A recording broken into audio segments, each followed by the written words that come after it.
Her Toronto Tycoon. Clean and wholesome billionaire. Secret baby romance.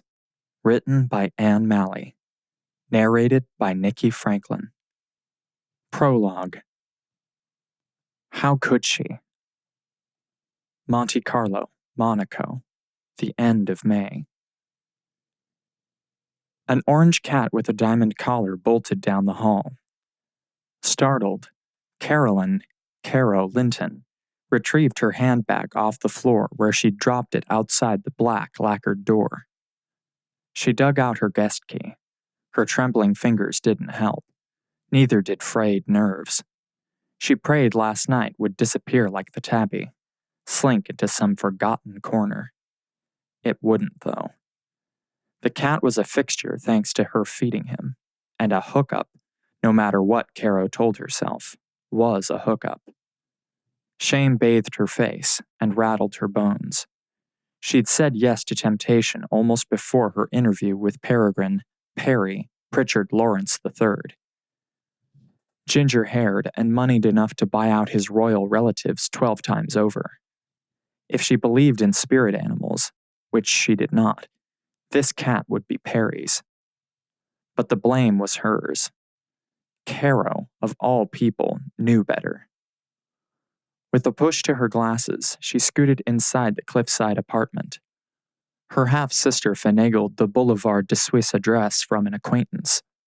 Caro knew which kind. The cost of chandeliers, gilt wallpaper, and enough old-world luxury to stun a chic wouldn't dent Genevieve, Gin Surratt's inheritance. All expenses were unacceptable if avoidable. Caro held no basis for judgment, though, considering current developments. She shut the door, quietly, and with what she hoped was a muffled click. Sunlight beamed through the bay window, reflecting up off a glittering Port Hercule. Caro winced, but couldn't resist a last look. The Vivre la Vie, her interviewee's super yacht, bobbed in the cerulean water below. It didn't bob as much as Prichard, resplendent, glorious, and dwarfing all manner of luxury craft. Like a rare canary diamond in a dazzling backdrop of lesser nobles. Lesser is what Caro experienced now. How could she? It was only an interview, for heaven's sake. She was a fill-in so Gin could check out her boyfriend Dario's new wheels. Now, Caro. Frowns make wrinkles. Gin's soft rebuke startled her, but not the leopard print slip and matching mules sliding into the room. The jet-black demitasse in Gin's hand was a given, too. I am surprised you're here, though. In the living room, not fast asleep. Caro wriggled inside the knit dress she'd made for a honeymoon that never happened. Good morning. My brain's on fire, so no, it's not good. Not yet. Gin sipped cappuccino. Dario, I never want to hear it again. Don't ask. Smudged mascara, trails partially wiped away, said she'd been crying. True to form, Gin hung tough. One had to when dating a Formula One Grand Prix driver, among others. She didn't look it, though. With her gold hair, long and wavy like Caro's used to be, puffed up like a souffle, but the silly pink sleep mask with applique eyes, blue like both sisters, suited her. I tried sleeping, but gave up. Would you like one? Gin lifted her cup. I'd like, very much, Caro thought, thankful for the camaraderie of extended, albeit unconventional family. She was glad to see Gin using the mask she'd sent, and caffeine would help. What went wrong? Gin asked. Her words receded into the kitchenette while Caro hung back. History did not have to repeat itself. It wouldn't. She may come from party stock, but she was her own person. Her sister would realize the same in time. Never again, she promised, as a Bentley, distinctive sand-touched with silver, merged onto the main street below. God was good, and she should be too. Better anyway. She had no desire to be on the losing end of a power play. A woman always got the bad end, no matter how much money was tossed her way after the fact. Well, Jin goaded from the throughway. Did I say anything went wrong? Stay away from high-stakes poker. But whatever it wasn't, stop torturing yourself. I can't help it. So much for discretion. Jin flung a defensive glare toward the window, then softened, her beetled brows relaxing. Well, I doubt Perry is missing a step, so don't give yourself too much grief. How could I, Jin? Honestly. Caro had sworn off the super rich. You're human. Too human, but tomorrow is another day. Caro traipsed into the kitchen behind Jin and dumped her purse on the table. Newsflash, today is the other day. Jin worked the cappuccino machine like a pro. Sit down. Caro slumped into a wooden chair. She was no Scarlett O'Hara, but the sentiment of another day helped. And forgiveness was the bedrock of her beliefs. It should be. Any lack in that department was her fault, too. Jin abandoned coffee pods to pounce on Caro's purse. The bulge in it. What's in there? She asked. For you. Caro withdrew her booby prize, an ooey-gooey cinnamon roll wrapped in Belgian linen. Check out that glaze. I'm dying here. Courtesy of the man himself. Perry made it, Caro explained. If he did as much for others, she couldn't say. He made them, actually. There were 3, under glass, prepped for Jin, no doubt. Caro had been a replacement, much like Jin's mom had replaced Caro's. And you're here? You bet I'm here. But not for long. I can't do this. The answer to prayer kicked in, or maybe Caro was finally listening.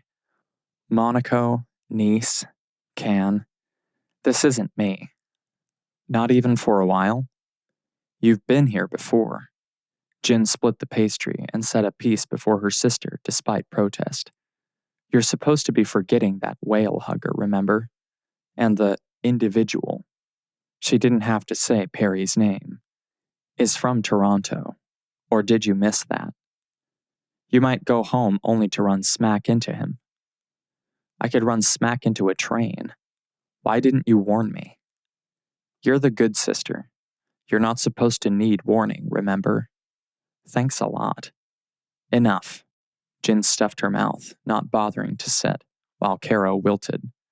The south of France has affected holier souls than you, sis. So does being unceremoniously dumped because you're not an endangered species. Although some may call you that. She poured Caro's coffee back at the counter and returned with a foaming cup. Why not stick around and enjoy yourself? With Perry the Perfect, Monaco's money bags when he wasn't being the toast of Toronto. Yes, Perry's too bleeding heart for my tastes, and gingers have never done it for me. But just because a guy has means doesn't make him evil. Give him time. Cinnamon rolls notwithstanding, Jin gobbled Caro's half of the pastry. Sorry, whatever he did merits a strike in my book. But if shoulds and buts were candies and nuts, we'd all have a Merry Christmas. She dismissed reflection as if it were a waste. I won't try again. You didn't, Caro groaned. A setup was too much, but she loved cinnamon rolls. Hey, the interview was real, Jin protested. You know I believe in using my degree. Now and then. Jin used her credentials as an entree while Caro tried not to. Were you crying last night? Jin threaded bare arms while Caro found strength in caffeine, a bolstering black dose of wake-up. Wills could tie the knot with one of his precious humpbacks, and I wouldn't have cared less, she admitted. Lying would only add insult to injury.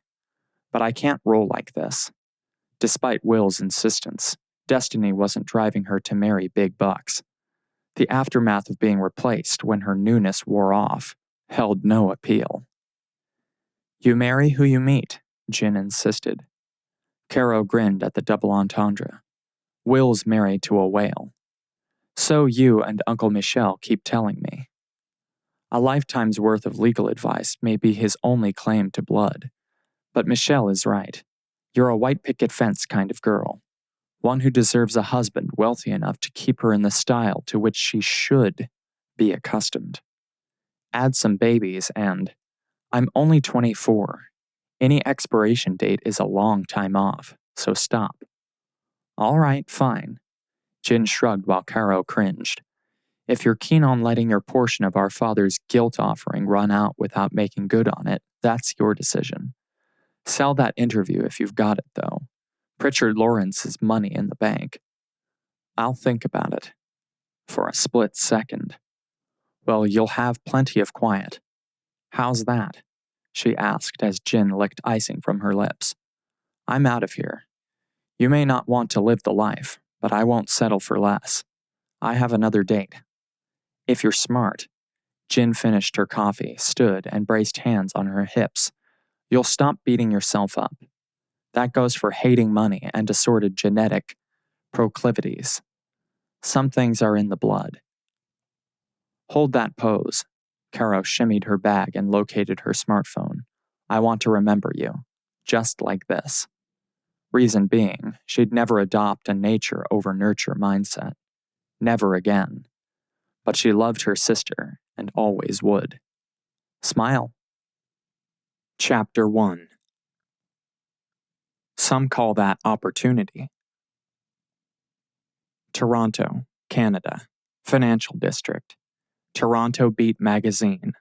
27 months later.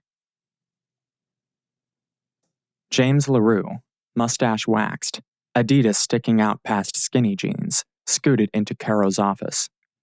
Journalists crowded him before he shut the door. Caro still glimpsed frowning faces beyond the inset window. She should have taken the office without one. She should have snuck out and begun the week she'd planned to spend at home, smartphone off. But no. She sat rooted to her executive chair, sweating despite its mesh design after Uncle Michel had left. The bomb dropped. Interview Peregrine Prichard Lawrence III? Again, she thought. Or go under? So? James asked. That's a loaded question. One her assistant would know nothing about if he hadn't barged in earlier with a coffee urn. Hardly. It's just a decision. So which is it? His tone challenged exactly why she'd hired him. I'll keep them. She lifted the sheaf of biodegradable paper clips he'd deposited on her desk earlier. Green works for me. Funny, not funny, Caro. I'm serious. They send the right message. Yes, but for how long? That was a free sample. I get that, but we won't be free if we accept this offer. We'll be bought, beholden, and potentially left when agendas changed or eyes wandered. That's how rich men rolled. Toronto Beat is about highlighting hope and stirring readers to acknowledge the need they'd otherwise ignore. There was no ignoring her need for continued distance. Attachments to money or sugar-pushing billionaires were anathema. The most dangerous temptations knock softly. Some call that opportunity. Caro reared her shoulders. We're not an ad agency. Yet the names connected to her columns about Canadian soup kitchens and clean water movements received a public relations boost. She got that. The need for funding going into this next business quarter hadn't escaped attention either. She'd sunk herself into her magazine, everything she had. Not a lot looking back over the year and a half they'd existed against her depleted bank balance. She had a small allowance she couldn't touch, but discretionary funds were at an end. Her father's business contacts, lavished with the attention denied his children, cringed at the sight of her. Uncle Michel, once so indulgent, pulled the reins like he never had. You've gone crazy since Monaco, spending like you want to be poor, he'd scolded. James had heard that too, although he adjusted her blinds instead of commenting. We need to stay true to what we are, she argued, as if James were her conscience. We'll be a memory if we don't do something, boss. Caro squinted against dancing shafts of light and made for the sitting area where she conducted creative meetings. We'll secure some indie radio spots. Independents are always eager for shared publicity. She stretched out on the couch and sought inspiration from the popcorn ceiling. A door-to-door hit the streets. That would get the public engaged. A bake sale outside St. James Cathedral. Homemade cinnamon rolls are not welcome. Help me out here. She was trying to avoid temptation. Do the interview, James said. No. She raked back long bangs that had grown longer since her bob had grown out. No, and I won't discuss it further. James moved on to organize a perfectly arranged collection of galley proofs. Come on, James. She hated the silent treatment, despite doling it out. Work with me. Want to know what I think? He asked, minus the niceties. Caro cringed. She should want to know what James thought. Bald honesty had died with gin, and that was the worst. Caro offered a silent, pain-filled prayer, like always when her sister came to mind. Spit it out, she said to her assistant. You want Toronto Beat to move people beyond their little circles, he said. You want our pages to inspire and convict. Yes. Really? James waited for her to make eye contact before proceeding. You're not thinking beyond yourself, he accused when she dredged the courage to meet his shame-on-you face. Like it or not, Prichard Lawrence has moved beyond himself. You can't see it, though. For want of a what? She growled. Say it. You've got a fat head, Caro. A big fat head-on for anyone with a bankroll. What the heck is that supposed to mean? You think you're the only one who can use money for good, with pure intentions, he clarified. If Caro didn't know better, she'd think gin had returned in hipster form. That is not true. She jumped up from the couch. James stood firm. His quizzical gaze followed as she paced the room, seemingly undeterred by her intermittent frowns. Tell me right now that you're not discounting every donor as merely seeking to up his image, he challenged. Tell me how you're wishing your father's old friends just felt more, cared more, understood. How dare? I dare because I care. James's motto hit the mark as always. I'm sorry. She wasn't. Don't be. Remember, I know where the bodies are. The old notes, anyway. And while I wouldn't dream of getting mixed up in your personal affairs, no offense, I'll happily remind you that the man you're sidelining uses cardstock poo-poo paper. That's low. No, it's admirable, he said. So were the organization efforts that led James to discover a cache of letters she'd failed to toss. Prichard Lawrence has got it going on. He saves trees and supports third world business. The movement that used elephant lovelies to make paper instead of clear-cutting forests was ingenious. James scratched the back of his head as if he took some pity on her. Combine that with PL being one of Canada's most eligible, the world's most eligible billionaires, and that's perfect for Toronto Beat. A gift from God if you want to wax religious. I know you're the spiritual one here, but come on. I know what's best for my magazine, and for herself. Yes, you do, James grinned. Your tycoon's recent break from his hermit hole is cash in the bank, too. Why now, though? Perry had no reason to help her, and he wasn't hers. Ask him. She should. Perry should celebrate her going under. She'd ghosted him. Her world tour excluded both him and Jen. No contact. She'd been too cowardly to confront either of them. The more she thought about being set up, the more reality set in. Caro needed a break if she hoped to engage higher instincts and stop the family cycle. The subsequent silence, Perry dropping off the map after Jin's death in a fiery crash with a new bow, was all his doing. Nobody could reach him, not that she'd tried. But how could Caro casually discuss Perry's life while still suffering the heartburn of hers? If not for him, she'd have spent more time with Jin. She wouldn't have wasted precious moments. Afraid of her own feelings, resenting her sister, and sensing whether it was right or wrong, that she had an incredible debt to repay. I can't, James. I'm sorry, she said. Would you prefer writing severance checks? He asked. We could get things wrapped up by the end of today, although some may bounce. You don't pull punches. Would you like it if I did? no. The worm turned in her mind, however. A splashy interview, something like the one she'd never sold, would pump numbers. The magazine could ride the bump for months. James was right about Perry's ongoing support of various movements, and Uncle Michel, as promised, would encourage investment. The picture of Jin in her silly sleep mask taunted her from the desk. Caro's heart squeezed, the pain too much.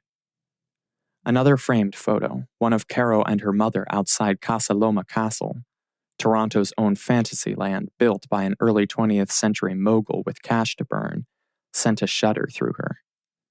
Angie Linton suffered horribly because the cancer won out, but she'd taken every pain as a penance for a misspent youth. Party girl turned into a trophy wife, and then a bitter divorcee. Caro had no desire to repeat mistakes, her mother's or her own. I can't see him. Never again. Don't see him. Don't do the interview. I'm not getting you. Because you keep thinking of me as your assistant, not a journalist, James replied. Once in the secretarial pool, always in the secretarial pool. Stop it. You know I'm not like that. She hoped she wasn't, but she hadn't been in business that long. Then let me interview the beast. Caro crossed her arms. Go on. She liked his beast talk. Schedule the interview and... James doubled up and groaned.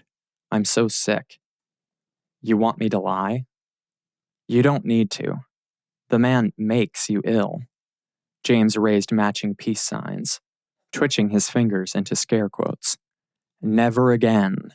I filed those reminders exactly as instructed, and post-traumatic stress does all manner of things to a person. I'd say get a mirror, but I think you're feeling my drift. Meanwhile, you could scratch worrying about anyone catching wind of your past connection. That could happen if someone else gets this interview, or wonders why you turned it down. And you already know. Not the details, thank goodness. Perry had been discreet. Did I say you were good? Only every day. Okay, a compromise. The words settled like her first and last taste of caviar. Fishy and overrated. Michelle only said we needed to get Prichard Lawrence. God was good, too. He wouldn't toss this opportunity her way only to snatch it back because she committed to avoid temptation. As for being ill, she was. She'd just become accustomed to working no matter how she felt. We'll get him, James said. And you'll get a byline, while relieving me of broken heart mumbo. That's assuming you broke anyone's heart. Do you want this chance? Caro sat back on the couch. I deserve it. Besides, you don't have men on your writing staff. His mention of her oversight stung. You've had no dates since I've known you either. Neither have you. I'm a slow mover, but I didn't buy these paper clips. He slipped them into her desk drawer. That freckled service manager from Eco Office. Caro considered a tit for tat. I'll be needing a new assistant if this all works out. Kendra would love it here. She's picking me up for lunch. Great. So long as you don't think you're moving too fast. The curvy brunette had been stalking James before Toronto Beat's debut. She was cute, kind, and Caro was pleased to see James blush. Welcome to the writing staff. Whatever that meant, at a flailing magazine she didn't need to consider now. She'd take her week off. With James in a new position, and off the topic of her personal life, she could move past this Prichard Lawrence thing. Jin had gifted her with an interview once, and now she was paying it forward. Caro still wished she could see Perry's face when a mustached man appeared at the appointed hour. Early next week, she laid back on the couch, put both feet up, and clasped her hands behind her head. Catch the lights, would you? She closed her eyes. And please, let everyone know they're secured through Christmas. Switches clicked. The door swung open behind her. I'm so sorry, am I interrupting? Perry Prichard Lawrence's honey butter voice was no dream. Not at all, said the mustached kid with his fingers wrapped around the doorknob. Come in. Thank you. Perry stepped forward and glanced around. A shadowed Caro lay on the couch. "Lights," she said. She sounded the same, looked the same as the kid complied. Tousled gold hair, irritated expression, and a supple figure that made a man think gymnast came into view. Perry didn't have to think past her straightforward attire of skirt and blouse, or anywhere else. He remembered. Caro swiveled to a sitting position, stroking a hand down the back of her head, and stood. Perry cleared his throat. Whatever was going on in Caro's office was her concern. She may deserve a mid-morning nap. Meanwhile, his reason for being here was growing by the second, a wriggly instigator that had him catching naps more often than not. "A young woman I assumed was your secretary said I should knock." Perry straightened his tie. The brunette with freckles, although I didn't get the chance. Caro had a right to her own choices, he reminded himself, even if he didn't like them. It had been well over 2 years since they'd seen one another, and they only shared one unexpected night. A few hours. Oh, I see. Caro tossed the guy at the door an uneasy look. "No worries. You're here now. Come right in, Mr. Prichard Lawrence." "Perry, please." Her flash of white teeth rattled him. "This is James LaRue, my newest reporter. He's an excellent acquisition, an absolute asset." Perry thrust out a hand. "Pleased to meet you." "I'm honored." LaRue responded with a firm shake. If he smiled harder, he'd bust a cheek. "Really, I'm a great admirer. Prichard Lawrence is an institution. Your handling of Bauer & Bauer's Asia-Pacific takedown was remarkable. A real coup. You must have made a killing." "We're all proud of the company's success, Mr. LaRue. But our investors come first. Our personal portfolio follows a happy second." Perry wanted to know if Caro had been tracking the company. She should, as a journalist. As a humanitarian, too. Maybe that's why she'd been so brittle. He did what he could, although chaining himself to a tree and shouting down another's livelihood was something he'd never do. Perry sized up the present company. James LaRue was no high-powered executive. Not that there was something wrong with that. But Caro sure seemed comfortable with the man. A little too cozy, considering he was a new acquisition. The secretary outside seemed hesitant. "Michelle suggested I stop by to arrange the details of the spread." Perry would have anyway. "Do you have a moment?" "It won't take much time." "It shouldn't, no." She whisked back her bangs. "Please, come and sit." He sidled toward the armchair she suggested at the head of the low-lying coffee table. Caro waited until he settled himself, then spoke suddenly as if a world of thought had passed in a single moment. "James here will conduct your interview, Mr. Prichard Perry. He's really the best we have. Outside yourself. You're too kind. I'm out of the office for the next week, however." "Are you going somewhere special? With someone special? Michelle said your calendar was clear." "It is, and it isn't. I have plans. Although James has offered to take you on, I wouldn't trust you with anyone else," Caro said. She waved the reporter over as she sank back down on the couch, crossing those lovely legs, pale as ever, much like her face. "So it's James, eh?" "If you're still intent on giving us an exclusive," she answered. "Yes." Chapter 2. I hope you're prepared. "My intentions haven't changed," Perry answered with slow precision. He'd never reward such a transparent power play. "I'm all for supporting your work. Your startup intrigues me." So did her imaginary feud. "We're growing. That's no doubt because of your hard work and attention to detail." Although Caro missed the part where he'd done nothing to her. They'd crossed lines. Dotted, solid, what did that matter? There'd been clear consent on both sides. Yet she behaved as if he'd hunted her down and taken advantage. Her own sister encouraged him to keep trying, after she'd backed off accusing him of doing something horrible. If Jin had known Caro was pregnant at that point, she'd said nothing.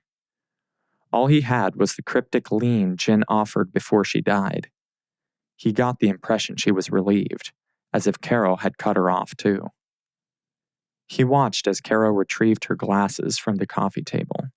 She slipped them on as if chunky black rims would lend weight to her position. The guilt she carried must be unbearable. He almost hated putting her through this. The proposal I made was that you conduct the interview, Miss Linton. He didn't trust himself to use her first name, and apparently she didn't either, or she would correct him. That much he knew. I recall different words. Uncle Michel must have paraphrased. But you're more familiar with my background. Possibly. Absolutely, Perry interrupted. I'm at my ease around you. He'd been anything but easy since she'd rejected him in favor of a cinnamon roll, but he'd saved that revelation for later. The idea is to give the public a more intimate perspective, something they've never seen before. LaRue coughed. I'd have no problem there. I would. Perry fixed eyes on Caro's blinking ones. If I'm uncomfortable, the resulting article will reveal a stiff suit. You know firsthand that I'm not like that. Caro blushed. Perry beamed. It was time she got something of what she gave. Caro presented herself as a dedicated humanitarian. Yet when he gave her the interview of a lifetime, an opportunity to make her magazine, she pawned it off. This after she'd traded away what most would treasure. Was it possible she didn't trust herself around him? She had her secrets, he knew, but she seemed afraid of him, afraid of herself. Wide blue eyes more suited to a cartoon Easter bunny caught in Red Riding Hood's cloak flashed at him. Her glasses hid nothing. I'm so sorry, she finally said, but I'm unavailable. Well, James, I hope you're prepared. Caro would only go to ground if Perry offered a reschedule. Why not start now? She offered. I'm here to set you at your ease. I'm not free for the actual interview at present. I only stopped by to rough out the plan. Too much to do before the flight. Flight? Caro faltered. The first leg of our tour. Prichard Lawrence holdings are worldwide. His words were pure pretension, and he owned them. We leave tomorrow morning. Miscommunications. You have my apologies, but I hope you have your passport ready, James. The requisite inoculations must be current. Caro's vaccines could take her anywhere judging by what appeared in her magazine, although that wasn't the point. Shots? No, I'm sorry, but... The guy choked. James? Mr. LaRue, if you'll excuse us, Caro murmured. Mr. Prichard Lawrence and I need to come to terms about his expectations. The man was a devil with ginger hair and a matching shadow across his jaw. He lowered his eyelids to half-mast, like he knew exactly what Caro was trying not to think about. He didn't, unless he envisioned her impaling him on his own pitchfork. She needed strong visuals to keep other imaginings in check, but engaging impassioned thoughts would do her no service with him sitting in her office, and yet James waylaid to collect coffee urn and cups from earlier. Caro sought refuge behind her desk. Perry watched. Hints of hazel on either side of his upturned nose tracked her progress across the room.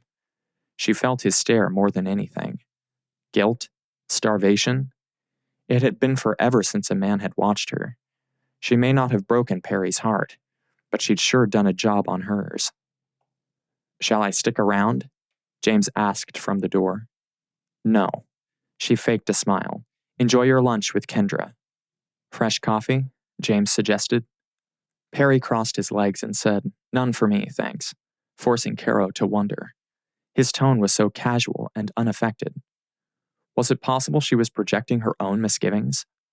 He'd done nothing wrong, not by his way of thinking. She hadn't either by modern standards, and yet, she shook her head. The jumbo spray of perfect white roses he'd sent to Jin's wake filled her mind. That was the time for Perry to show up if he wanted to. Grief covered a multitude of sins, but silence was all she received. Silence after he'd sent her enough notes to wallpaper a small closet. Emails and voicemails were double that, although she'd made a point of being unreachable. While Jin lived life, Caro sought substance, and now the Prichard Lawrence heir sat there looking smug and... no. "What are you doing?" she asked when the door finally clicked shut. "I have a schedule. A life, too, although some may not see it that way." "I'm coming to terms about my expectations," he twisted toward her, not bothering to change seats. "I have a schedule, too, believe me. We're not a travel mag or a high-gloss PL ad. That's why I want Toronto Beat to do this piece.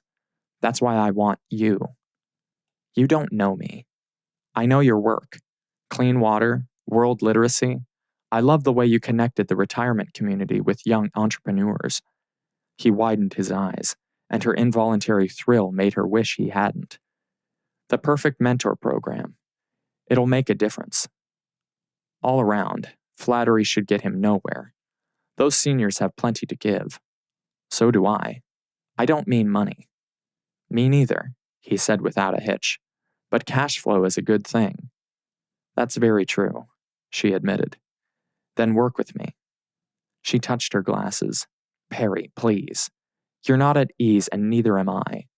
I understand you don't like to waste time or anything." He stood, walked to her desk, and squared the recycled notepad she kept by her phone. "But I have a project, one that's sure to interest you." "Then tell me, why this tour? To flaunt how over her he was? To show her what she'd missed? Seeing is believing, eh?" She glanced up at him and wavered. Temptation worked that way. No, no, no eventually led to a yes. Then the charms fell away. It wasn't as if she were the only Cinderella to run from his particular ball. The Vivre la Vie had a reputation before she got there. Perry may be all manner of wonderful things, but the aftermath of wow is what she intended to avoid. "You don't need me to do this interview," she said. "Your magazine does." He had the courtesy to restrain his smile. "A week off smells like a shutdown." "You have some nerve." Typical. There's no need for disgusted looks. Perry grabbed her notepad and reached for a pen. Caro cursed weak flesh. She cursed Perry, too, although she suppressed specific terms. At least she wasn't blushing again. A chill crept over her skin, goosebumps spurred by what she had no intention of identifying. Anger left the opposite in its wake. What was he doing here? Why now? Why her? She had no desire to see her replacement, not even if the woman rescued every oil-slicked albatross on the planet. There had to be something, though. Someone significant enough to force the Toronto Tycoon off the radar. She glanced at the shadow box display of Toronto Beat's first edition, then back at Perry finishing his scribbles. The millstone of responsibility ground her. A felt-penned "Do It" sign appearing inside the window only added to her misery. "I'm a businessman. I stay on top of what's what," Perry explained in softer tones. "Toronto Beat has potential, though. I see that. It would be a shame to let what you've done here fall to ruin. You've already cleared your calendar." A glare seemed a pitiful response, but that's all she could manage. "I doubt whatever you've planned will give the magazine a boost," he said. Caro stood. "Thoughts of acquisition?" "I'm offering you an opportunity, and just like our time, you can use it or waste it." "Only business?" "Business, yes." Perry replaced the notepad, then pushed it her way. "What concerns me personally, however, will also be part of the deal. You have a right to know what I've been up to, even if you'd rather not." A right to know? Caro would rather not, but curiosity got the better of her. Men with money can become eccentric. Women, too. Uncle Michel had said. He sounded believable enough when she'd caved, demanding context after a visit to the hair salon. Switzerland may hold some special significance. Other than that, I can't say. Can't or won't? That was the question. Switzerland was a trap. Tourists didn't require inoculations to go there. Perry had lied. obfuscated to eliminate James from the equation. Caro packed bags while unpacking imagination. Michelle knew why Perry would begin their week together in the Alps. Darn client-attorney privilege. Tight-lipped secretaries, too. At least outside her office. The efficient Miss Stowe, whose name and number Perry left on her notepad, revealed nothing but base essentials. But what project lodged in snowy climes would require a more intimate treatment? The lack of information spurred dread, all-consuming and gut-wrenching. Perry could have his own chalet. The Matterhorn Glacier awaited his pleasure. Hers, too. She'd been there all of once with Jen, but that was enough. Caro's goosebumps took to surfing. No, snowboarding. She loved snow, but Switzerland. Her heart thrilled despite knowing that a rehab facility for recovering snowbirds wasn't worthy of Toronto beat. The alternate scenario involved a secret vault, one with her name on it. Why else would she deserve to know? She should tell Perry to go stuff Strudel. Specters of laid-off writers, worthy causes, and what money she'd already spent to support her magazine kept her from it. Caro had to go. There was no getting out of it. The aftermath of titters confirmed her remark about the trustworthiness of extended staff. She didn't need her past indiscretions exposed. She'd get nothing but, "Girl, you're crazy," if anyone in the office learned of her leaving Perry in the proverbial dust. But she had her reasons. God knew why, and she'd look to heaven for help. This week will be professional, an exercise in self-control, she vowed. Toronto Beat was her baby, and a mom had to do what a mom had to do. Another landscape shot of her and Angie Linton outside Casa Loma tore at her. Caro missed so much, felt too much. Her insides squeezed, emotions stinging. She tossed a last-minute sweater, bright orange like a hazard cone, into her suitcase. She pressed down the stacks and shut the lid, zipping it in a whoosh. Jin must have let Caro's love of snow slip when she'd told Perry all about the substitute blonde who would handle his interview. Tall, blue-eyed, high cheekbones, just like... The Marseillaise broke the silence from her cell phone, and she jumped a mile. "Michel, hello," she said after swiping the screen. "Bonjour," he answered back. "Are you still okay to go?" "You mean have I fled the country?" Caro said. "No. Perry should pick me up shortly. I'd better net the moon for us. Thanks again for sicking him on me." She could return Michel's favor, but she'd never do as much to Madame Henri. Michel had earned his place by her father's side in more than business. "Perry, eh?" Michel's rich baritone always smiled. "I'm on the verge of ditching this entire thing, so don't, magazine or not. What a waste that would be. A waste, yes." She prayed Perry hadn't divulged how they knew one another. But visions of a wink, a nod, and an oh ho flooded her brain. "I'll be back home sooner than you think." She hung up and hefted bags off the bed to line them by the front entry. It was the only serviceable entry, as her back door led to a second-story balcony. Unless Perry intended to grandstand, showing up James Bond style via jump cord and helicopter.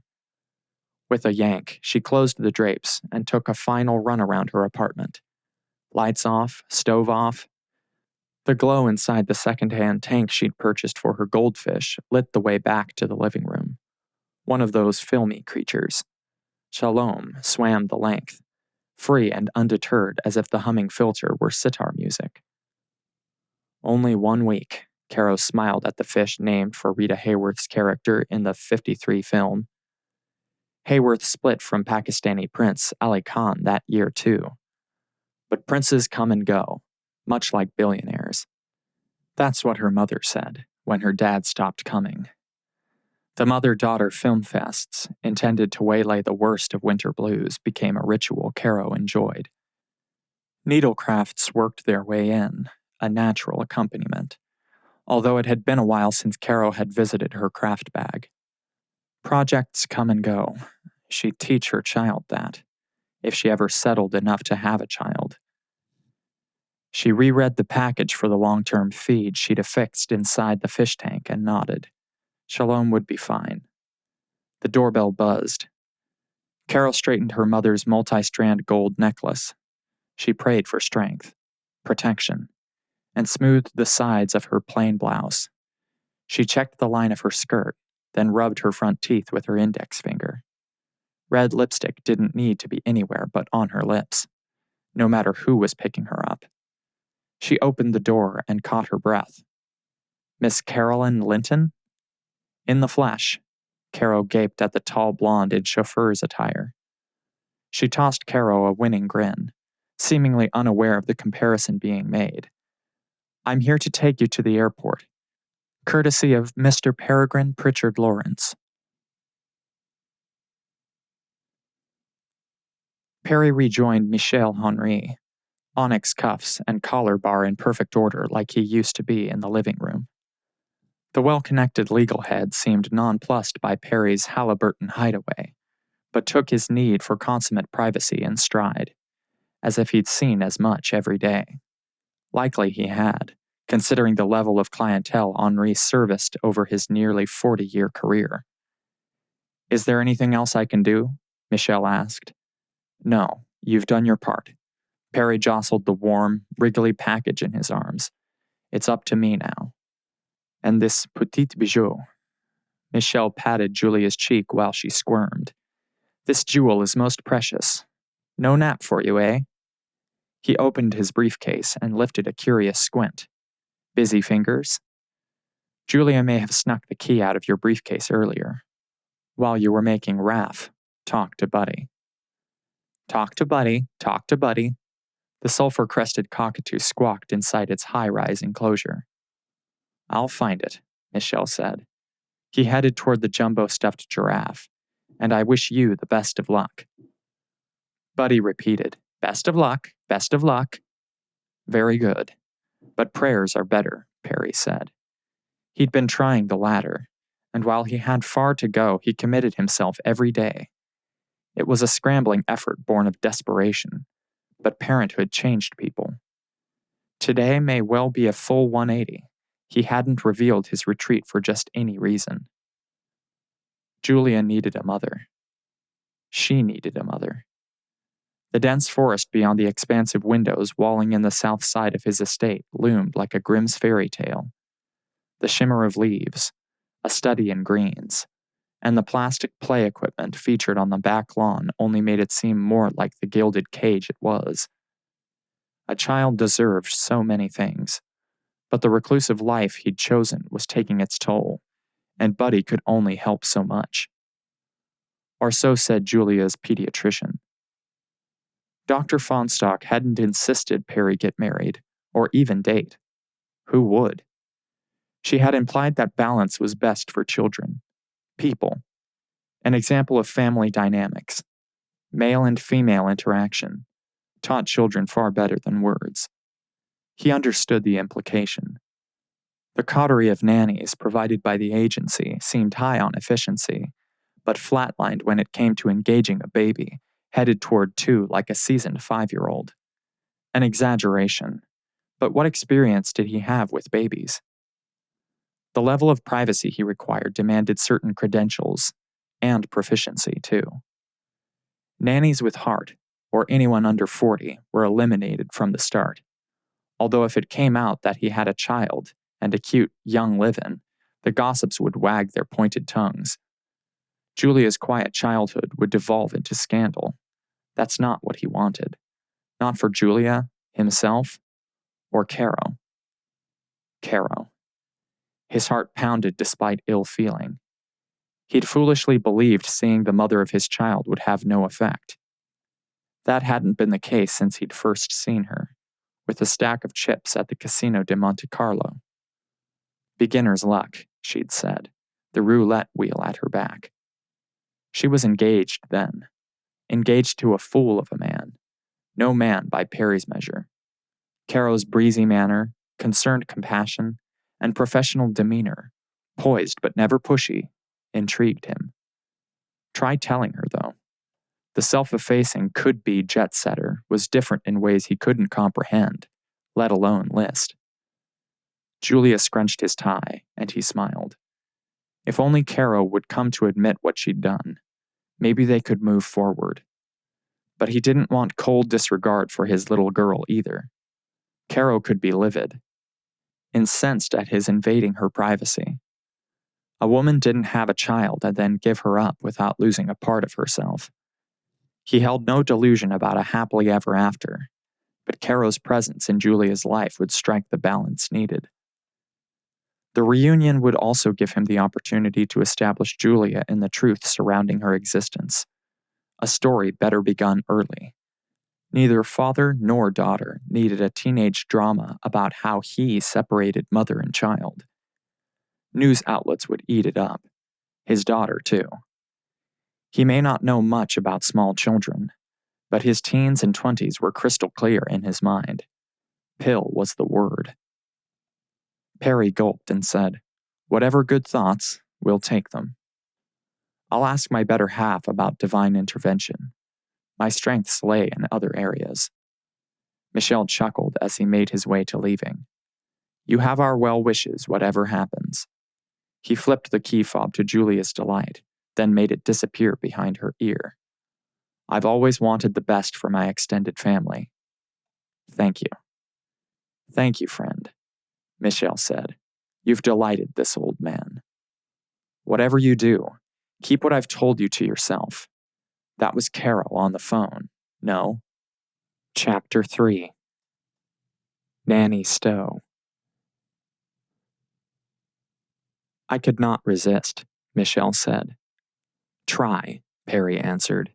He should have, though if he had resisted the temptation Caro posed, he would have missed out on the best thing that ever happened to him. His arms had never felt so full. "One thing I've learned about your niece is that she requires time and gentle handling. Try no handling. Tell that one what to do and she'll do the opposite." Michelle tickled Julia's toes. "I still can't fathom Caro doing what the evidence shows. It's not like her." No, Michelle said. Bushy brows met above his substantial nose. "Although women are, what is that? From Venus. They awaken a man's heart only to break it." Perry drew out a soft blonde curl on Julia's head. "Is that a warning?" "Yes," Michelle dipped down. "But I can't resist Julia. Do you have a kiss for Uncle Michel?" "Kith." Julia kicked chubby legs. "Kiss," Buddy the bird repeated. "Goodbye, mon petit. Keep me posted," Michelle said to Perry, then kissed the baby's forehead. "She feels warm." "Come here, child. Time for your snack," Nanny Stowe said. She was an efficient matron in black uniform skirts and a matching blouse. Glowering at Michelle, she lifted the baby from Perry's arms. "Snack? Snack?" Buddy repeated.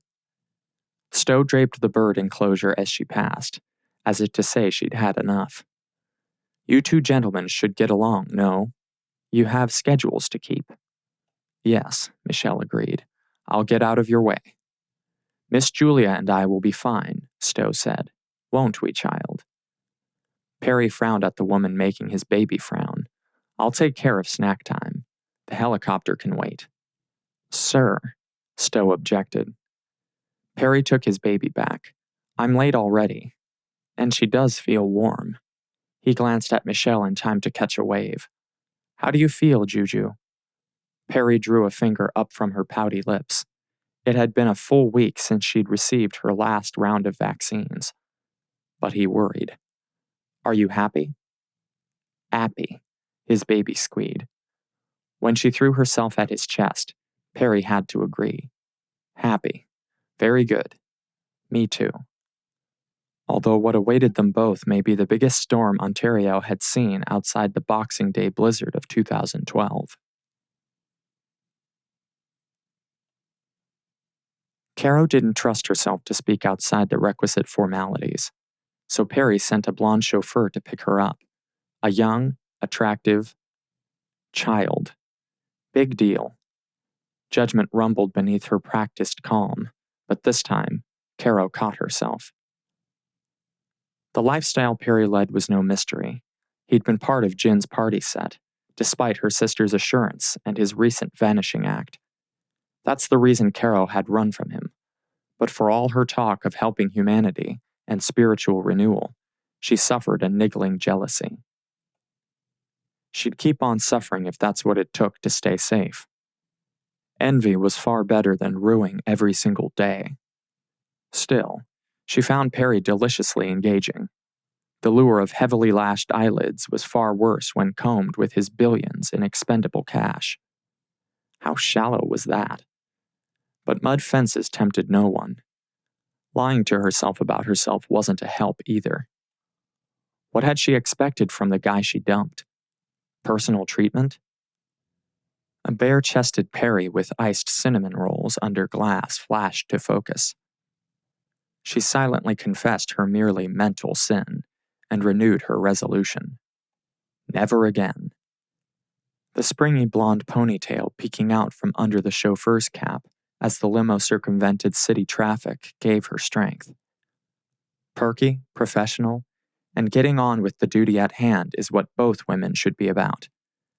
The girl, Meadows she called herself, seemed sweet enough. A sense of humor underscored her admission that the name was an inside joke. Caro got the reference. The '86 rom-com about a female chauffeur was long before Meadows' time. Caro's too. Still, she couldn't help wondering if a buried paternity issue is what landed the girl her job. The movie reference may not be a joke. Perry was well into his 30s now. A youthful indiscretion could have resulted in a driver down the road. Whatever. Meadows proved herself an expert behind the wheel. The limousine rode like oil on water. Meadows asked before turning on classical jazz, to make the drive more enjoyable. And it did. Just because Caro was stiff from a night spent fretting didn't mean there was anything amiss with a young woman enjoying an up-tempo. There was nothing wrong with Perry's having an attractive driver either. From a corporate standpoint, he was being fair. More than she'd been if she asked James. There was no rule mandating chauffeurs to be stodgy, silent men. The only downside of this interview, opportunity James called it, was the one Caro imposed on herself. Her insides squirmed as if she were sneaking off somewhere. Silly, she knew. She should welcome the reality check in the front seat. A billionaire surrounded by a cloud of women at home and abroad is not what she wanted, if she wanted anything at all. She smoothed her palms across sleek black leather on either side of her, wondering just what it was she wanted. James calling out about her private life hit dirt.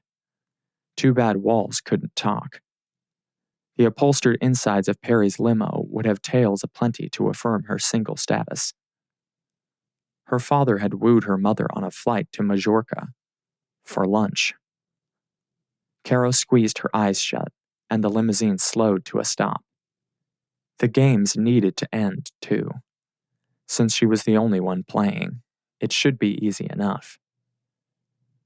Peregrine Prichard Lawrence III was the professional everyone believed. He'd moved on as he should. His private life was his own. Very private. And Caro, despite fears or hopes, however nice it was to imagine one's exes pining, was tormenting herself. Jin would laugh at that, or scold her. At least Perry hadn't settled down with a wife and babies like Will's, some whale hunt. "I'm afraid there's more traffic than usual, Miss Linton," said Meadows.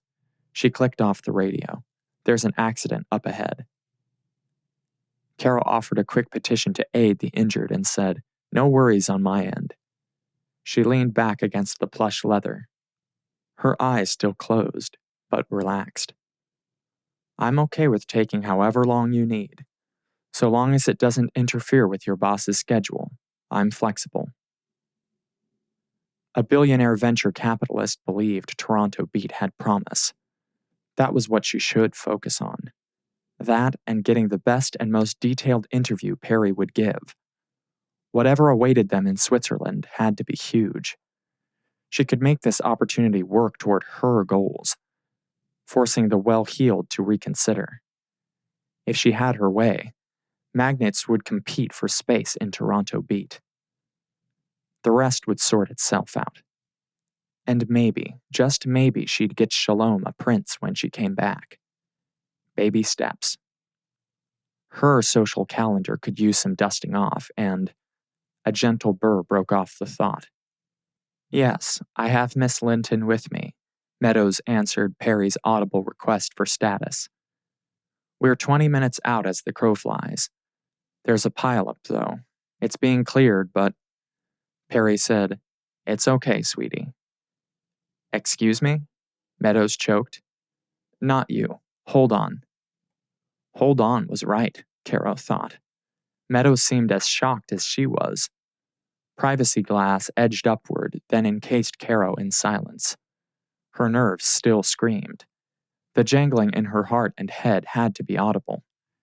She exhaled lightly to maintain, but hearing Perry call someone sweetie was just another underline. Too bad the same hadn't happened back in Monaco, but the past was awash. The future was on her. Stand by. Perry muted the phone. He stared down Nanny Stowe, pinch-faced and unyielding. His own mother had a similar expression, and yet he'd never shuddered in her presence. I said, give Juju to me. But, as you say, sir. Yes, as I say. He wrapped arms around his baby's toasty little body. The phone balanced between ear and shoulder until he could safely hold it again. Stowe busied herself swiping berry jam from the high chair. Her manner may be brusque, but she left nothing to complain about. Nothing tangible. She was doing her job. The house was immaculate, except for those toys he insisted she not put away. The circle beneath Buddy's cage couldn't be cleaner.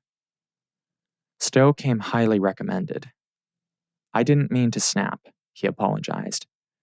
She nodded once, saying, It's a low-grade fever, sir, nothing more. The teething process is entirely normal, nothing to upset your calendar. I'm sure you know that. Yes, yes. Julia yanked his ear, and Perry had to submit. Transport waited, blades spinning on the helipad on the north lawn. But teething? You're sure? It's the 2-year molars. Stowe approached Julia with a fresh washcloth. Already, Juju. The nanny ducked and weaved to compensate for Julia doing the same. She's advanced, sir. You've said so yourself. Now hurry on. Stowe tutted as if he were her biggest charge. He felt like it. You don't want to be any later than you are. Julia is your greatest imitator, and you're the expert. Another monkey see, monkey do lecture would end in firing. Yes. Stowe's lofty smile didn't assure him, but he knew her ego would keep her in check. Julia would be in capable hands, if not compassionate ones. With luck, and those graces he didn't deserve, he'd be introducing Julia to her mother, a tender soul who'd made a grave mistake. He must think of Caro in that light. He'd erred too often himself and had received the greatest mercy despite the misstep that had led to Julia's birth. The temptation to say, submit your notice, abated. Daddy will be back, Juju. He kissed her smooth forehead. Warm, but okay. The thrum from the helicopter as the trio headed north through the house didn't faze her anymore. She drew energy from it. Today was no exception. Juju flapped her hands. No worries here. Just teething. He collected her closer against his chest. It amazed him to think such a little package could be so animated with love and life. He would share it all with Caro if she'd let him. If she'd let them. He kissed Julia again. Meadows. Sir. She's waiting for instruction, Stowe said. Yes, I'm aware. Julia babbled, her grin widening as the trio hit the lawn. The helicopter now in sight. Perry took the full measure of ocean blue eyes, apple cheeks, and the latest frills that were forever being replaced. They would be as soon as he left. The strawberry stain adding splash to her smocked front would never do. A chubby fist, with fingers like sausages, gripped his starched shirt, pressing in the wrinkles he was coming to accept. Character lines, he reminded himself, using his father's description of wrinkles on a working man's face. But Perry's greatest concern had nothing to do with work. "I'll take her now," Stowe said. Perry unmuted the phone, but kept hold of the baby. "The jet's fueled and waiting on us, so there's no problem if you're late," he shouted to compensate for the increasing whir. "I'm a little behind myself." He realized in the admission that he should have forced a meeting with Caro from the start. His stomach sunk, looking at Stowe. He prayed he was doing the right thing. "Copta! Copta!" Julie kicked her legs. He didn't want to let go. "Sir?" "Come on, Stowe. You're going." He trudged across the lawn. Meadows opened the limo to 6 feet of shade, broad shoulders, and mussed ginger hair. "Good morning. Great day for a flight," Caro said. This wasn't the power position she'd hoped for. She was at a distinct disadvantage, with engines growling and her sitting inside a plush pit of leather and shadow. Perry grinned down at her. "Morning is flying faster than expected. I'm sorry for the delay." "I can't hold you responsible for stopping traffic." "Hardly. Although," his warm white smile made her falter, "it would appear you made use of the extra time." "Does it?" Perry took a moment, flattening the lapel of his navy blue blazer, his eyes adopting that half-lidded devil's look. "What are you implying?" "You have a demanding schedule, that's all. An extra hour here and there. I'm sure you made the most of it," she said. "Whoever rumpled him was his affair. You're such a busy man." Stunning, too. She glanced over her shoulder to conceal a sudden flush. Uniformed attendants, visible through the sliver of a window at her back, removed her bags from the trunk. But she could remove herself. She had no desire to take Perry's outstretched hand. Her duck-faced dismissal took immediate effect. Perry stepped back, and she exited the vehicle.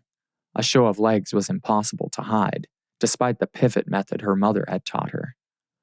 Whatever Perry thought, those hazel eyes darkened. But less skin was no guarantee against male appreciation. The trousseau reject she'd worn back in Monaco garnered plenty.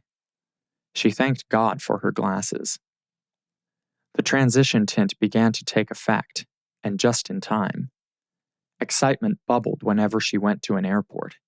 But this was an FBO, a fixed-based operation, reserved for those who required expediency, privacy, and the best of service. Those who could afford it, which had excluded Caro for some time. The sleek, glass buildings opposite the assorted hangars housed 5-star restaurants, executive search firms, full-service conference facilities, and all manner of elite amenities to include a one-stop salon for hair, nails, and the latest in designer handbags. A champagne cork popped off inside her, despite rough beginnings. She might eschew extravagance, but muscle memory was hard to quash. Wills had made a particular note when he dumped her. God love her whale-hugging ex. Caro may not enjoy dwelling, but the thought cooled imagination on all fronts. She reached back for her laptop bag. Perry beat her to it. "I've got this." "Thank you." She adjusted her frames. "I appreciate you coming." His words were straightforward to match the look. "I'm grateful for the opportunity. I won't disappoint you." She wouldn't disappoint herself by giving way to the thrill of the moment. Never again, despite Perry's switch in cologne.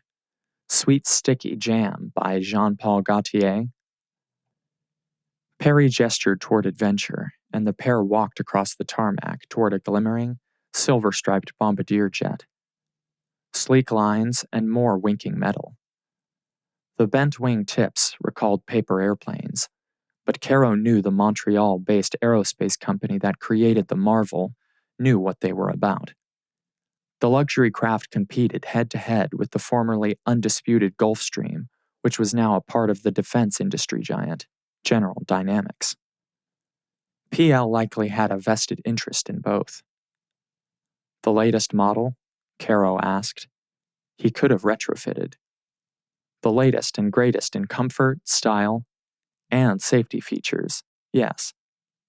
A new concern? Safety was always on the list. He patted his chest 3 times, then jabbed a finger toward a black-glassed helicopter powering up in the distance, just not in the top 3. Like now? Sweetie was likely on board, throwing kisses. Priorities change. I'll make a note of that. She watched the helicopter lift, then angle westward to show its tail. She watched Perry. I thought you said you were at your ease around me. Concern crinkled that handsome brow. Saying and being don't always line up, he smiled. You should know that. Uneasiness took the place of champagne corks. So what is it I have a right to know? The suspense was killing her. What could you possibly owe me? Chapter 4. A Picnic Raid. Caro braced her hands on her hips and waited. What do I owe you? Perry repeated as planes taxied in the distance. He shook his head, then took her in from top to bottom. The limo drove away, and her toes tingled. The resulting thrill rivaled their meeting at the Casino de Monte Carlo, back when she'd been engaged. Another prickly admission she should own. She needed to stay strong, remind herself of her values, her mission. Weaknesses, too. Prayer would do nothing if she didn't engage the common sense God gave her. A sudden breeze, warm and powerful, gusted across the tarmac. How about everything? He finished. Good thing I didn't charge you, but you still haven't answered my question. He snagged strands of hair back from her mouth and said, You didn't print what you could have, and I appreciate it, he said. Your column would have sold, everywhere. It would have shamed my family, too. Me having a midlife crisis at 34. Those half-lidded eyes opened wide. With Mom and Dad gone, their name, their legacy, is everything to me. What did you expect I'd do? His sense of family loyalty stunned her. I wasn't sure, honestly. A straight answer, I love it. She loved talking to him, too. Being here. What was wrong with her? I want to be straight with you, about everything, he said. He drew his hand back as if apologizing for both his mood and the liberty. Always. That's pretty cryptic considering. The helicopter disappeared. I appreciate your work. Is that so hard to believe? No. But is that the reason we're doing this? If I could do more to help Toronto beat, I would. Perhaps I can. We'll see how things go at the end of this week. I may want to be forthcoming, but getting there may take a while. Gracious was the only way to describe his tone. He was still avoiding her, however. Being eccentric? Caro shaded her eyes against the rays seeping past her glasses. Are you sure you don't want a photographer along? Stowe had rebuffed her suggestion when she'd confirmed schedules. A scene like this would make a great center spread. This jet is awesome. It's late, but... No photographer. Not this time out, he interrupted. The FBO concierge arranges more than hotel rooms.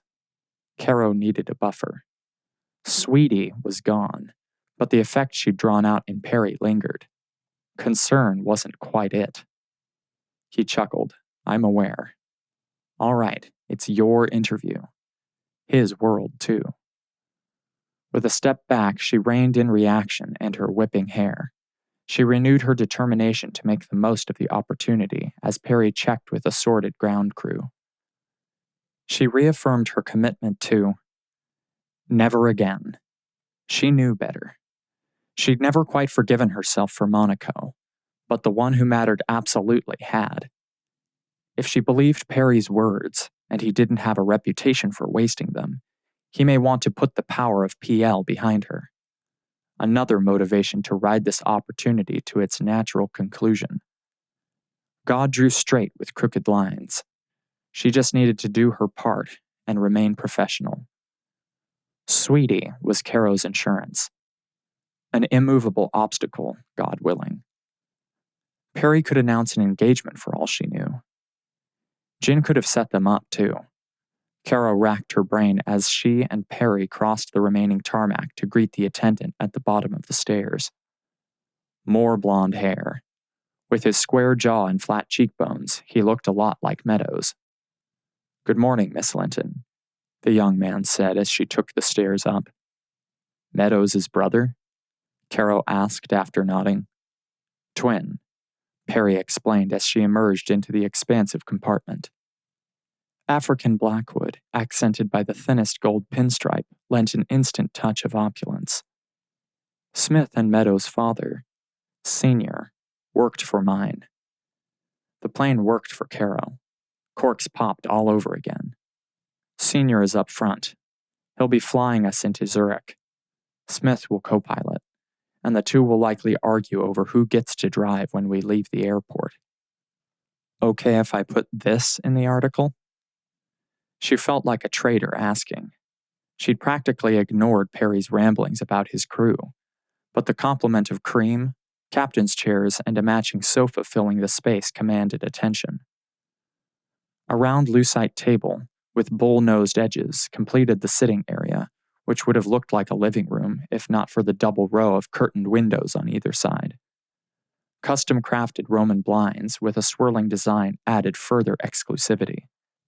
She'd go barefoot if she could, if only to catch a feel of the thick pile carpet that looked brand new.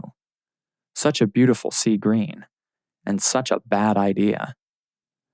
She should detest the trappings she escaped. "Put in whatever you'd like, but thanks for asking," Perry wiped his mouth. "In my experience, journalists don't. The good ones do." Define good. Caro took the hit. Not that Perry intended to slight her. He wouldn't. But he'd been ignoring what mattered in lieu of ogling. "Is that why you've been such a recluse? To avoid bad reporting?" "Let's say I know I can trust you to focus on what's important." "Thank you." His praise wore like a welcome hug. "Relax a while. We won't take off immediately." He touched the small of her back, and she startled. "Sit wherever you'd like. Would you care for something from the galley?" "What do you have?" She could use something to settle her butterflies. "Give me a minute." Perry disappeared toward the rear of the plane, only to emerge moments later with nothing but his signature smile. Caro must have let hers slip because he frowned. "You are hungry, eh?" "Famished," she admitted. "Not until you mentioned it, though." Anticipation coiled, ready to strike. Yes, Caro needed food, but she'd been too long without male attention. What else could explain her gushing? Please, God. It was critical that she maintain her standards. She had to live with herself. But part of that included self-maintenance. Shalom wasn't the only girl who needed company. The right kind. "Do you have a preference?" he asked. He pressed his lips together, his brows raised, so she said, "Whatever you can arrange." "Be right back." Perry disappeared into the cockpit. Smith did the same. Trouble in paradise? This could be why Perry preferred a familiar face. Caro resettled her laptop bag beside a captain's chair. She sat down and extracted her smartphone. James could use direction while she was away. If he wanted to write, she had plenty to keep him busy. The phone began to ring when an FBO attendant, A male about her age with a neatly trimmed beard and a distinctive tattoo appeared in the doorway. Cheeses of all shapes and colors filled the doily-covered tray in his hands. "Come right in," she said, and hung up before anyone answered. "Ma'am." She bent and peeked out the rounded window to the left. Another attendant, male like the first, but younger, carried what looked like shrimp. The crystal pot in the center, filled with what she hoped was spicy cocktail sauce, glistened in the sunlight. Another attendant carried a pitcher of orange juice and a blessed urn. Caffeine. She could use a dose of that. Other supplies followed. The FBO staff looked like a trail of giant-sized ants coming back after a picnic raid as they strung from jet to tarmac. Perry emerged from the cockpit, good humor returning. "There we are." "We needed to freshen the food, Mr. Prichard Lawrence. Otherwise it would have been waiting as usual." The bearded attendant took the bulk of the cheese to the galley. "Is this acceptable?" His gaze sidelined to Caro. She couldn't help but rapid-fire nod. "Perfect, Jean. My apologies for the inconvenience," Perry said. "Bill me for the rest. All of it." Jean directed the late arrival of assorted pastries. "As you say, sir." "I'll hold you to it. You didn't charge me last time," Perry winked. "Tell the ground crew to enjoy themselves. The food and the usual kicker." He poured a mug of coffee and presented it to Caro, still standing to note her surroundings. "I'll include the tip, sir. Enjoy your flight." The steward nodded, and like that trail of obedient ants, they all disappeared. They weren't insects, though. The people servicing Perry's jet were a highly functioning crew that the man himself, despite status, addressed as human beings. Individuals. He'd done the same with the ground crew. "Taking notes already?" Perry asked. "Does it show?" Perry scratched the back of his head and chuckled. "Yes." "And that's funny how? Be honest." She crossed her legs in defense. "Your eyes take on a glazed look when you slip into journalist mode." Perry craned his neck forward. "Just like Buddy." "Buddy who?" Maybe she didn't want to know. "My cockatoo. Now he'd be great for the spread." "Interesting acquisition. I'll think about that." Caro didn't fancy thinking of herself as part of a long line of blondes, but being replaced by a yellow-crested bird was too much. "When did you get this Buddy?"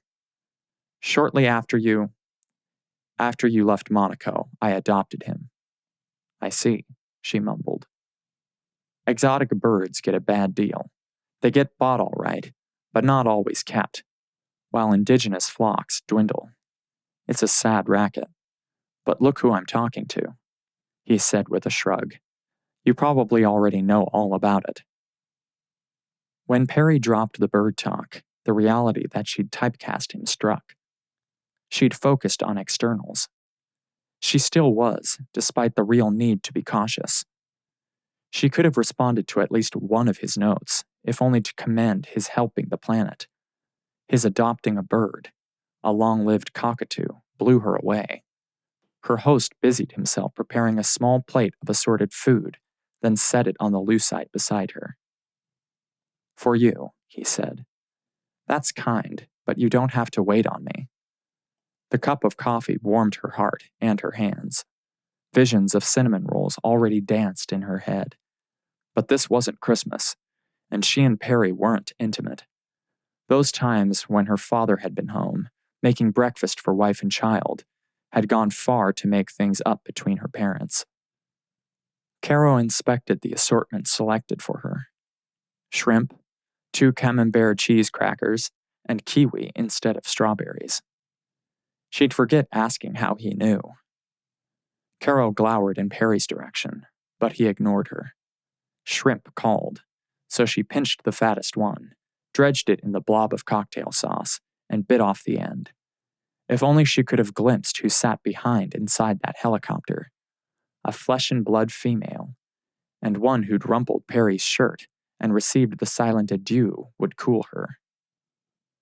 Recollections made her sick.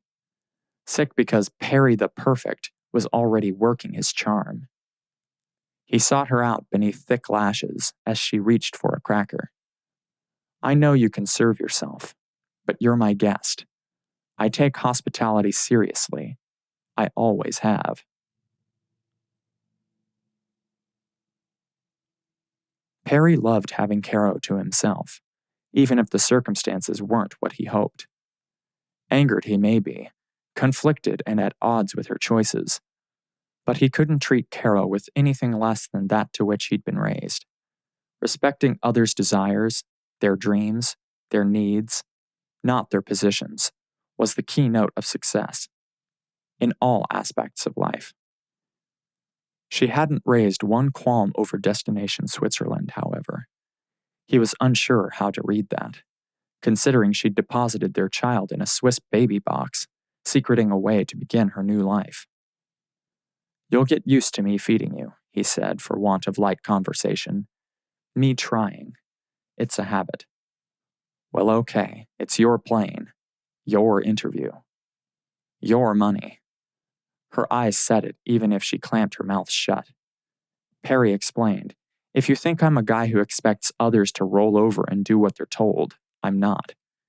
He'd had the impression from Jin that she'd known something about him. I want you to be comfortable. Stop pretending you're a waiter then. Why? Did I miss something? He teased. Her mad-on wavered just like the jumbo shrimp hovering halfway to her mouth. No.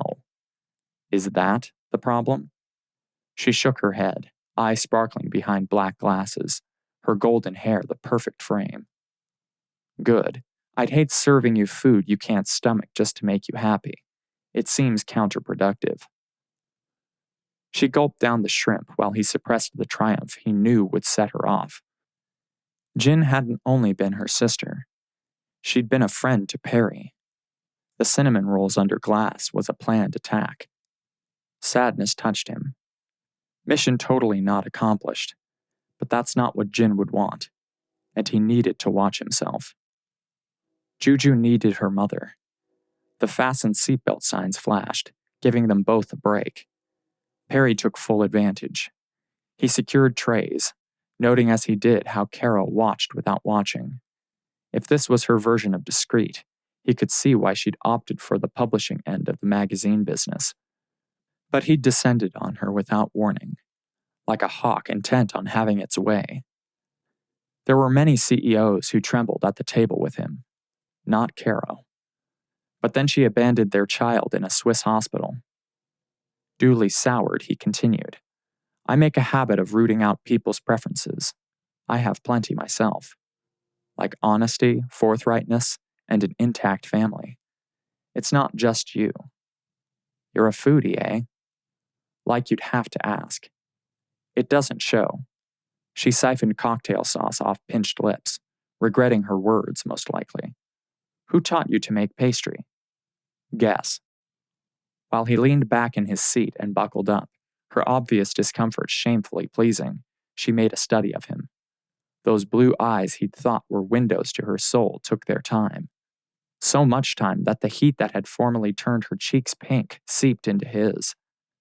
He smoothed a hand over his hair, a tell he hoped she wouldn't pick up on. Nervous is not the image he wanted to project. Your father? She declared at last. Very good, yes. The corners of her mouth turned slightly upward. You delight in catching people off guard, wowing them.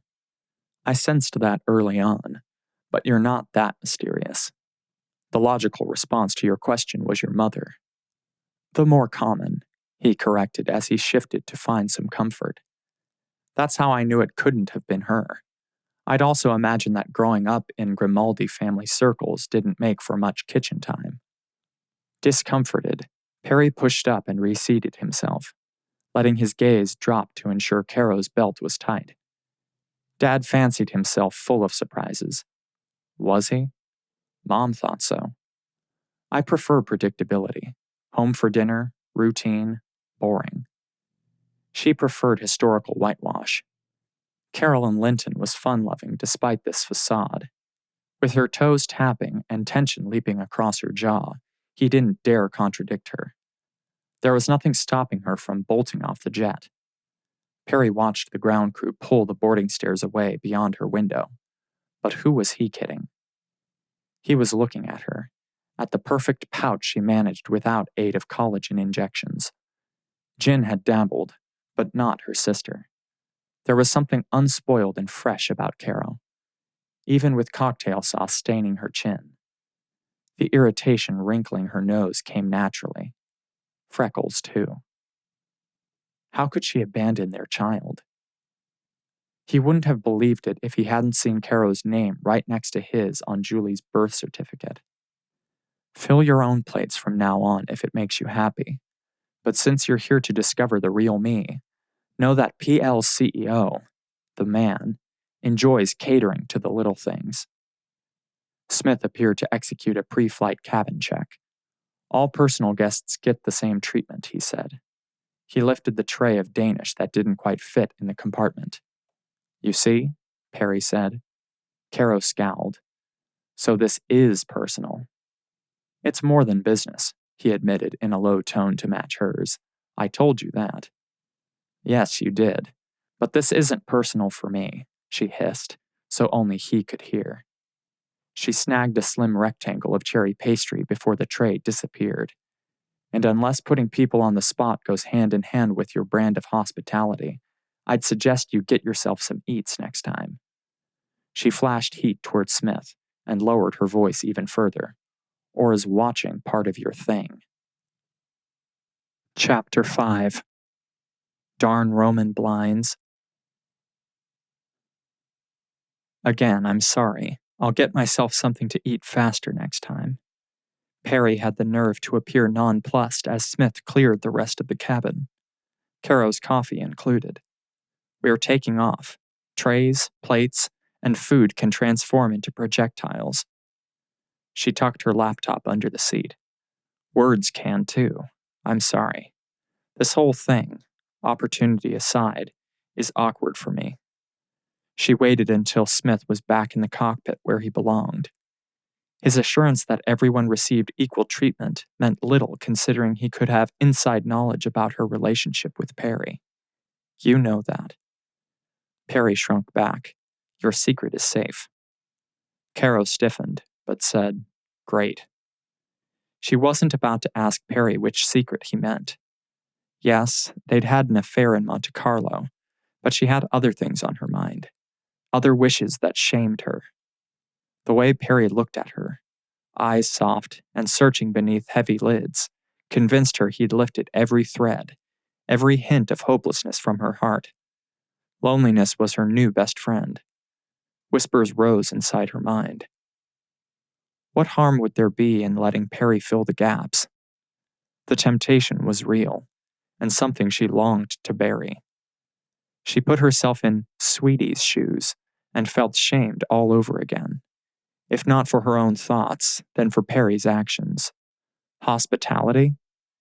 He could call it whatever he'd like. It hadn't been that long since a man hit on her. The plane thrust higher in the sky, the lurching in her stomach having nothing to do with it. Forever passed, or so it seemed. The ruffling clouds piercing the blue outside her window held a weightlessness she wished she could capture. So your parents, they died rather suddenly. Caro would trade her soul for her craft bag. Her nerves were more tangled than the yarn could ever be. That must have been hard. So hard he'd dismissed it to convince her of the addictive nature of adrenaline during their last interview. Speedboat racing, pushing the limits of Formula One race cars, spelunking with a twist. Reckless is what he'd been. But something inside her longed to cave dive too, despite danger, despite common sense, or the lurking unknown that often trapped and killed bored rich people who made a waste of resources. It was difficult, Perry admitted. Dad had that stroke. He was there one minute, golfing and going gangbusters, beating the pants off me, and then he was gone. Instantly, no warning, no time to prepare. Mom was... She died of a broken heart. Poor thing, Caro whispered. She'd tried going back to Monaco, to pick up with old relations, her old life. Everyone used to joke about Dad marrying her for her money. Maybe he did. Prichard Lawrence has had its struggles, but too much time had passed. She'd become too Canadian. And you? I tried to maintain connections in both worlds. You did too, I know. Your parents were both Canadians, but Jin wasn't. I'm sorry. Thanks for the roses. She would have loved them. Jin detested white, but I always told her she was purer than driven snow. I thought she'd like the humor. Caro laughed despite herself. I would have conveyed sympathies in person, but Jin had no fondness of funerals either. I thought it better to stay away. Yes, we're leveling off now. Caro didn't need to cry. You can get your own snack. I'm tired, not hungry. It's been a busy day for me, so... He produced a blanket from an overhead bin. If you don't mind. It's your plane. And you're my guest, he hurried to say. His flat expression moved her in ways she wished she liked. Take whatever from the galley. Absolutely. Dispassionate hospitality is what she'd asked for. A softly snoring Adonis was not, but the hours passed swiftly enough. Caro busied herself on her laptop, the Wi-Fi kicking in to give her flawless internet access. Too bad the glare coming in through Perry's window didn't affect him. Sunlight streaked across the aisle, making work impossible. She tapped on, but the banking plane only let more sunlight in. Perry slept, wiped out by Sweetie, and, if Caro had permission to take whatever she wanted from the galley, she could absolutely shut Perry's window. She lifted her laptop, stood, then set the computer down. With a perfunctory sigh, she leaned over, determined to ignore the effects of nearness. The last time she'd been this close to Perry the Perfect, bathed in sunlight from a lone porthole, peaceful despite untold responsibilities, she'd been on the Vivre la Vie. And yet there was something different. The beam streaking through the mile-high airspace cast Perry in a different light. It could be the example of his kindness to others. Whatever it was, her skin zinged. His tousled hair, straight nose, and full lips lingered too close. His hands, lying face up, one in his lap, the other lagging between their legs, looked like a Renaissance painting. Long, thick fingers slightly curled. Sensitive fingers, she remembered. A new motto, never forget, sought quick entry into Caro's brain. She couldn't forget. She bit her lip while every part of her identified Peregrine Prichard Lawrence III as anything but a friend. Darn Roman blinds. The cord tangled. Perry's shoulder pinned the remaining window treatment. She felt for the hard plastic shade behind the blinds while her heart raced. Faster than the thoroughbred she'd once bet on at the Saratoga Breeders' Cup. Relax, her father advised. You'll enjoy more of what God gives you. Place the bet. He was a 1, referencing the Almighty when he behaved as if he didn't exist. Forgiveness and mercy were Jeremy Linton's favorite terms, always uttered after the fact. But was she better? Flashbacks of a certain yacht and heaven-scented cinnamon rolls combined with the Michelangelo before her made for some serious condemnation. A serious hurdle, too. The shade moved and she shut it, quietly, by pure force of will. Perry's forehead lurked below, a tanned expanse bearing marks of responsibility. A wayward lock of ginger hair brushed across it. Caro hadn't recalled him having even the faintest worry lines, even with his love of outdoor sports. Whatever he was up to must be serious. She didn't know him, true, but she knew enough to understand she'd offended him when she flew off his yacht. She'd given herself, body and soul, in a moment of weakness, but refused to let Perry behave as a proper host in his own home. Boat, she corrected. Maybe she was carrying baggage like Jin implied. Caro didn't want to behave in her sister's fashion, but she had no desire to die alone. Perry moaned. It was an almost inaudible sound that spurred her to smile. There was something about a man asleep, especially a powerful man who, despite accomplishments, seemed as vulnerable as a babe once his eyes shut. Her mother had been right there, too. Caro glanced toward the cockpit. Nobody was coming, and yet Caro saw that she was tempting herself, putting herself smack into the occasion when another taste of Danish would do. Course set, she pulled back only to draw Perry's hand up with her. Cursed cufflinks. Collar bar, too. Caro fidgeted with her necklace tether, eager to disengage when Perry shifted. He curled his arm close under his chin, depriving her of access and drawing her too close for comfort. Too close, period. Perry wasn't about to move after that masterstroke of a rollover. He'd woken up almost before Caro had begun her examination, sleeping lightly. Or not sleeping at all was the order of a single parent's routine. He'd accustomed himself to deprivation. The abundant return of kisses and hugs, even those that left him rumpled, more than compensated. Experience with his daughter had also given him a new skill set that was providing another dividend. The opportunity to watch his child's mother, see what she'd say, what she'd do. He fluttered eyelids to catch another glimpse of a discombobulated Caro. Julia loved his surreptitious spying when she caught on, but he doubted Caro would, so he faked a snore. Perry's feigning sleep lent Julia the safe space to be bold. Like mother, like daughter, he thought. Hope and desire, the most upright kind, enlivened his skin. He should be angry, disgusted at the curious turn that saw Caro attracted to him after such a protracted rejection. She was still the most beautiful woman he'd ever met. Different, too. Why couldn't you have been everything I imagined? Her words were barely audible as she scrambled to untangle the fine chain connecting them. Why couldn't you be cruel, unkempt, and a real beast?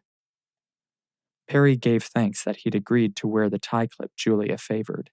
The thing caught freed chains. Good heavens, Caro hissed. Snap out of it, Linton. The winds are with us, the pilot announced in a soft undertone. We'll touch down in Zurich in only 6 hours. Silence reigned, but tension hit like the humidity before a cyclone. Poor Caro. Breathe, she murmured again as Perry gifted her with his best impression of dead to the world. He thought that's what she said. Mussed hair gave him some cover considering Caro was all about the chain, but he was only human. And she felt more than she was letting on. If they were merely two professionals, old acquaintances, she'd shake him awake and ask for help to get untangled. He risked a peek. Only one more knot to go. She caught the freed chain in her hand. Her blunt bangs grazed his face as she leaned closer, her exhales sweet and stilted when Peter and the wolf jingled inside his pocket. Perry opened his eyes. Caro gaped. Juju's ringtone was unmistakable. Her cherub face might glow through his pocket's thin silk. Baby talk could prove disastrous. He'd already chickened out at the airport, deciding it better to proceed as planned than lead with a sick baby. I've got to get this. He didn't mention their awkward position, but extracted the phone. He tore off his tie and shirt, handing the lot off to Caro, chains and all. I'm here, what is it? He got up, excusing himself to the cockpit. Smith knew better than to ask, and so did Senior, who continued flying the plane. Everything is fine. Stowe entered hostage negotiator mode. Perry took it down a notch and said, Why did you call? You insisted that I keep you apprised of changes. There's nothing to be alarmed about. Julia's temperature touched 100. I'm not alarmed, Stowe, just diligent. Good parents care about their children. Perry raked back his hair. He snuck a different peek at Caro. She'd moved back to her seat. His tie, clip, studs, and shirt lay in a neat pile on top of the coffee table. Stowe rattled on with typical efficiency, the kind that left him dead inside. There was no reason to turn the plane around.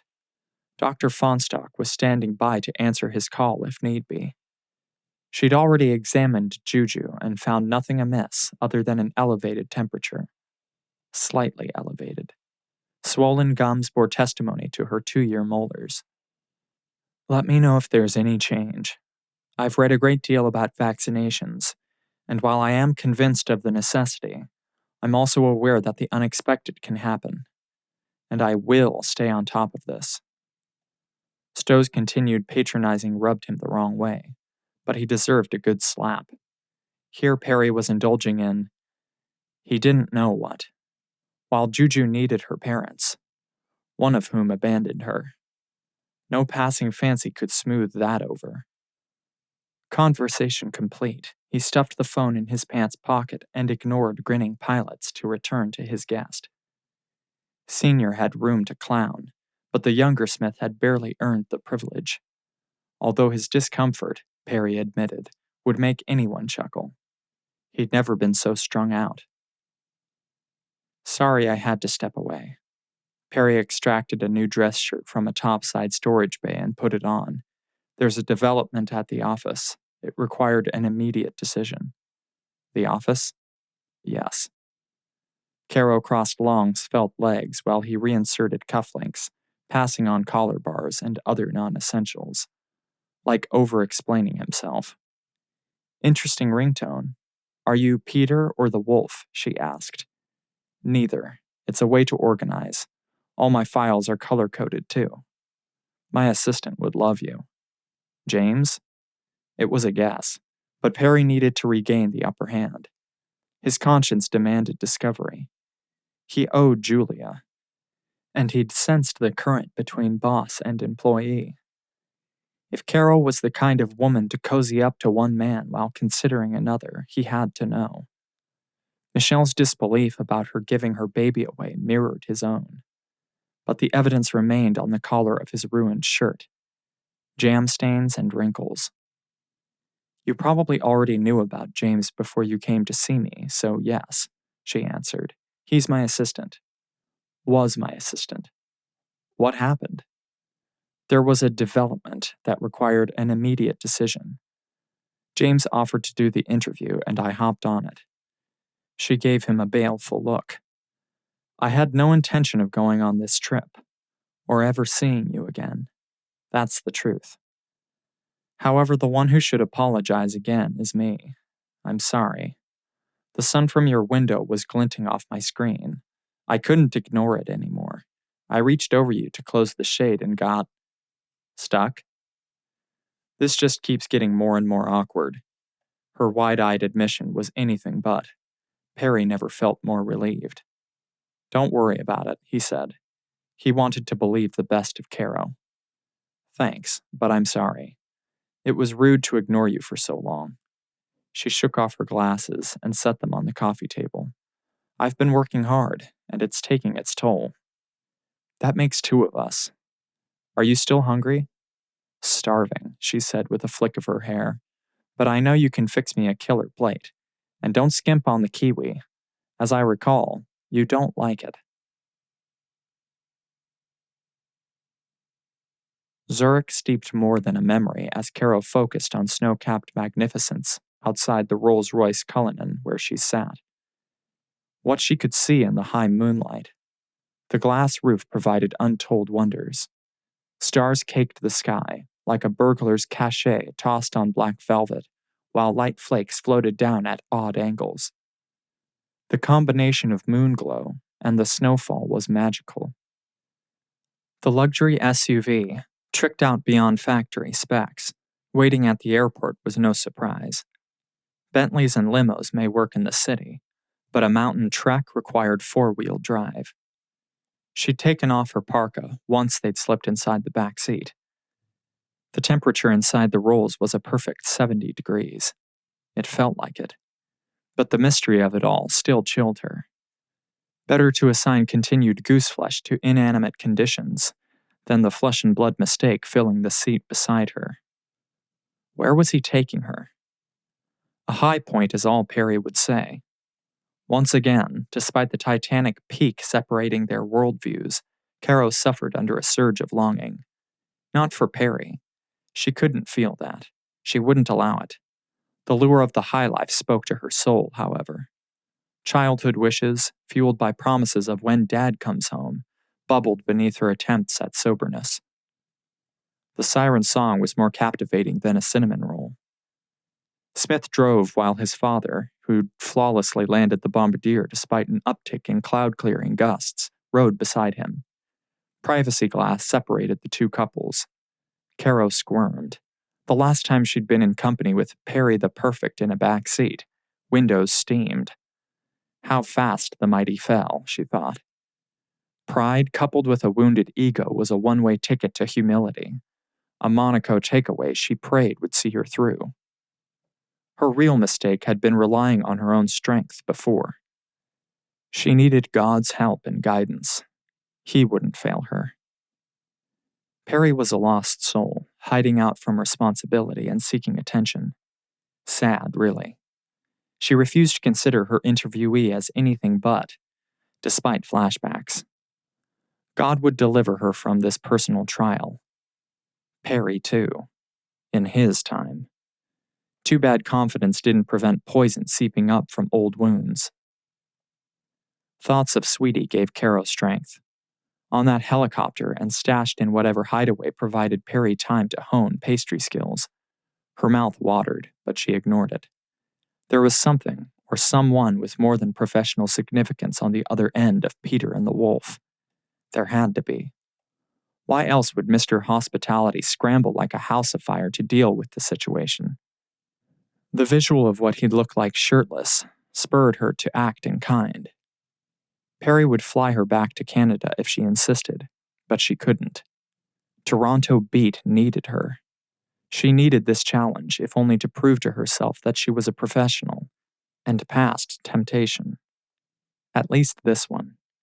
It was highly likely she'd given off dating because she didn't trust herself. She slid a look at Perry, consumed with a PowerPoint slide, and gritted her teeth.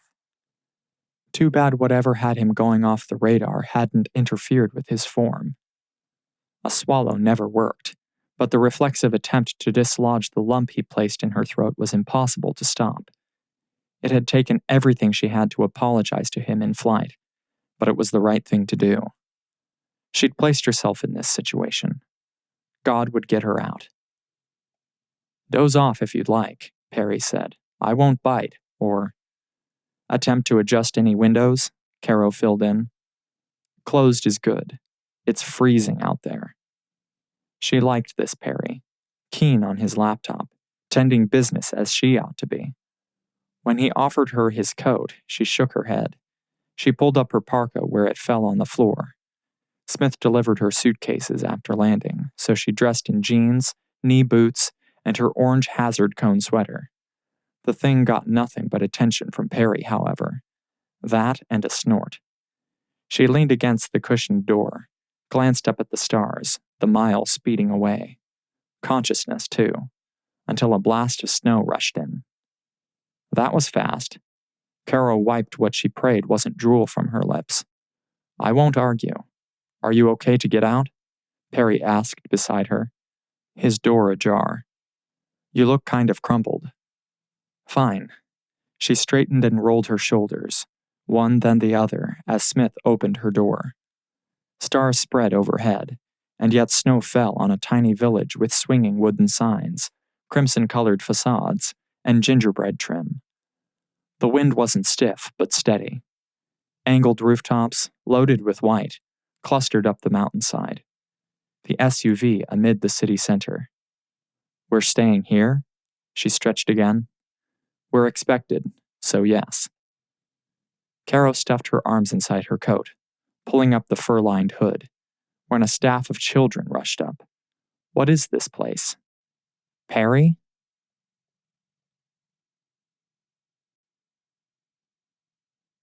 Chapter 6. Die Zukunft. Perry scanned the village, smiling to himself. He should have done this day one with Caro. Forget the casinos and moonlit yachts. Welcome to Die Zukunft. If he'd insisted on Switzerland for their first interview, Juju may have a brother or sister by now. He stopped the thought despite a spike of longing. If Caro bolted at the thought of one child, another one, with him. Are you surprised? Are you training a secret ski team? Caro asked. We encourage competitive skiing, yes, but everyone you see calls this home. The future, if you need a translation. A home, you mean? She spoke in low tones, apparently not wanting to offend her new hosts. Winter-wrapped children of all sizes shouted their hellos.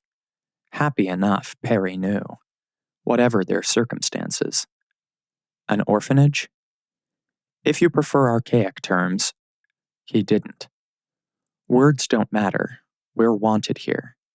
Evangeline, his first resident, shook out a thick black braid from inside her puffy coat. She looked too grown up, but she was. She was part of the teaching staff now. PL has made that clear enough, and since most of us expect the opposite, we're immune. I'm sorry. Caro offered a gloved hand. Don't be, Miss Linton. We're glad you're here. Evangeline. Evie. The girl introduced herself.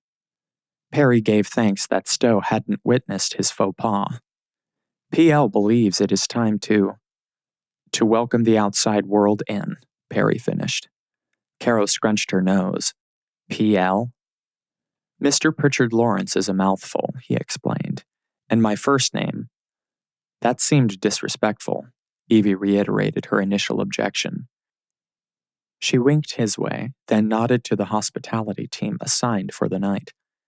Kids ferried bags, despite seniors' attempts to send little people off to bed. Put Miss Linton in the squash chalet. Squash? Caro echoed. You won't be sharing space with vegetables or sports tackle, so no worries, Evie grinned. We enjoy naming things, Perry said. He liked having Caro be part of his secret life. She snuck a look at him and said, Color coding, too? His insides flipped. Her warm regard heated him more than the fire he expected in the main lodge. You'll see. Settle in and get a proper rest. It's early, Caro protested. It's anything but. Their respective cat naps couldn't replace the need for sleep.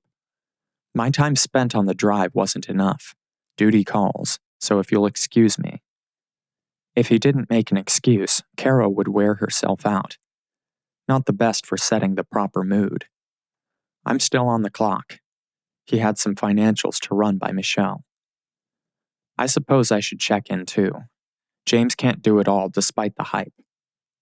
Caro drew back strands of blunt blonde hair, her meet-and-greet smile flagging. Thank you again for this opportunity. I'm looking forward to learning what other surprises you're keeping for me. So I caught you off guard. Wowed you. You know you did. She burrowed a boot heel into the snow. Congratulations.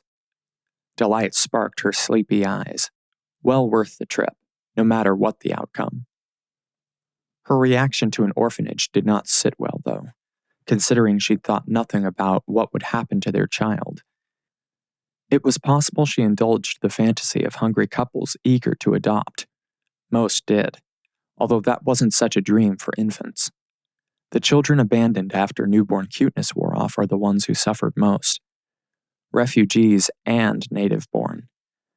And while he'd taken in his own child, Perry had adopted none of the unfortunates housed in the village.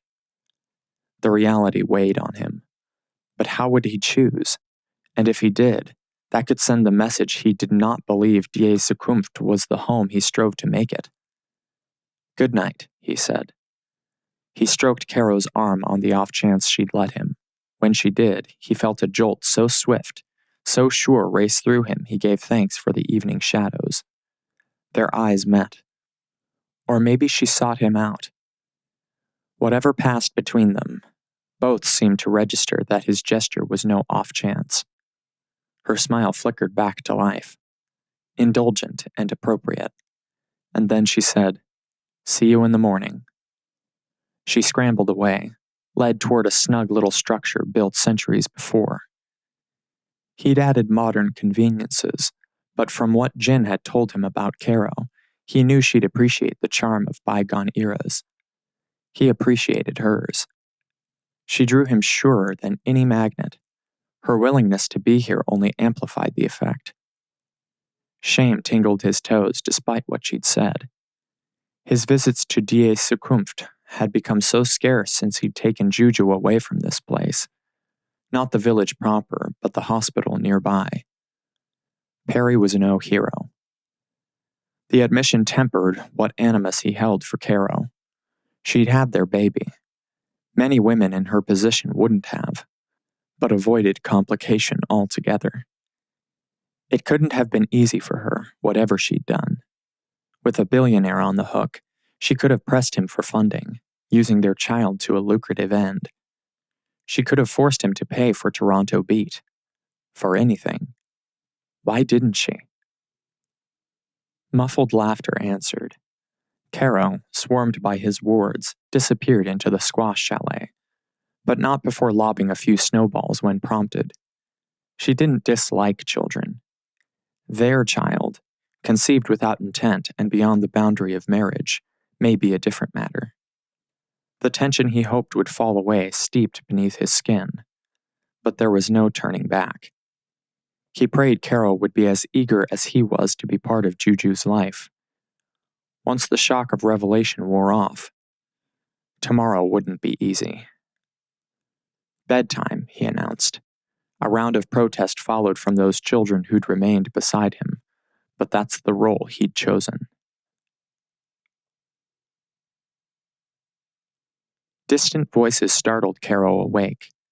Honey-stained ceiling beams, glowing white curtains, and a straight shot of "Where am I?" overwhelmed her. She shut her eyes and pressed the heels of her hands against either socket. The scenery remained. Whimsical stencils of assorted squash included, when she looked again. But words turned to shouts, executed in flawless English. Whatever was going on, she needed to make use of every second this week. She hadn't imagined Perry as a Father Christmas, but that's what he seemed like last night. Her heart smiled. Jin wasn't wholly off base as a matchmaker. And the children? What was going on there? "It's my job," one cried. "No, it's mine," said another boy. Caro stretched from her favored fetal position to sit up. The bed covers, fluffy down and almost too toasty, were impossible to push away, but she managed. Hey now," she said with more vigor than she felt. They must be able to hear her. "No fighting. I'm up already." She assumed that was the argument as twin knocks sounded. A pair of boys pushed each other off the front stoop as she swung the door. Cold rushed in, but she welcomed it. Sunlight not so much. The glare tripled thanks to the snowy carpet rolling across the slopes. "May I help you?" The oldest child, apple-cheeked and blindingly blonde, scrambled back to attention. "PL said to wake you." "Breakfast is coming," the younger boy said, brushing snow off his front as he stood. He flashed pinched lips and indignant eyebrows, furrowed and dark as his gleaming mop of blue-black hair. "You're not to fuss yourself. We'll come to you." "Such service. Do you give all your visitors the 10-star treatment?" she asked. The youngest shook his head. "We don't get many visitors." "We have our teachers," the older one added, "coaches and—" "Thank you for waking our guest, you two." Perry's rich baritone set her insides to shuddering. "Now it's off to school." She barely recognized him all bundled up. His half-lidded eyes peered beneath a striped pom-pom beanie. A loose wrapped purple scarf enclosed his neck, the ends draped over either shoulder. No designer suits or silk pajamas, but the loaded breakfast tray was too familiar. "Classes? Today?" she asked. "There's a schedule to keep. Children need order." He glanced at each boy, and Caro guessed by their shifting expressions that they were ashamed at having scuffled. Off you go, and please tell Miss Evie we have everything in hand. He waited for each boy's nod, then said, "The Swiss are very punctual." "Despite staying up late?" she countered. He lowered those lashed lids and said, "If I've missed anything, let me know." "Where's my cinnamon roll?" "I'm sorry, Caro." Her name was a heady substitute, but a sugary morning doesn't make for a productive afternoon. "It isn't the best example," he added in a whisper. The boys were still within earshot. "I've brought eggs, poached, hearty rye toast with lingonberry preserves, crisp bacon, American style, like you prefer, and strong coffee." "What's that under there, eh?" Her napkin rode a little high. "Something between you and me." "Okay." She suspected a smaller version of what she'd pinched in Monaco. "Is that why you're isolating me? I've had my shots, you know. Not that Switzerland requires any." Her reasoning was awkward, but she needed to let him know she was paying attention. "Is Die Zukunft the first and last leg of our trip? He could whisk her away to China." "Would you like that?" "I like cinnamon rolls, but then you already knew that." "I'm sorry, it's strudel this morning. Apple." "Aw." She made a face and waved him inside, her flannel penguin pajamas an afterthought. They covered more than her clothes of yesterday. "Seriously, though, you're the one who wows people. Is there something in the main lodge you don't want me to see?" "Don't be ridiculous."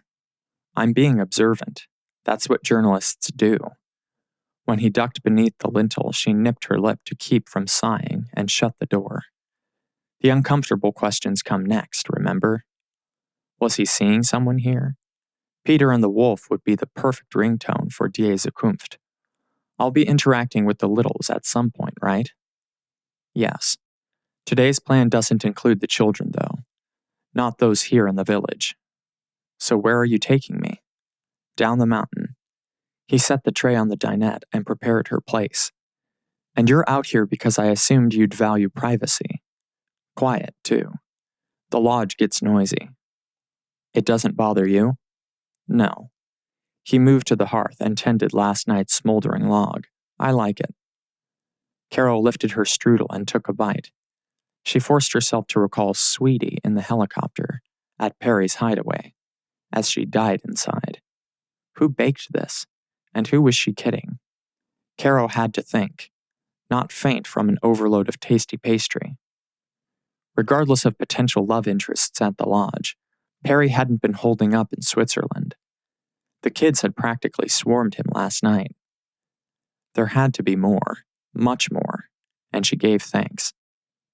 She needed tangible obstacles. God seemed so far away despite the high altitude, and never again was harder to grasp with her taste buds singing sweet mystery of life. Present company grinned back at her like she was the cream, but Perry had no coffee, and she took hers black. Whatever motivated him to examine her at every glance, it was something best ignored. What do you want me to print? She tucked hair behind her left ear and finished her strudel. A feature on the Die Zukunft with no mention of Prichard Lawrence? He could want to retain anonymity, although that wouldn't do Toronto Beat any favors. Perry was the draw. The mention of other children intrigued her, but she'd let him lead. He may want to finance her just like this village. Perry didn't look eccentric, but Uncle Michel might be right. Perry twisted where he crouched, filling the ash bucket. I'm up for suggestions. Oh no, you're not putting me on the spot. Sit down and we'll talk about it. She needed parameters. So did Perry. He drank her in before she slid behind the protective barrier of a charming two-seater table that seemed better suited to Geppetto's workshop.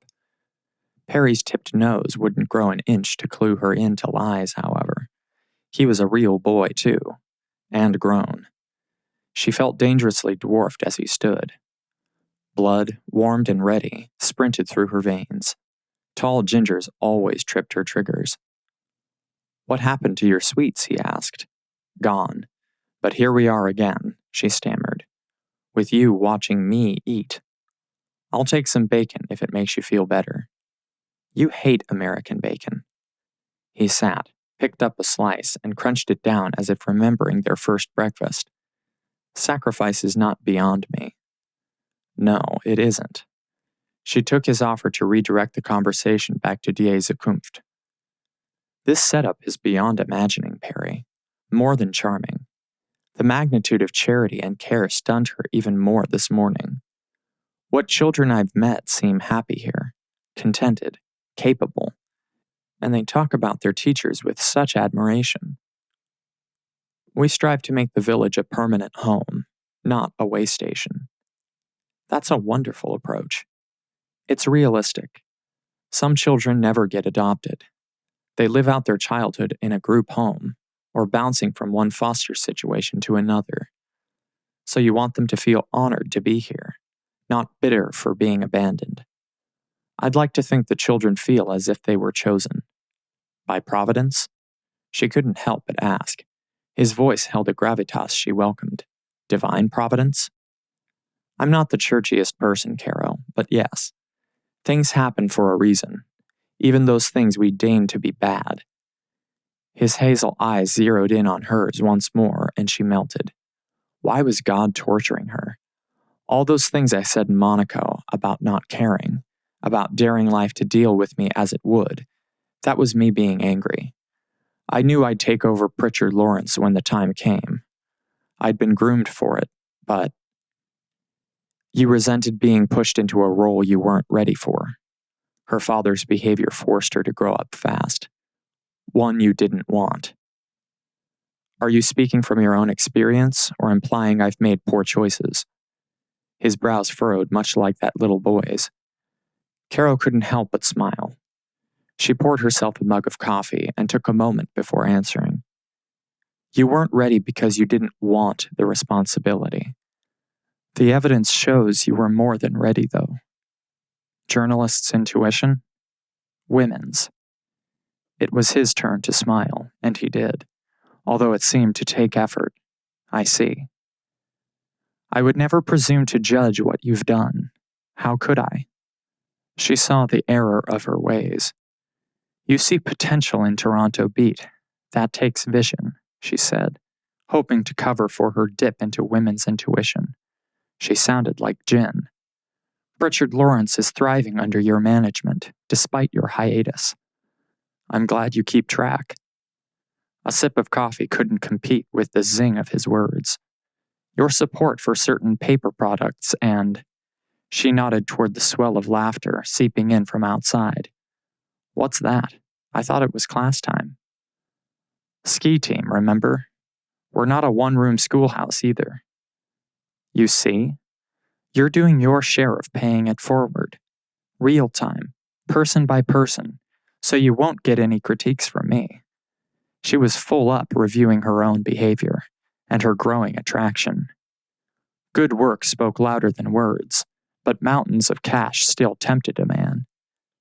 Perry had somebody waiting for him back in Toronto, someone he cared about, and it wasn't her. The sooner that sunk in, the better. I'm sorry, defensiveness is something I'm working on. When you figure out how to quash it, let me know. I've struggled my whole life. Caro regretted the admission. It wasn't like her to reveal herself, but the aftermath of tension eased by her confession made her more aware of how brittle she was. God willing, all awkwardness would disappear someday. Perry's gaze was difficult to endure. Heavy-lidded and unwavering. She wasn't the churchiest person either, but she was hoping God would show the mercy he was famous for. She took another drink and swallowed. Well, en Goethe, Perry said, scooting back his chair and standing. What? Have a good meal. Have a good one, really. That's just what the Swiss say. Thanks, I'll plan on having both. Good. We can talk about details when you're ready to go. Perry flicked back his purple scarf. I'll meet you in front of the lodge in an hour. Make that 30 minutes. She needed to gain some hand. 30 minutes. his sweep of hazel eyes devastated. See you then. Crews cleaned regularly, but as Perry crunched over snow toward the garage, the odor of oil increased. More detectable than usual, he thought, stuffing the whipping ends of his scarf inside his jacket. Thank you, Italy. The Fawn, the local name given to the thundering air current from the south, brought high pressure, headaches too, some said. Warm, wet air was speeding up the Matterhorn to battle the dry cold. That meant wind and more snow. Not his favorite, but nothing would ruin today. Caro liked the fluffy stuff. She loved it. He loved that chunky orange sweater she'd worn last night. This morning's mussed hair and casual attitude hit home, too. Did she have any idea how appealing her lack of effort was? How refreshing? Probably not, or she'd doll up. He'd like that too, however. Visions of the knit dress she'd worn in Monaco. Long, clingy, and classy, stalked imagination. But his likes and dislikes mattered little. Juju needed her mom. The truth needed to be out. Down the mountain they'd go, fawns or not. Senior took that mission to heart. White hair ruffling, bib overalls hidden beneath a practical black jacket. The old man spit and shined the grill of the Cullinan. The man never rested. There's no need for that. Yes, there is, Smith said. He spat again and rubbed Chrome with a flapping chamois. Are you filling time or staving off a lecture? Caro wasn't the only one to make observations. The old man buffed and huffed. That depends. Perry snatched the chamois and chucked it toward the tool bench. Caro may not critique his performance, but others did. What's on your mind, eh? Perry's father valued Senior's opinion, and Perry was no different. I've topped off fluids, and she's ready whenever you are, Senior said. Great, but that's not what has you buffing Chrome. What are you thinking? Perry blocked Senior's way to the tool bench. Time to spit that out. I'm sorry. You've worked this thing through, son, I'm sure. I have, Perry said. Good. Glad to hear it.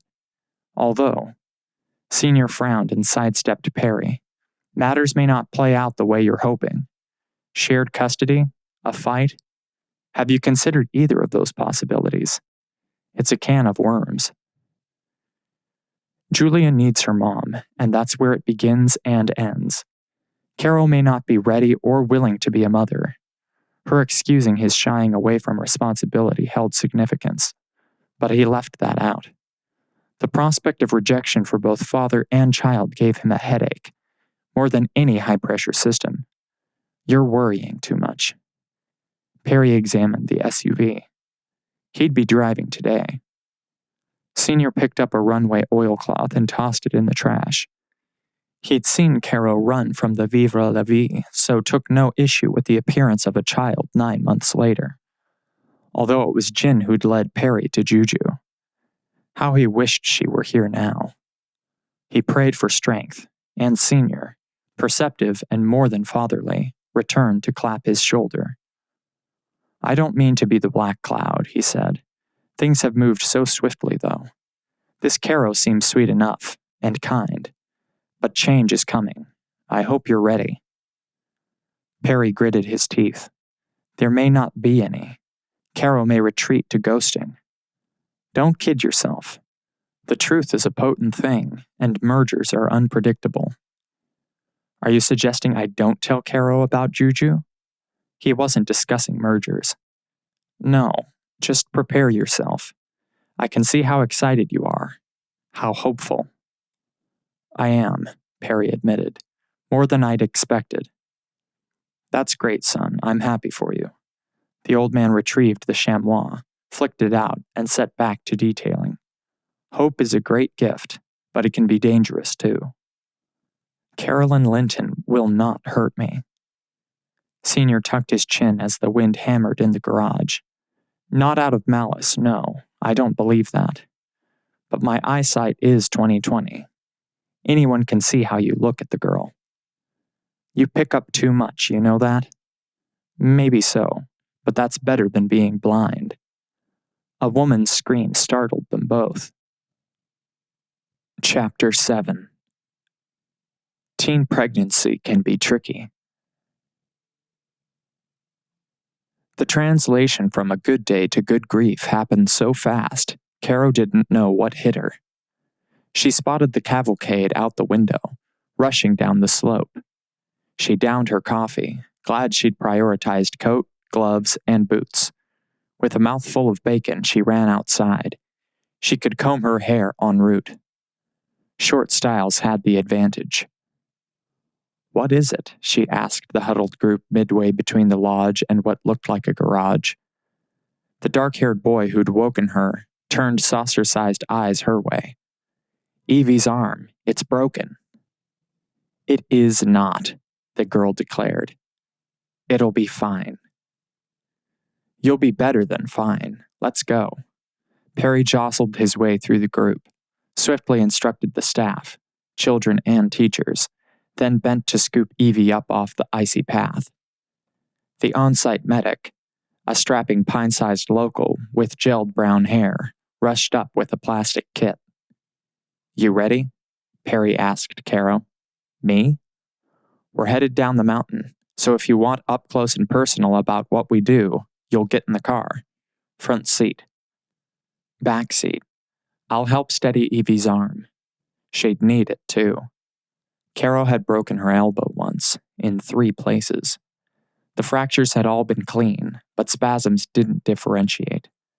The young woman, though a master at control judging by her white line of a mouth, would need encouragement. "I will manage the patient." The medic loomed close. "I'll ride in the back with Evie." "And leave die Zukunft?" "No, it's not that big a deal," the girl protested. "You're right, it's not." Caro stroked Evie's beautiful braid and glanced up at Perry. "PL and I were heading down the mountain anyway. You may as well come along and give me the scoop on the village. Considering your benefactor's habit of hiding out, you likely know more than he does." Evie paled. "I would never." "Please do." Perry tucked Evie inside the car, then whispered to Caro, "Keep her talking. She loves this place." "I'd have her arm set here, although we're not in a position to x-ray." That scream said broken to me. Caro nodded. The way Evie eyed the medic said something else. "Give me the kit." "Can you stabilize her arm?" Perry asked, gingerly removing Evie's coat. "That feature I did on Doctors Without Borders was a first-hand account." The medic scowled. "You're a trained nurse?" "Hardly, but I learned some things. Like when a woman wanted to steer clear of a man. I know what I'm doing." She grabbed the kit and swung around the other side of the car to get in. "So you weren't just avoiding me?" Perry asked over Evie's head. "He's a big joker, eh?" Caro said to Evie, then looked to Senior outside the open door. "Are you driving?" Senior shut her door in response. "I'll get us there," Perry said. He hopped out, closed the other door, and filled the driver's seat. The engine whirred to life. In under 5 minutes, Caro secured Evie's arm atop a padded split, applied an instant ice compress, and buckled both their seatbelts before they wound down the road. "So what is it that has Evie so upset?" Perry asked in the emergency waiting room. Caro's raising the privacy glass en route was almost as telling as Evie's tight-lipped thank you, whispered before she disappeared with uniformed hospital staff. "Is it Andrin?" She seemed to groan more over his hovering than her arm. Caro spun from the picture window showing the snowy effects of hot air currents. "Who?" "Our medic," Perry clarified. "Evie has mastered icy steppes since forever." "I'm sure she has, but that's beside the point." "How so?" "It's my job to protect these kids." "He should protect Caro, too." "Evangeline is not a child." Caro lifted her brows and he squirmed. "Come on," he goaded. "We're on the same side." "We both want what's best for Evie, yes? Who wouldn't?" She's amazing. But if you want answers, ask her. Caro hugged her arms and rubbed. Ask and you shall receive, maybe, she qualified. Did Evie tell you what Andron said or did? If he'd done anything, Perry would kill him. Forget firing. Evie was of age, but the surge powering his limbs felt like someone had made a move on Juju. That would come one day. The thought sickened him. The realization that Caro may harbor her own suffering, flashbacks thanks to his taking her to this hospital, turned his stomach too. How could he do this to her? Are you all right? She asked with that kindly voice that set her apart from so many. You look like you could pass out. I feel like it. Sit down, she suggested. This too shall pass. You're right. Evie can handle this. So can Andron, whatever is going on. But could he? Perry knew honesty was the best policy. He'd said he wanted to be straight with Caro, but he enjoyed her company. He wanted it to last. If he told her exactly why he wanted her here, she could run. She'd have every right. A firestorm could melt the glacier. She managed herself with such coolness. However, he couldn't help wondering. How could a woman so full of heart be heartless, unmoved by revisiting the scene of child abandonment? Caro excused herself to get some water, and he smoothed a hand down the back of his skull. It was splitting. The only breeze wreaking havoc with his head was the hot-aired assurance he'd given to Senior. Perry smiled tightly and sank into a plastic-molded seat. The receptionist busied herself with paperwork, lifting her head when an expectant mother in a wheelchair burst inside the double doors. A harried man, Perry assumed was the father, followed close behind. He disregarded a tumbled overnight bag and pushed the wheelchair toward the desk. Perry jumped up and retrieved the bag, returning it to the grateful father-to-be. When he turned back, he caught his breath. Waters in hand, Caro stood by the chair he'd abandoned. A faraway something flashed behind chunky glasses. Guilt sped like quicksilver through every inch of him. What was he doing? Seriously. Come on, let's go outside, he said. He needed fresh air. He didn't need to torment a generous young woman who'd done the best she could by the child she'd been unprepared to raise. For all she knew, he'd been in no position to shoulder responsibility, unless that meant leaving a baby to someone in his will. His heart squeezed at the thought of Juju, at home, fevered, and missing him. She was such a bear whenever a new tooth broke through. Stowe likely had her hands full, and yet he resented her too. Caro would come around in time. Her own time. She could be part of his life. Juju's too. If he stopped pushing. What is wrong? Caro asked. Nothing. He walked out under the cement canopy, grateful that she took only enough time to pull up her hood before following. I'm glad you're here. I'm glad too. You are? I don't say things unless I mean them, Perry. There was that look again, the same she'd given the expectant parents, only fur-framed and doing a number on him. I've misjudged you. That night on the Vivre la Vie wasn't your fault. You didn't coerce me. I stayed by choice. Should I take that as a compliment? She blushed so deeply he felt a fresh stab of guilt. You're not making this easy, are you? Personal exchanges are a challenge. Keep it to yourself, though, or stock prices may fall. Can't have that, eh? When she lifted her eyes filled with myrrh and not a little mischief, he confessed, I have people relying on me, so no. One little one in particular.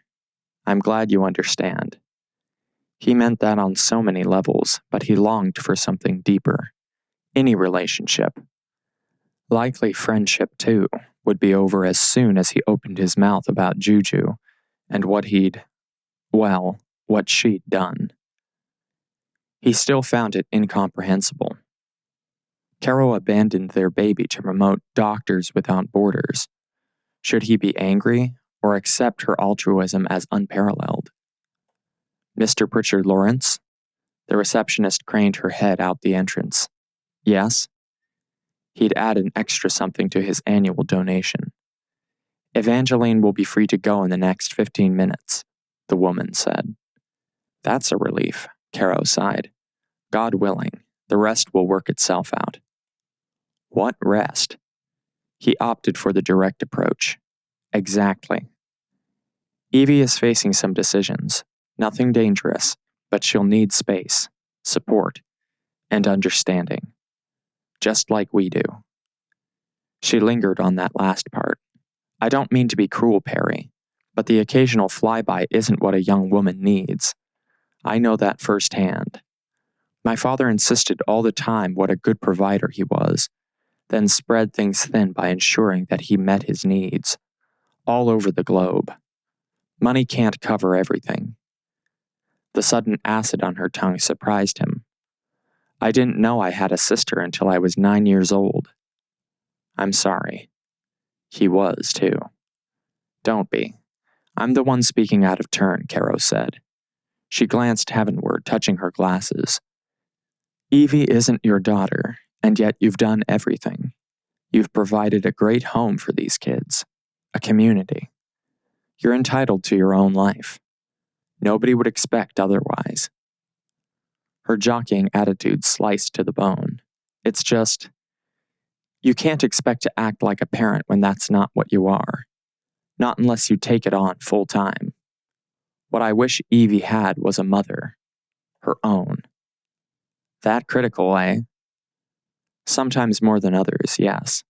Fathers, too. You know that.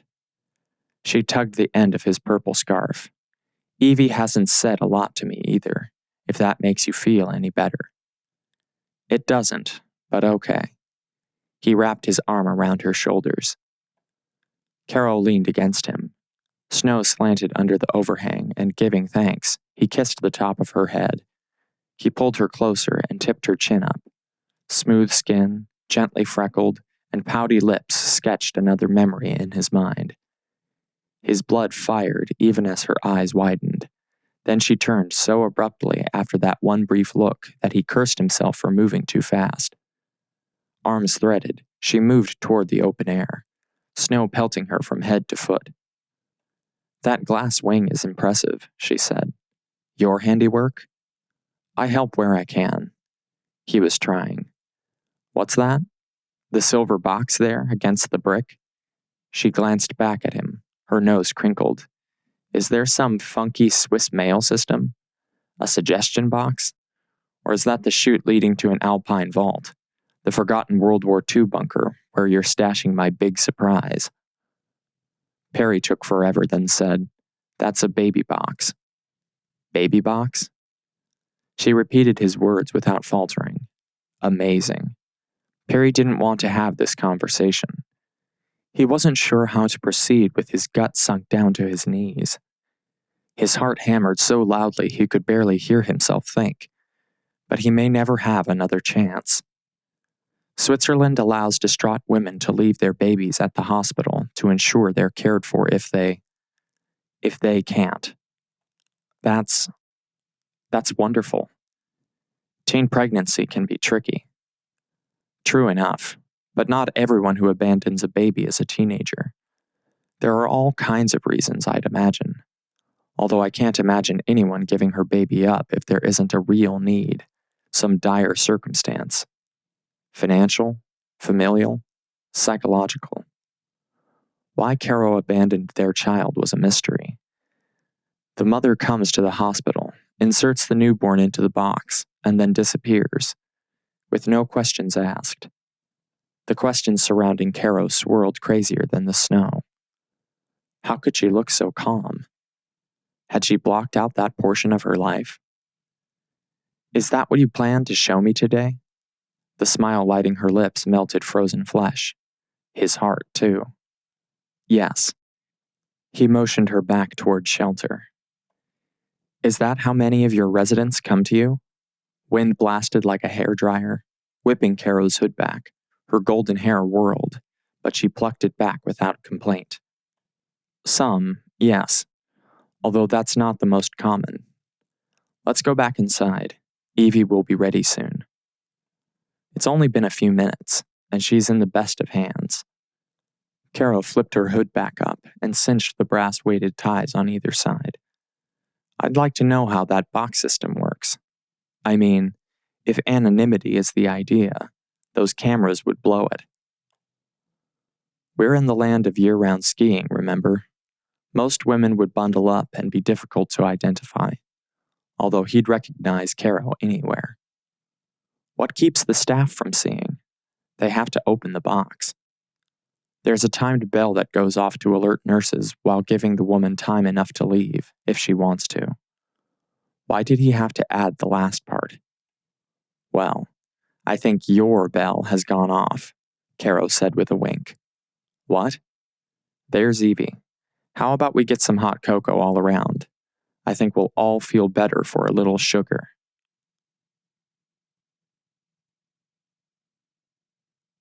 Caro nestled back inside an expansive brushed suede armchair on the service side of the glass enclosed fire pit in the main lodge. Wood crackled beneath a glittering snap of orange embers. Heat radiated through her bones, the primal kind that saw her roll her shoulders. She'd given anything to take off her boots. It was only afternoon, but exhaustion, part jet lag, part adrenaline aftermath, sank beneath her skin in waves. Delicious. But she wouldn't close her eyes despite temptation. There was too much to take in. Die Zukunft was a dream. Evie's hospitality crew filled her cocoa mug before she could drain it. How many times? Caro couldn't say, but took a long drink. Sweet, warm, and bolstering. The recipe worked, sending a welcome rush from tongue to toes. A cinnamon stick added more special somethings than plain marshmallows. Trays of pastry. Perry's cinnamon rolls front and center featured on the side table she tried to avoid. A backward glance would have to satisfy. Children meandered in and out, grateful for their half-day schedule, but not about to push it, she guessed from their sober smiles. They seemed happy here, parentless, but part of a collective, and content. Perry had done a tremendous job, keeping the place under wraps if nothing else. Although, Caro admitted that she wasn't quite on the pulse of things. Toronto Beach should have sniffed out this paradise. Her Toronto Tycoon was amazing. He was hers.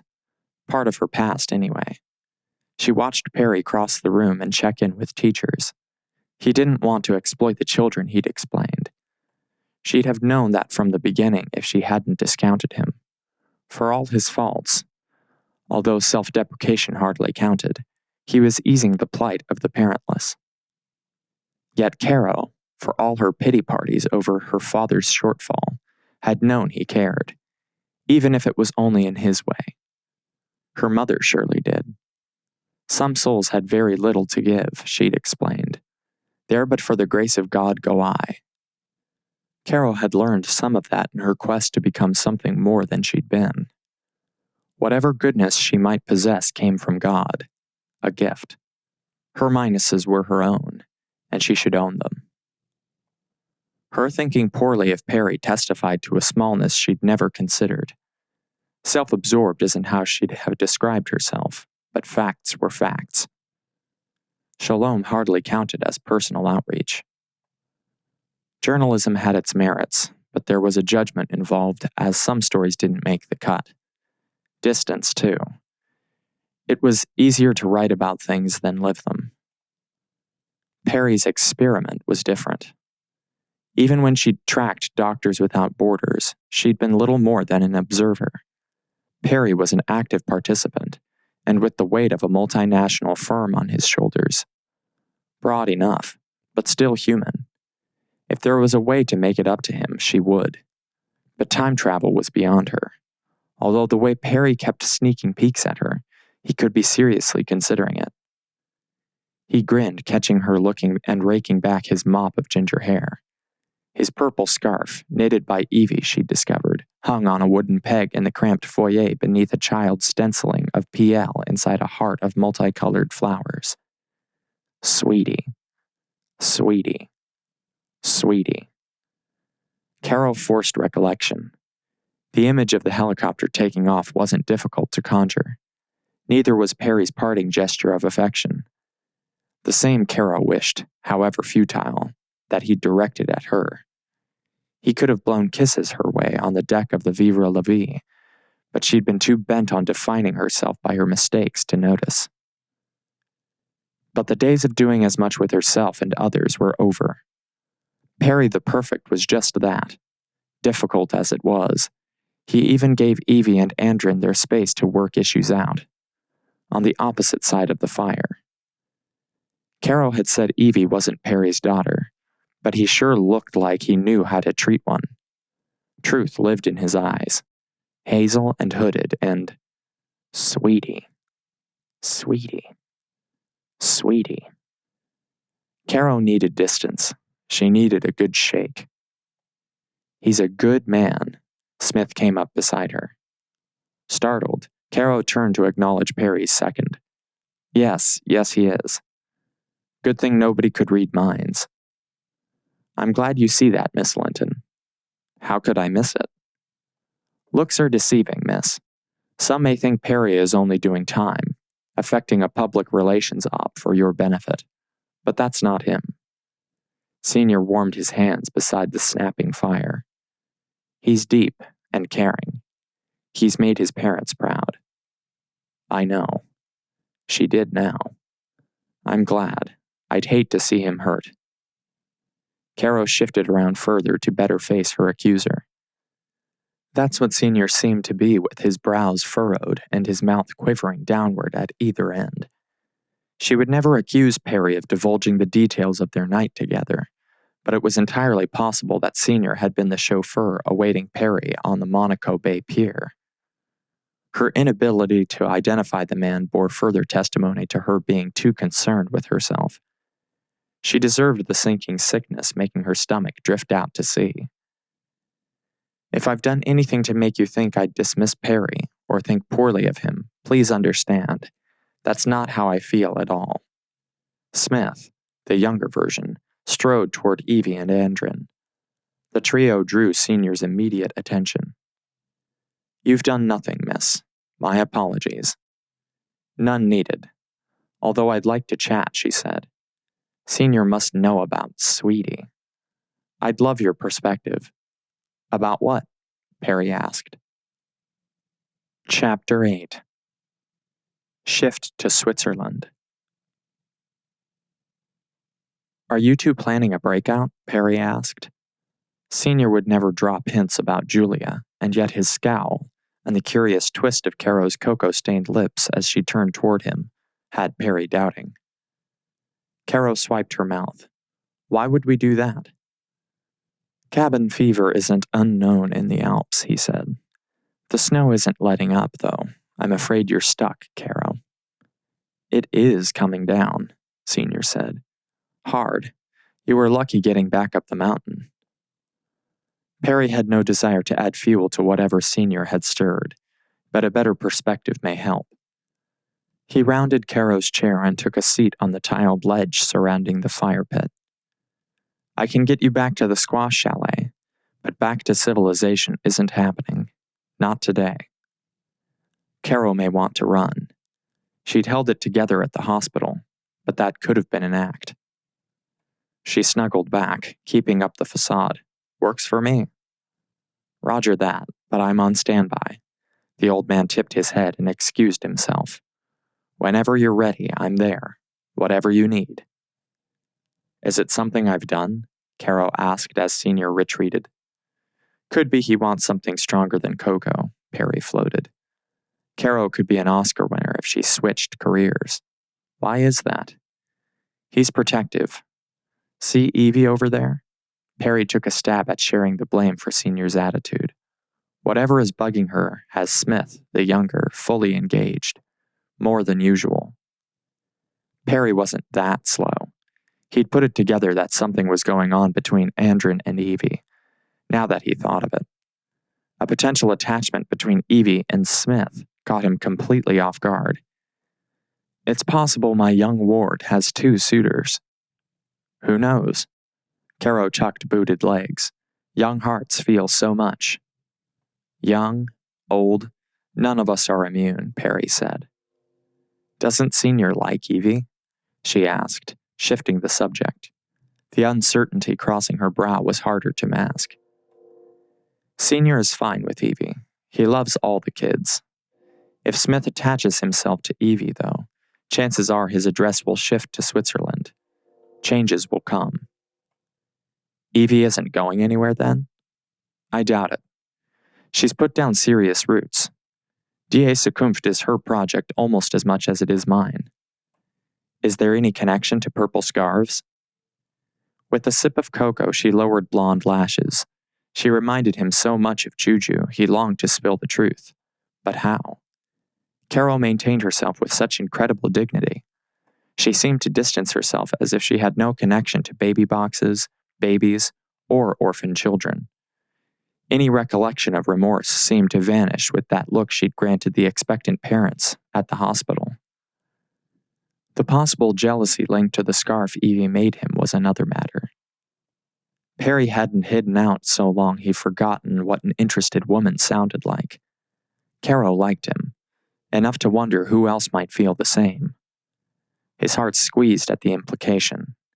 He may be reaching, but slow and steady won the day. Evie knits. He took a brimming mug from an eavesdropping waitstaffer, a teenaged brunette with eager eyes and a ready tray. That's what she does. Is that so? Caro asked the solicitous Swiss girl. She'd be working on something for you if not for that cast, the girl answered before scurrying off. But she does save her best work for some. The last part trailed off, and Perry shook his head. Poor Evie. Needlework heals the soul, Caro said. If she'd caught their waitress's parting words, she didn't let on. But she'll be back at it before the cast comes off. I enjoy knitting too. You're good at it then? I made that dress, she admitted with a shy sweep of eyes. I didn't need to ask which one. My mom would knit on snowy nights, but she'd never crafted anything so swanky and high-end. Memories of Caro draped in cleverly crafted knots, and out of them paraded through his mind. I'm surprised. I'd expect your father would have been the needle nut. There are some lines not crossed, Perry joked. His meaning was serious, though, and meant for himself. He had no call to envision Caro in any fashion outside respectable. How about you teach me? Can you imagine a spread featuring needles and yarn? I could round up supplies in 10 minutes, tops. He let his proposal hang. Caro wasn't some startup seeking financing or a one-night stand. She was the mother of his child, a woman who'd gain his admiration even if he were only meeting her for the first time. He'd be the winner in any shared project, large or small. But a simple craft could segue into more important matters. She seemed to take stock in the soulful side effects. His insides twanged, and he prayed for patience. The need was ever present. But Perry forgot more often than not. He was too busy trying to make things happen. What do you say? He asked. We'll see. Caro took a deep dose of cocoa. I'm not done with this yet. But immobility is where it's at for Evie, and quiet. She settled her mug on the cutwork table and frowned. Maybe you should break that up. You forget. I'm not Evie's father. No, but you care. She glanced past him and nipped her lower lip. That's what matters. When she peered back, a battle pinching behind her glasses, he touched her knee. I'm glad you think so. His shirt pocket chose that moment to go off. Oh no, Peter and the wolf. Duty calls, Caro said. It was the way she said it, all prickles and prejudice that deflated his balloon. Go ahead, get that. She brushed his hand away. I'm sure it's urgent. I'll take care of Evie. Caro wished she had someone to take care of her. She wished Jin were here, her mother. Her father in any capacity would be welcome, to remind her how untrustworthy men with money could be if nothing else. She'd even settle for James. He dared because he cared. Good grief. The same was true of Perry, but he'd already darted off. Not so perfect. The solicitous serving girl watched as Caro stood, intrigue plainly written inside her dancing eyes. God still felt far away, but she prayed anyway. More than likely, he knew her heart wasn't in her hollow petitions. Yes, she wanted deliverance from Perry, but being saved from herself came first. Grace built on nature, and she was having a devil's time tempting herself. What would her life be if she'd stayed on that yacht? What would she be doing if Michelle hadn't hung this lodestone assignment around her neck? The back and forth tormented her. It probably always would. Just like Peter and the Wolf, an office ringtone, my clunky booted foot. She rounded the fire pit, arms threaded as if that would quell the mayhem in her midsection. Break it up, she said. This young woman needs space and quiet. Andren reared axe-wide shoulders, fiery eyes glued to Smith. I am monitoring our patient's health. Evangeline has never taken such strong pain medication. No, she hasn't, Smith countered, ignoring Caro altogether. She's not herself. Yeah. Caro wedged between the two men. Take it outside. You're not fooling anyone. There are children watching, and standing sentry over our patient will probably counter any effect of her medication. I'm not following, the medic said. I'm familiar with muscle relaxants, and what makes a woman tense. Outside. Caro crinkled her nose at the sequoia-sized native, despite his proprietary glower. Bring it on, she said without a word. She'd handle Smith, too. The mittens hanging outside his coat pocket registered. Evie's handiwork? What an old story. No wonder Andren was steamed. Misfired cues and jealousy, a queasy combination best avoided. Smith, your father is seeking something stronger than cocoa. See to it, Andren. You have an entire village to concern yourself with. Perhaps a review of those slippery stones where Evie fell is in order. She arched her brow. Maintenance has already reviewed the scene. And Mr. Prichard Lawrence will review staff assignments if I'm judging his look correctly. He's protective, and rightfully so, she said. Unless you care to monitor that, I'd suggest you give Evie space to breathe. Perry huddled with his phone in the far side of the lodge, but his focus was unmistakable. So was the guilty purse of lips that eased all need for Caro to chant, "Sweetie." Providence caught him out, not sinning necessarily, but contemplating something. Caro couldn't countenance that, no matter how flattering. Whoever was on Perry's phone took priority. Sweetie had been there first. Sweetie, who'd seen a rumpled Perry off at the airport. The woman had received the heartbreaking send-off barely 24 hours ago. Whatever Perry's dilemma, Caro refused to be the female equivalent of the dueling giants making Evie groan. Come on, break it up. She smelled the testosterone. I need girl time, and neither of you qualify. The dark-haired Evie, fully grown, Caro reminded herself, slumped in a club chair.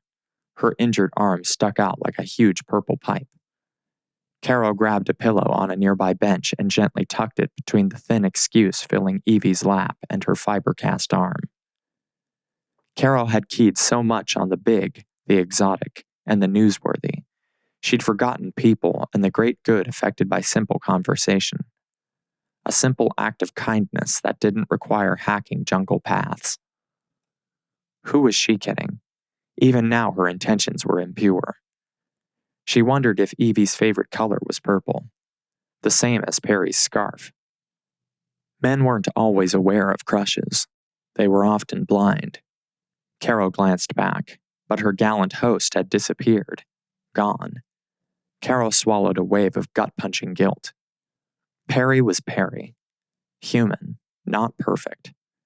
Never again would mean nothing if she failed to control her thoughts. She knew better. Caro crouched down and fine-tuned Evie's pillows. "Thanks for that," Evie said once they were alone. "You're welcome. Elevation helps." She was shocked Andrin hadn't considered as much. "I mean that." Evie jutted her dimpled chin toward retreating suitors, and Caro understood. "Say the word if they give you any trouble." Caro promised herself she'd handle it. Evie was likely hung up on Perry despite his oblivion. "But I need some girl time." Caro hauled up the bench and sat. "Rough day?" Caro smiled. "It's been nothing but PL, Smith, and Senior since I hopped on the plane to Switzerland. I need balance. Our wild ride down the mountain hardly counts." She wouldn't demote James, but she understood her penchant to keep men at a disadvantage. That exchange with Senior dropped like a rocket, out of nowhere, as if she had designs on Perry. Malicious ones. "How are you feeling?" Caro asked. "Miserable." "The arm?" Evie rolled her eyes. "I wish that were all." "Sorry, I can be dense." She took in Perry's abandoned corner. "Men are troublesome beasts." "That's right, and I'd rather not think of them." Shalom may get a partner when Caro returned to Toronto, but that was it.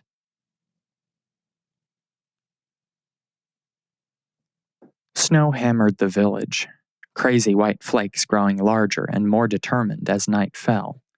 But Perry kept his word. He escorted Caro to the squash chalet, fully expecting a clip send-off. She peeled off his supportive arm quickly enough as they trudged up the hill.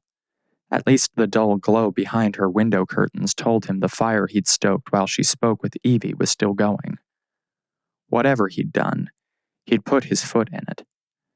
His overreaction on the plane had been a huge mistake. Caro had to guess that the custom ringtone meant more than an office emergency. Her gear shift in the lodge was worthy of any professional race car driver. Swift, sure, and determined to outstrip him. Caro rushed ahead, hopped up on the stoop, and opened her door. "Good night," he said, determined to slow things down. "Not so fast. We need to talk." Disgust roughed up her voice. "And it's freezing out here," she huffed. "The fire is hot enough." He knocked an icicle off the eaves. "Whatever it is, though, can't it wait until morning?" "No, it can't. Evie's torn. She wants to stay here at Die Zukunft." "How is that a problem?" "Get in here," Caro said. "You're perfectly safe." "And you're okay with telling me what Evie said?" Perry wanted to trust Caro's words, but he knew his weakness. A crackling fire and privacy meant trouble. The setup was perfect for intimate conversation, but he needed the one weighing his brain to happen slowly, over months, not minutes. Other dangers presented themselves, but he dismissed romantic notions. Wouldn't a talk be a breach of confidence? "I'm only saying what I can. What would be obvious to anyone who paid attention." She stripped off coat and gloves. "Fine." He stomped boots, stepped inside, and shut the door. "Evie wants to stay in the village, but other people who I won't name, may encourage otherwise." Caro turned pale, hands toward the heat, but kept her glasses firmly in place. "Smith?" Perry guessed. Andrin had family nearby. "I told you, no names." Perry crossed the room and sat. "Sorry." "It's fine. Being stuck in the middle is difficult. Recent personal experience, in case you're wondering," she said. "You're encouraging a family atmosphere, so it's expected, I suppose." She rubbed her arms and said, "Please thank whoever made my bed and stoked this fire." When she sank beside him on the high back bench, he resisted temptation. "I'll do that. Thank you for trusting me enough to let me in on what's troubling Evie." "Well, it's not much, but you care." "I do." He took off his coat and gloves, setting both on the opposite end of the bench. "That's why I thought it best we talk here. The lodge has ears. Even children gossip." I don't want to do that to Evie. Caro fluttered her lashes. Not an affectation, and yet the effect had Perry groaning. Your hospitality crew is a winner with Coco, but that little helper filling my mug was a nose for news. How can you tell? That was me 10 years ago. Her eyes smiled. Well, maybe 12 or... I get it. She was still trying to help, and that warmed him more than any fire. Some topics are better canvassed later on. My parents weren't the most discreet about their issues.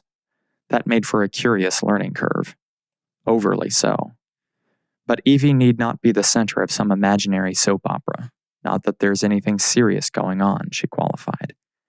Anything a father should correct? To my knowledge, no. But do you see what I mean? Once a topic gets broached, imagination can take off. And there's a nasty rumor floating around that puts her in the center. I'll do what I can to make sure Evie has space and assurance. Whatever decisions she needs to make, she has an open invite to remain here as long as she'd like.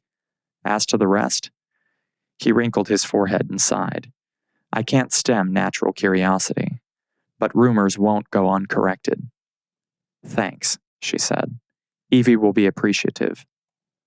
I'm thankful, Caro. Your insights will help me do a better job. That's what he needed with Juju. You're great at this, she said. But you already know that, I'll bet.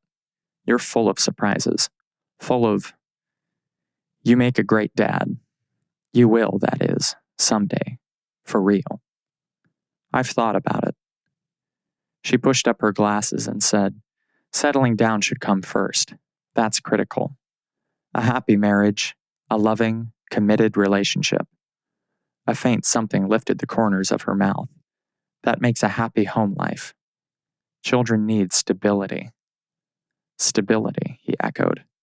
And security. I have to applaud you, though, providing all this while keeping a low profile and... Shh, he interrupted. Her esteem killed him. Don't say it. When he touched her cheek, she whispered, What are you doing? Perry had no idea, but lowered his hand to grasp hers, both of them. With a hope-filled squeeze, he drew her closer and said, I don't have a girlfriend, Caro. No love interests. Not one since Monte Carlo. Caro gaped. She pulled back slightly, but let him keep contact. A delightful confusion made her brows meet, fueling his hopes. What about... Sweetie, I heard you talking to Meadows and saw your tender goodbye when your helicopter lifted off. You smelled like some fruity perfume. Like jam, but whatever. She swallowed visibly. Something's been keeping you busy, and for quite a while. Otherwise you'd know exactly what's going on with Evie. He'd never smiled so wide. It's not what you think, he continued. It's not. Does that please you? Should it? She glanced at her lap. Perry dipped his chin. I don't have a girlfriend. Bully for you, Perry. That's great, I guess, if being single makes you happy. But you'll have a hard time becoming a father that way, she stammered. Her reaction was a stinging rebuke. I was merely trying to... I know exactly what you were trying to do, and it's okay. Caro yanked her hands back and stood. You know what? I know everything. Wow, she crossed her arms against her stomach. Evie told me about the fawns, how the switch in air pressure can bring on migraine, but I had no idea it made you crazy. I'm not crazy. There's something wrong with your head, she blasted back. But whatever the case, it's time you go. Come on, stand up. You need a solid night's rest. Some of Evie's medication. Good night. It will be a great night, Caro, trust me, he said, standing up beside her. Caro's skirting around what children needed meant one thing. She was acting earlier, not suffering a mental block. He brushed back her bangs. Don't. Blue fire flashed behind her glasses. You need sleep. What I need, what you need, is to admit you're the mother of my baby. Our baby. Chapter 9. Perry the Perfect. Forget eccentric. You're insane, Caro said. She probably shouldn't have. I'm not the mother of your child. Whatever you think, whatever you're imagining. She would never have conceived of Perry having a baby, but she could now. Even so, he was spewing nonsense. It's all right, Caro. We can work through this. I want to. She wanted to disappear. Is that why I'm here? Caro winced. She shook her head, but Perry remained wide-eyed and utterly out of his mind. Perry the Perfect had rocks in his head. She did too for agreeing to this interview. Caro whipped away from the bench, positioned her bangs as low over her face as possible, and crossed to open the door. Snow blasted inside the chalet. Cold air and common sense. Tears came, hot and ugly, burning her eyelids, but she was beyond caring. He smiled and said, Caro, it's all right. What is all right? He made zero sense. You're delusional. I'm fed up, desperate, a good many things, but our child is real. She shut the door since he would not use it. Tell you what. About our baby.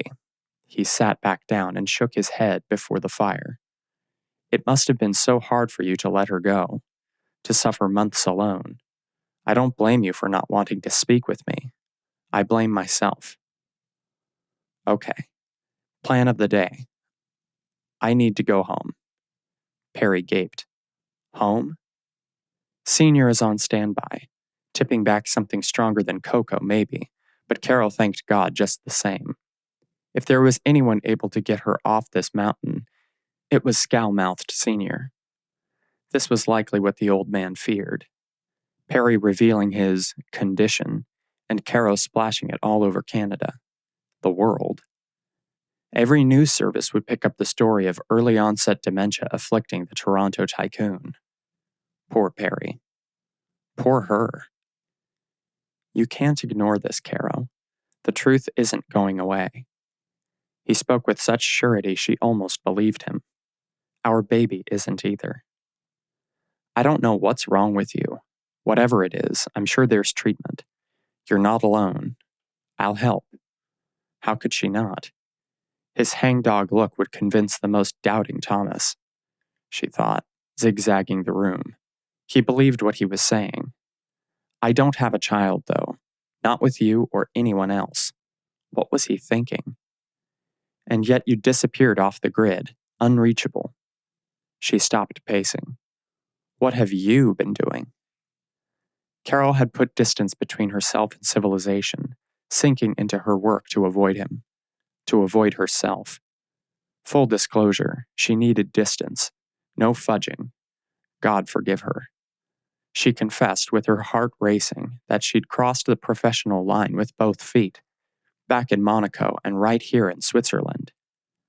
Her stinging senses bore gut-twisting testimony despite the sudden halt of moments ago. Meanwhile, Perry stared, his gaze fixed as if he believed she'd crack under the pressure of his compassion.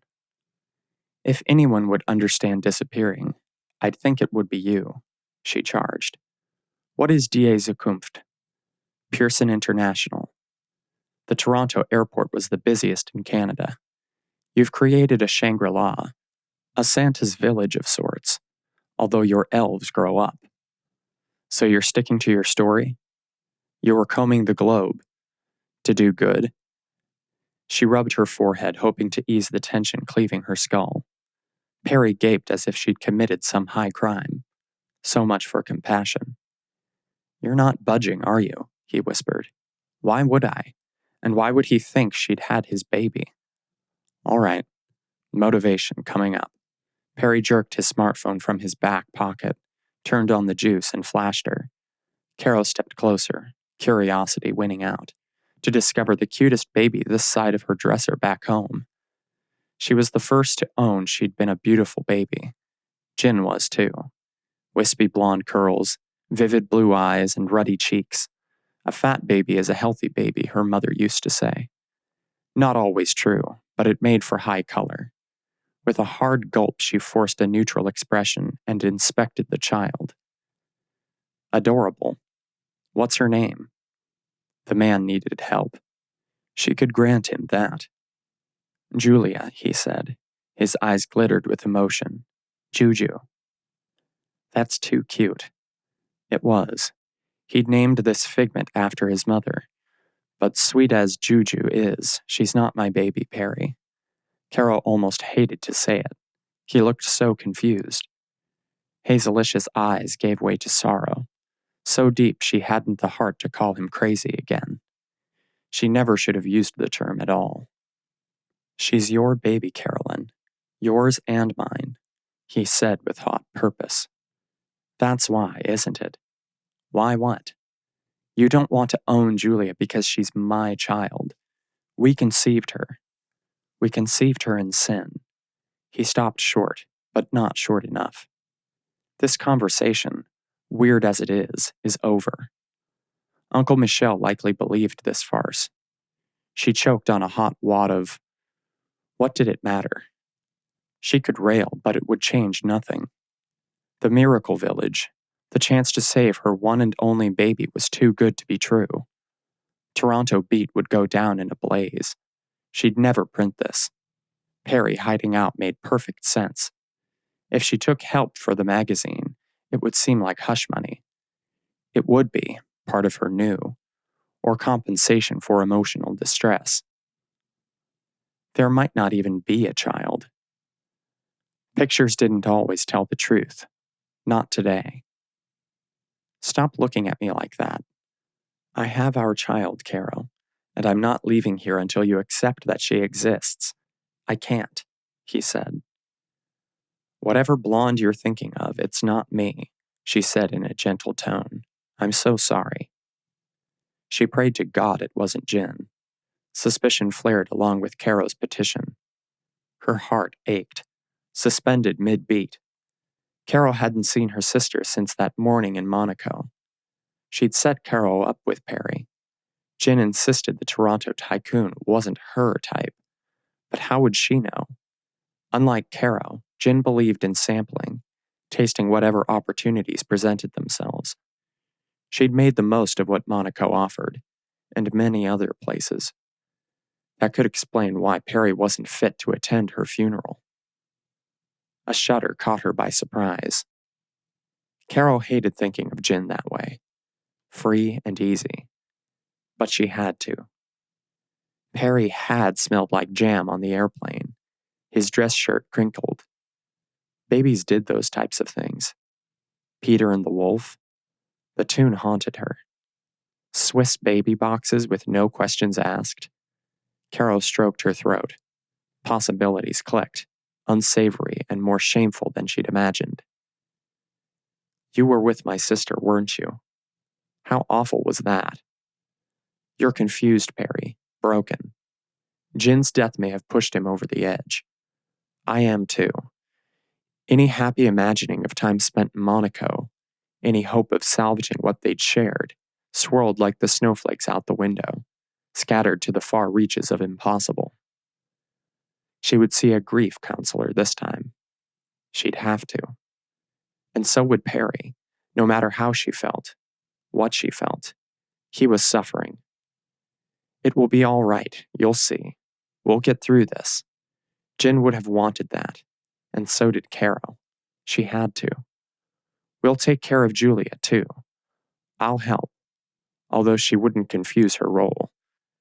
Much as she may want to believe otherwise, Peregrine Prichard Lawrence III was a man in need of serious therapy, more than she could give. But a child? A part of Jen? She'd never have guessed.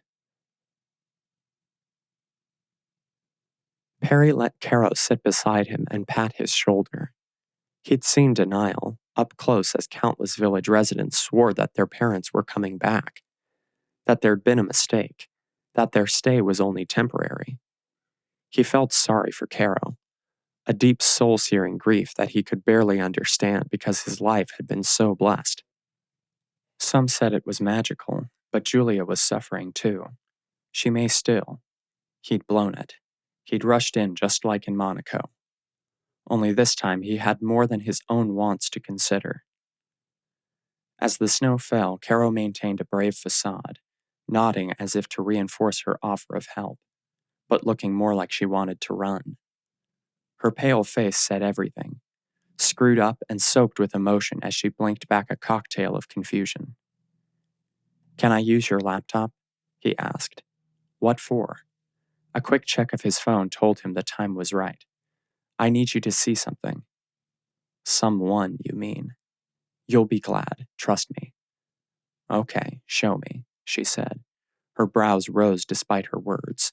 "You have a baby." He gulped down pity and said, "Yes." With stony resolve, Caro handed him the silver HP laptop he'd tucked away in the built-in shelves when he'd made her bed. Die Zukunft had Premier's satellite service. Perry prayed the expense would pay off. He hoped it did. God seemed to want to torment him for correcting his mistakes. Julia was not a mistake, however. He'd never believe that. Caro's denial wouldn't deprive mother and child of what they both needed. He wouldn't allow it. Determined, he set the laptop on the small secretary and hauled the bench up so they both could take a seat. He touched the space next to him. She responded slowly, fear giving way to acceptance. God willing. He knew that letting her child go was the hardest, the most difficult thing she'd ever had to do. But her insistence on a stable and loving home sealed his guilt. He hadn't presented that picture at all. So her denial, hurtful as it may be, was partly his fault. "Do you mind if I access my Skype account?" he asked. "Do you have that loaded, or should I use Google?" "Skype's fine, but I'm not a mother, Perry." "Not yet, maybe." He squeezed her freezing hand, and she jumped back up. "Please don't." "Fine, but you have to see this." Swift keystrokes never took so long. Soon enough, the visual of his office filled the screen. Stowe bent forward with her pruned lips thrust forward as if she were searching for him in the pinpoint camera. Caro shuddered by the fire. "I'm not ready for this." "You're strong," he said. "I need your help." "Yes, sir, I know that." Stowe's condescension calmed him. She may be many things, but in denial wasn't one of them. The nanny repositioned herself in front of the monitor.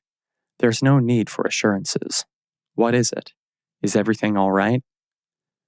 "Move your mouse to the bottom of the screen, Stowe, and click the video cam icon," Perry said. "There you are." Stowe brightened. "What can I do?" "Get Juju." Stowe sighed. "She's napping, sir. Since her fever has gone, there's no need to concern yourself. Dr. Fonstock." "Sit down," he said to Caro. "No, I'm not talking to you, Stowe. Someone is with me. It doesn't matter who. Please get the baby." Stowe squinted at the screen, but left, so he said, "Julia is a darling, the light of my life. She is my life." "I don't doubt that. Not for a moment," Caro said in awe, but she refused to sit. "You'll love her just like I do." Perry was never more certain. "I'll love Jin's baby. You bet." "That's a start." He craned his neck, but tension hung on like a sneaking demon. "There's no need to pretend, though. I'm here. I'm responsible. Stable. We'll all be together. Just give it a minute." His words were a prayer he hoped God would grant. "All right." Caro eased off, demanding exactly what made him think the baby was hers. She had no desire to revisit details of intimacy. She'd welcome Julia no matter. "Oh, look. Oh, goodness." Caro slapped a hand over her mouth. Her heart leapt while the rest of her shuddered with glee. Julia was real. A beautiful, pink-cheeked baby. "Dada. Dada." "Hey, sweetie." Perry scooted closer to the screen. "Are you being good for Nanny Stowe?" "Kith. Kith." The baby threw herself at the laptop, barely restrained by the nurse's splayed hand. "Daddy isn't here, Julia." Stowe stroked soft curls. "He's in Switzerland." "Juju Switzerland. Switzerland." Chubby fingers tugged at the shell of an ear, and Caro's heart stopped. This was Jin's child. It had to be. She refused to think about how Perry was Julia's father. Insult to injury hardly covered it. She kept her distance, unwilling to burst in on father and daughter. "You're sure she's fever-free? She seems overly interested in that ear," Perry said in low tones. Dr. Fonstock conducted a thorough exam, Stowe assured. Perry responded like an atypical father, saying, "No infections and no raw throat?" "Juju is the picture of health, outside missing you. She's quite attached." "Me too," Perry said, and Caro's heart melted for the 1,000th time. Stowe asked, "Are you all right, sir?" Caro gulped. Stowe's tone, hinting at what hers had been, incited shame. Condescension wasn't the way to instill confidence, and yet Perry still believed she'd had his child, and she inspected the rock-solid profile of the man she'd fled from for all the right reasons. He wasn't the same, though. Reasonable, responsible, dedicated. Muddled as this was, he was defending his child, taking the steps necessary to heal his family. How could she not admire that? "There are still some loose ends, but nothing that we can't fix," Perry assured. "And, Stowe." Julia grabbed after Stowe's pearl stud. "Yes?" "I trust you implicitly." "Thank you, sir." Caro detected hidden meaning, some milestone of respect. The woman glowed, although she tried to stifle it beneath a haughty chin. Perry reached for Caro's hand again. The brush of his fingers were warm and sadly welcome. She didn't bother wiping her tears. She never could shut off emotion. Another reason distancing herself from the source was often the better road. "Did Dr. Fonstock visit you?" Perry asked while Julia babbled about jelly and a swing Caro assumed was close by. "Were you a good girl? How's Buddy?" "Buddy bad. Bad. Buddy." Julia frowned. "Did he make a mess again?" Perry motioned Caro closer, but she shook her head. "Daddy's bringing a surprise, Juju. Would you like that?" "Don't make any promises," Caro whispered. "Tell Buddy that Daddy says to be good. Nanny can give him treats." "Is there any update to your schedule, sir? We have matters under control, obviously, but if you need to extend business with Miss Linton, feel free." The baby lurched forward again, but didn't get as far this time. She kicked chubby legs. At least that's what Caro imagined watching the wrestling match on her small screen. "I have every confidence," Perry cleared his throat. "Thank you again, Stowe. But I'll be coming home. Soon." "Very good. Give my best to Evangeline." "I will. And she could use the good cheer," Perry said with a side eye to Caro. "She's broken her elbow." "Poor dear," Stowe said, patting the baby. "Give her my best." Perry signed out and explained. "Evie believes Stowe is my personal assistant. She knows nothing about Juju. Not a thing. Stowe assumes you're exactly what you are, the head of Toronto Beat." "I won't ask about Uncle Michel. Caro would sort that out later. You've covered everything else." She had a harder time assigning Perry to therapy after seeing his baby, though. He interacted rationally enough. With Stowe, too. This had to be some horrible mix-up. Jin may have given the child up and used Caro's name, although she couldn't imagine. Caro couldn't believe many things, and yet squash stencils paraded along the ceiling, and it was snowing in summer. "I didn't want to hurt your feelings, Caro, or force you into anything," Perry said. "You're not. You love your daughter. That pleases me to no end. I'm happy for Julia. For you, too." Caro stuffed personal pain. The baby mattered. The bond between father and daughter. But Julia is not mine. Perry wasn't either. Not now and not then. Caro was no expert, but the age of the child proved he'd been with someone else. Before? After? What did it matter? "You don't get it. Julia has to be yours." Perry stood and grasped her shoulders. "Caro, are you sure? People block things from their minds sometimes. Tragic happenings. Hard things. Are you sure? Caro frowned. Check my passport if you don't believe where I've been. It's in my handbag over there. Dear God, this can't be happening.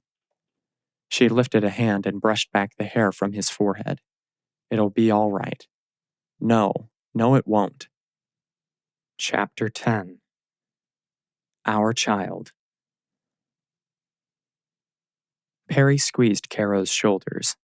He blinked to clear his mind.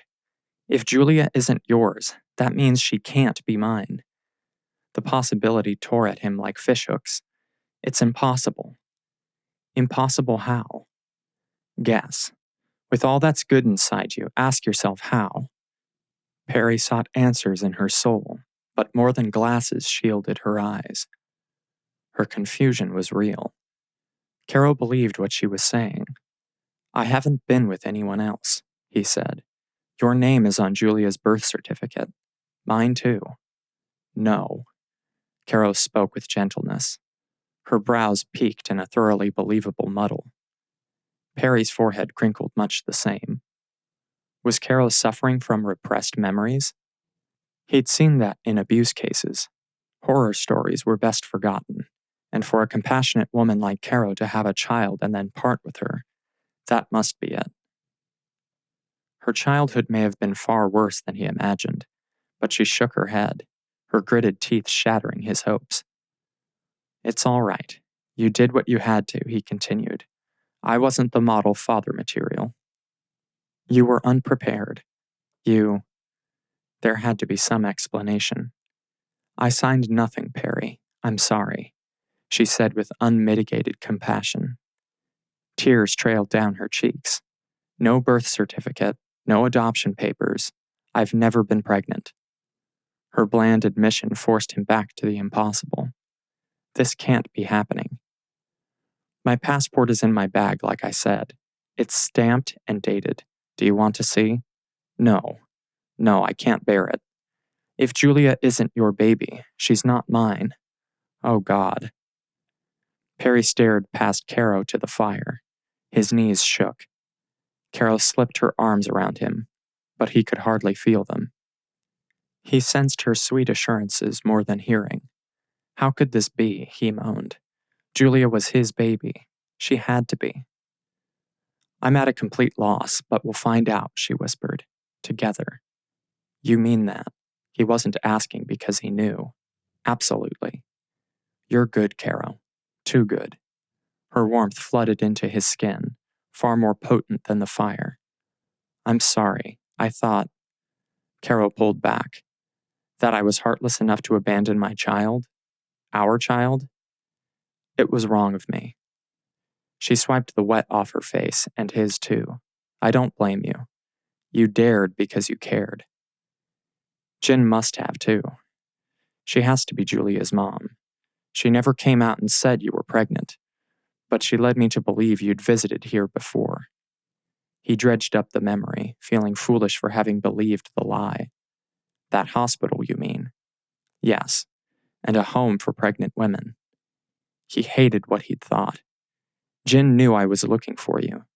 She knew how I felt about you from the beginning. That was the chief reason she'd laid off attempting to land him, or so she said. Your sister understood I wasn't giving up. You did after you found Julia. Was that your way of respecting my decision? It was the least I could do after trailing after you like some stalker. That was so... Let's not start that. You did what you did. Julia has a loving father because of it. Caro stepped back and hugged herself. And I have a legal counsel that owes both of us an explanation. Michelle must know something. No, I have to disagree. You told him about us? Caro should be angry, but her voice held anything but. I inferred certain possibilities, and he insisted abandoning a child was out of character for you. So was a one-night stand, she whispered. Caro winced, and Perry would never forgive himself for besmirching her character. Michelle said you'd never adopt your baby out, not when you have every means to care for one, Perry said. But there's no way he's in on whatever Jin did. Never say never. I learned that. She threw him a look that broke his heart all over again. I swear I'd done nothing like that before. I'm human, so I'll admit the temptation. But that night in Monaco was a first. A last, too. A revolving door isn't my style either. This is the conversation he'd hoped to have that morning. Something like it. Having a prayer life doesn't mean you don't mess up. Royally. Tell me about it. I've been praying so hard. I'm not sure what to think. Focus on doing right by Julia, no matter what the circumstances. Caro removed her glasses. God is good, and more forgiving than we are. Julia is happy and thriving. The end may not justify the means, but your little girl has landed herself in a sweet situation. She adores you. She's my life, he confessed. It shows. Caro's compassion did too. You're a great dad. That's kind of you to say, but I'm not the best host. I should let you get some rest. The exhaustion slumping her shoulders was his fault. Tomorrow, if you're willing, we'll track down the details of Julia's birth.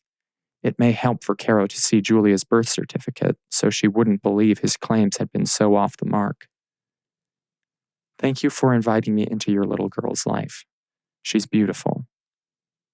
She looks just like you. And if Jin turns out to be Julia's mother, it's obvious that one of her last wishes is that you take her place.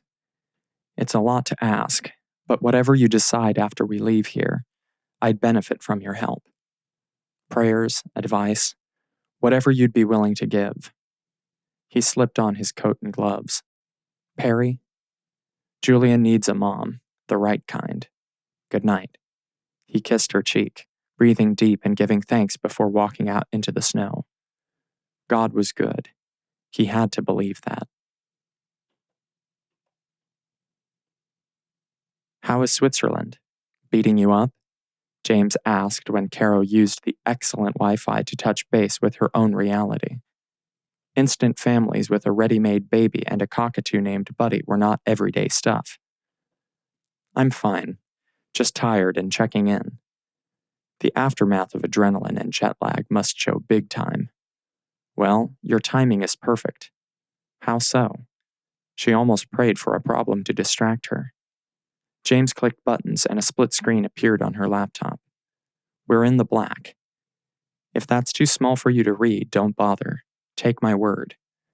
I checked in with the bank for the end of quarter review. Christmas could come with huge bonuses if we didn't have to plan for next year. Perry? She groaned. Perry? Okay. I won't ask how things are going on a personal level, but someone saw fit to take care of business. Michelle may have pulled the trigger on some investments. He's pulled something, Caro mumbled, but that wasn't James's issue. I might be back early. I'm not sure. Good work. I've done little more than answer emails.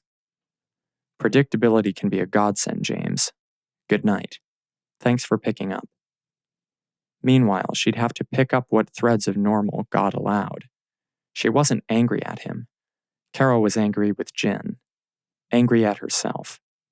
That wasn't a first. But with her sister gone and the story of whatever happened hanging out there with no recourse save acceptance, Caro could hardly contain herself.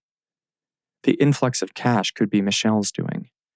A so sorry donation, much like her father had made to her and Jin. Perry's open offer weighed the heaviest, though. Julia needs a mom. The right kind, he'd said. All this time, Caro imagined Perry pining for her, compelled by attraction. She found him irresistible enough. Jin sensed that. She apparently knew Perry felt the same. But where things begin isn't always where they end. Caro believed Perry when he said he hadn't been with another woman. Why? That was the question. Was it motherhood mystique? Some men idolized motherhood. Good girls. Perry held his mother in high esteem. Caro loved that about him. But his fondness made her wonder. Was his tender kiss at the hospital, those longing looks, and every instance of contact, however delightful, a misfire? His daughter was his life. Perry wanted Caro to be a mother, a good influence. Caro wasn't sure what kind of influence she would be, considering the conflicts tearing her apart. She wanted the best for Jin's baby, but she needed to be more than a maternal figure or replacement.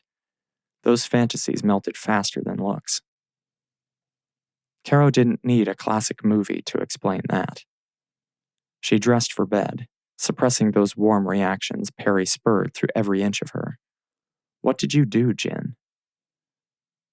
When morning dawned, the question remained. At least it was the morning for Caro.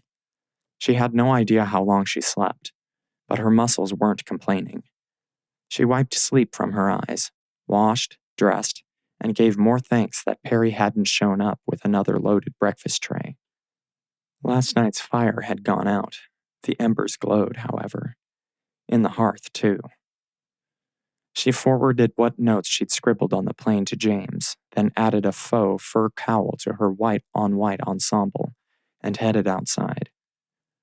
Her glasses fogged before they darkened, but not before the brilliant blue dome overhead had its way with her. She took the path someone had cleared from her chalet down to the main lodge.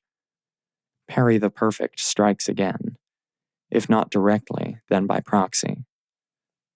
2 plows burred in the distance while a cluster of winter-suited students jogged by, undaunted by the snow. Miss Linton, hold up. Senior emerged from the garage bay. Caro raised a hand against the glare slicing behind black frames. What can I do for you? The old man crunched across the snow. Accept my apology, please. Not you, too. I'm unsure who else you've been talking to, but I'll have a word if need be. My sharp tone was out of line yesterday. I'm sorry. Mr. Prichard Lawrence said you may require me to take you to the airport, straight away. He lifted bushy brows. I'm ready and waiting should you need me. Perry said that? Yes, though it seemed difficult for him, I admit. If you stay, I'm ready to go whenever you are. Down the mountain. She glanced past him toward the garage where Smith was buffing the rolls. I'm staying. Very good, ma'am.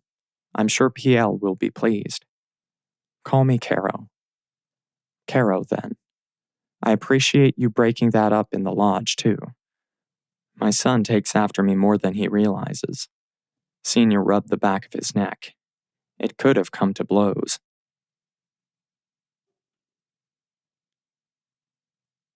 Perry unzipped the duffel he lifted from the supply room cupboard and spread it open on a utility table. 1, 2, 3. He stuffed in the chunky yellow skeins Evie said he could have before she disappeared to collect needles. Asking Caro to teach him to knit had been a ploy, one he no longer needed, although he recalled her words. Needlework heals the soul. He imagined she needed some of that. She wasn't leaving. He knew that even before he'd told Senior to await her pleasure. Caro was too kind to let Perry face this alone. Intelligent, compassionate, and beautiful inside and out. She was everything he'd wanted in a partner, a wife. The realization sent his stomach into a freefall, and not for the first time. But his interests needed to wait. Thankfully, Michelle had transferred funds so he needn't worry over putting Caro out over more than he already had. He prayed she would be open to being Julia's mom, even if she wanted no part of him. It was a huge request either way. There, that's better, Evie called. She insisted he borrow her best rosewood needles. Size 13 and 14 ought to do. Those are logs. It's good to see what you're doing. We can't have you going blind your first time out, but they suit the project. A play blanket, right? Yes, and I'll take your word for it, although you think I'm blind already. Evie towed a snap box beneath the table. You're not making sense, PL. Are you going to tell me what's going on with you and Andrin? He asked, bolstered by Caro's remarks. He may not be a real dad, but he cared what happened around him. It's okay, you don't have to say anything. You can, though, if you need to. Now, Later. I want to be here for you. He could only imagine how Evie must feel. There's nothing going on, but thanks. He dropped his gaze to her purple pipe cast and asked, Is that the problem? Possibly, she hedged, but not mine. All right, he cleared his throat, taking a cue from her sudden interest in floor tiles. I won't pry, but I'll be here. Well, in Toronto. Just call and I'll be back if you need something. Anything, he added. Caro's words about part-time parenting settling in. I know that. Good. And Stowe sends her very best, he said. He caught sight of Caro outside striding up the gallery. The addition that put the outdoor windows on the inside of the facility gave him a perfect view. She stunned in white on white with a cowl of leopard fur around her neck, passing the trifold windows with a confident stride. It wasn't real fur, but she rocked the look as if she were back in Monaco. Heat crept across his skin. I just want you to be at ease. He refused to fall short despite Evie's discomfort. And don't worry about gossip. You've heard? I've heard nothing, he assured, and neither will anyone else. He'd spoken to the staff, Andren and Smith included. How can you be sure, she asked, her cheeks pinked. He smiled, eyes on Caro. I have my ways. With a swoosh, Caro entered the storeroom when Evie surprised them both, kissing him on the cheek. Chapter 11. Hazelicious. Caro smiled over a sting of jealousy. Your head of hot cocoa said I'd find you both here, she said. The teen seemed delighted to pass the information when Caro encountered her in the main hall, an accommodating Andren in tow.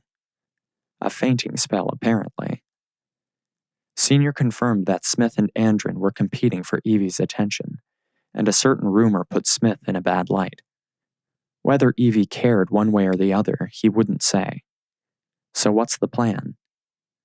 We're selecting yarn, Perry said. I gathered that. Caro smirked at the black bag spilling yellow yarn. We're headed down the mountain, though. Senior filled me in. She looked from one to the other. Evie's cheeks couldn't get any redder outside scarlet fever, a reaction much like her office staff. The plan is still the same, said Perry with a cough. His eyes sparkled, however. Hazelicious was back with a vengeance, and Caro felt herself heat.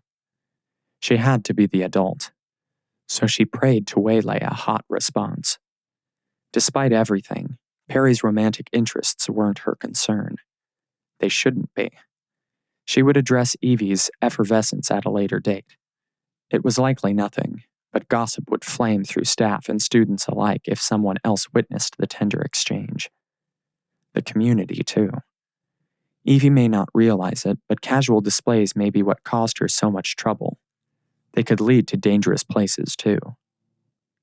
I thought we'd follow through with yesterday's idea.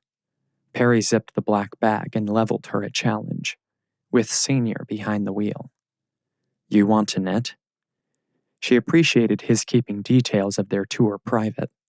Why not? He tossed her a guilty grin. Needlework heals the soul, or so I've heard. Very good, but I'm not a fan of that yellow. She turned to Evie. Might I have a look around? Please do, Evie said. Take whatever you'd like. Check it out. Rosewood. Perry flashed needles before sliding them inside a gap in the zipper. Beautiful, Caro admitted. They were, and so was Evie, sweet-cheeked, wide black eyes and lush lashes ever ready to slay with a single sweep. Prickles ebbed in a rush of self-assurance as Caro climbed a rail-mounted ladder to reach the shelf-marked angora. She had no call to be jealous. Not over a lovely young woman in the obvious throes of infatuation. Or sweetie, even if she weren't the most darling baby this side of her quirky sister.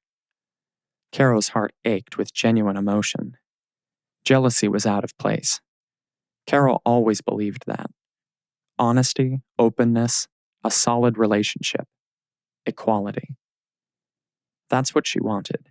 if she wanted anything. She may well limit herself to getting a guild friend for Shalom. Caro had things to do in life, stories to cover, causes to support.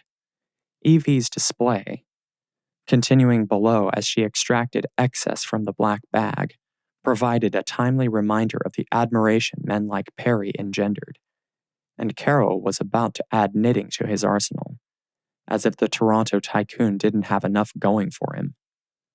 Stepford wives step off. If she were into screenplays, she'd rewrite the classic horror film that featured men replacing their wives with robotic yes women, putting Perry front and center, no cybernetics required. She focused on plastic bins and dug in. Wool, bamboo, mohair. She needed something manageable between her fingers, something she could direct instead of Providence leading her where she didn't want to go. Where she shouldn't go, she amended, embracing her brush with envy. Perry the Perfect would induce as much in whoever landed him, but the sick sensation was necessary medicine, even if she was way off base thinking Perry would pay any heed to a crush. He would pay attention if he wanted to learn the fine art of knitting. She took a split-second look over her shoulder and began her descent. A curl of satisfaction built at the prospect of instructing him. "You have plenty to choose from," she said. Die Zukunft should open a store. The future has a good ring to it. "I don't think so," Perry scowled. "But PL, needlecrafts are big in Switzerland." Evie turned her wide eyes on Caro. "Boys learn too. It's true. I would be in class teaching them right now, if not for this." The purple cast was too pitiful. "So your boss is remiss. He should have the basic skills he expects others to learn." Caro took her position beside the two. "We'd best see to it." "That's your job now," Evie sighed. "Have fun." "I'm not sure about fun. Miss Linton is working," Perry qualified. "But a job can be a joy, if it's the right one," Evie said. Caro slipped fluffy white yarn into Perry's bag. That and a slim pair of generic plastic needles. "That's very true, Evie. I'd love to talk more about that with you." Plows cleared the road ahead while Perry edged closer to Caro in the back seat of the Cullinan. The only thing that would make him happier is having Juju declare him the world's greatest dad with Caro by his side. Caro who, for whatever reason, was imitating Nanny Stowe. Brusque, unmoved by his snappy rejoinders, and determined to show him up. Caro would finish her project before he could complete a single row of whatever it was the mess of knots on his size 14 needles was forming. He held out yellow ripples. "How's this?" "Rip it out." "That's all you ever say." His groan was unavoidable, and loud enough to spur a snort from Senior. "Will you cast on for me, or let me do it this time?" A slow smile claimed Caro's face. She was enjoying this far too much. "If you want to take until the second coming, do it yourself." "Hey, some of us are beginners." Caro worked away, fingers flying, needles not even clicking. A roll of fluffy white angled toward her lap. "Yes, I'm aware, but you're the one who seems incapable of grasping that. Things worth doing take time, although I had the impression you wanted to make a gift of your first attempt, while little girls still require play blankets." Beginnings challenge me, like he had to say it. False starts, not knowing what you're doing, knots. This is frustrating. He repressed anger and hoped it would go away. Pastry making is frustrating. Ever hear of Pepperidge Farm? This is good for now. He wadded up yarn and needles and jammed them into the black bag at his feet. "Who taught you, Speed Racer?" "Mom taught me." Big surprise there. "From birth? That's the kicker," Perry added. "I've been doing this for years, but not from the cradle." An unexpected laugh mixed with her light cloud of perfume. "Mom was busy with other things when I was small. That changed when I got older. Some of us did not draw a happy couple from the pile of genetic predecessors. Forget any connection to the Monaco royal family. You think growing up was easy for me? Isn't everything? Yes, you've admitted beginnings are difficult, but they are for everyone. I'm glad you're showing signs of being human. She slid her boot against his bag. Still, I hadn't thought to add coward to your list of manly attributes, although that surprises me, and I know how you like that. Senior snorted louder. Perry spotted him in the rearview mirror and chose that moment to engage the privacy glass. He left it down so Caro wouldn't squirm. She'd done nothing but since they'd left the storeroom. She tried to hide it, but that peck on the cheek from Evie had her hackles up. He'd laugh it off in other circumstances. Caro, however, cared, more than she would admit. Perhaps even to herself.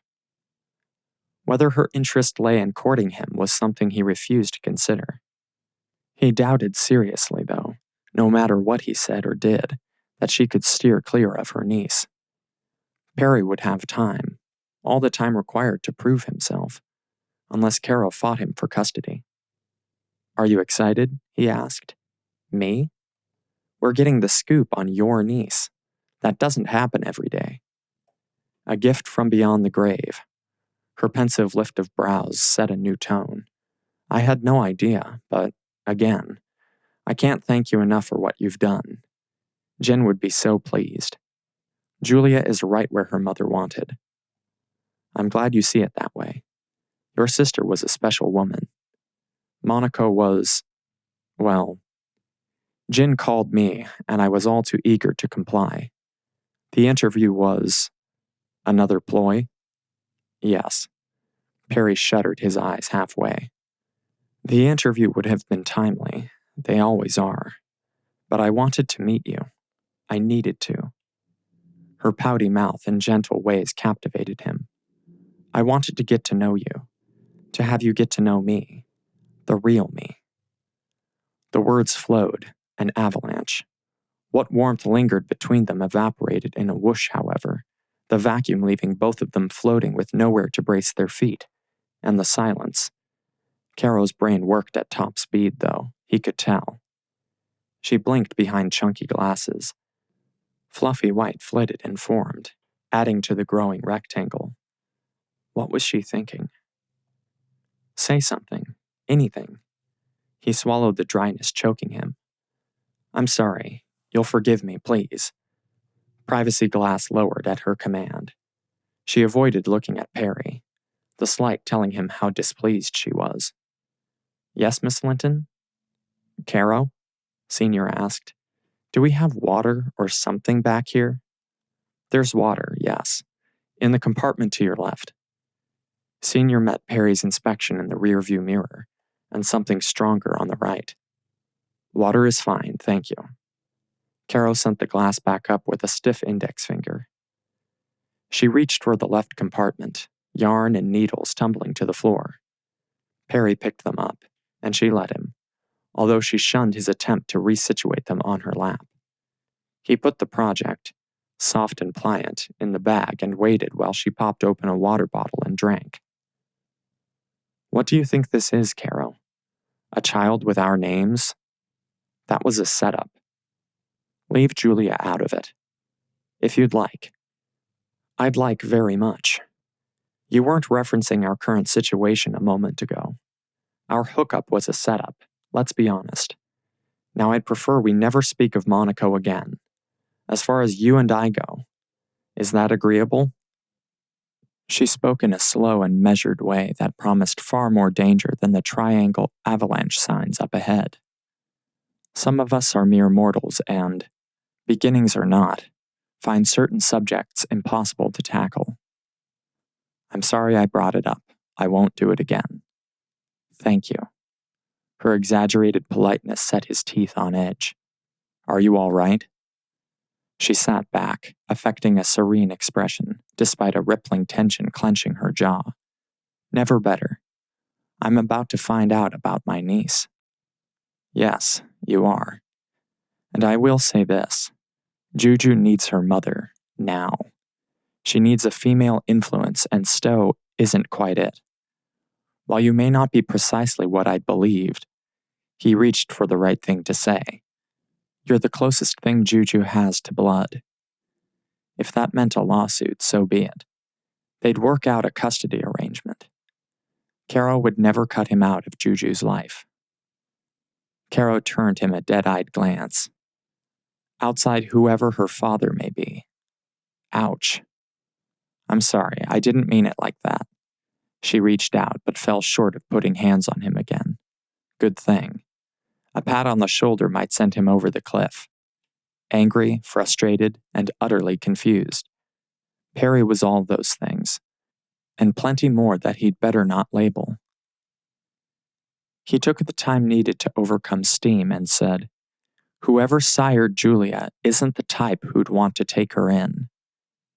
"You can't know that." Perry gripped the leather seat beneath him and said, "What were you saying about your mother?" "A woman who kept you, Caro, cared for you and tried her best while others weren't there." "I got your reference. Maybe giving Julia away was the best Jin could do. Maybe you and I were the best guardians she could think of. She would know. And you and I. Okay, I get it. Jin was insightful. We'll leave it there. But please, don't manufacture futures." He could accuse her of presumption. Why not? "I have no desire to live the high life or run in circles that Prichard Lawrence demands. You know how difficult it is to carve out time without the world crashing over your absence. I went dark and look what happened." Her trembling lips pleaded her case, "And Julia will require your time and a future. You can't keep hiding out. She could grow up and be a corporate giant." "I can see that." He also saw Caro's reared shoulders, haughty chin, and lips pursed to pruning. Jin had been right. Feelings frightened Caro. Her own needs and wants frightened her. So she filled time with outreach, handicrafts, and excuses to explain away self-sabotage. Caro would love Juju. She would never accept being a space holder, though, or a replacement, not for any reason. Perry owed her space. He needed some. After the bomb she dropped about Julia's father, Perry wasn't sure what he wanted. A rewind would be great. If he'd never pressed Caro, he could have gone on believing that he was Julia's dad. But no. He nodded once, accepting their standoff, then reached across Caro's lap to get himself a bottle of water. With a prayer for patience and clarity, he agreed. Things worth doing took time. The drive to holy innocence was taking a lifetime. Never again. Never again. Caro continued her silent chant, but her heart wasn't in it. An invisible vice gripped her shoulders while residual pinches tripped down her spine. Her insides churned. Conscience called her a liar, and she was. God knew. The twinge in her soul, that undefinable space where things either felt right or wrong, said she should run back to Canada. But her heart soared, far above snow-coated trees and mountains. She loved Perry's company, his kindness, his easy manner. Even his half-lidded stare wheedled its way to the plus side of the assessment she seemed incapable of leaving off. She almost wished he could read what she was thinking. A split-second sneak peek in his direction forced her to admit that she might love that maybe. No. Her feelings demanded identification, but love was too far. Caro shut her eyes, then opened them to drain her water. She'd only known the man, been with him, less than a week all totaled, and it wasn't only their one-off evening she vowed never to repeat. Her parents' disaster of a marriage loomed large, casting shadows that spoiled everything. The imbalance of power had overwhelmed her parents. The same almost suffocated her now. Senior veered to avoid a tumble of snow, and Perry steadied her without a word. He must understand how she felt. Intimidated, unprepared, and under attack by her own senses. Maybe he did. The touch of his hand, warm and firm, on her thigh set her heart on fire. But he pulled back with a mumbled apology about instinct. This from the man who'd practically stalked her. Was he planning a counterattack? Giving her room to become accustomed? Was Perry giving up? Oh God. A desperate plea for God to do whatever he would, so long as it didn't include Perry giving up, formed on the back end of a hiccup. Her student feigned deafness. "Hand me my yarn, would you?" she asked. "Mind if I join you?" "Go for it. Casting on is better than this awkward, whatever this is. I'm glad we agree." His smooth response sent a shiver down her spine. "Do it yourself," she said. "You're ready." "Thanks for the vote of confidence." Perry retrieved angora and needles with surprising sensitivity while she put her water down. None of her stitches fell off. "This may surprise you. Again. But women have shot me down before." "Have they now?" She clutched her project, tugging yarn off his fingers. His lashed gaze was breaking hers. "I only hope what we discover at Heilige Unschuld won't be the end of me." As he spoke the words, Senior took a decided right.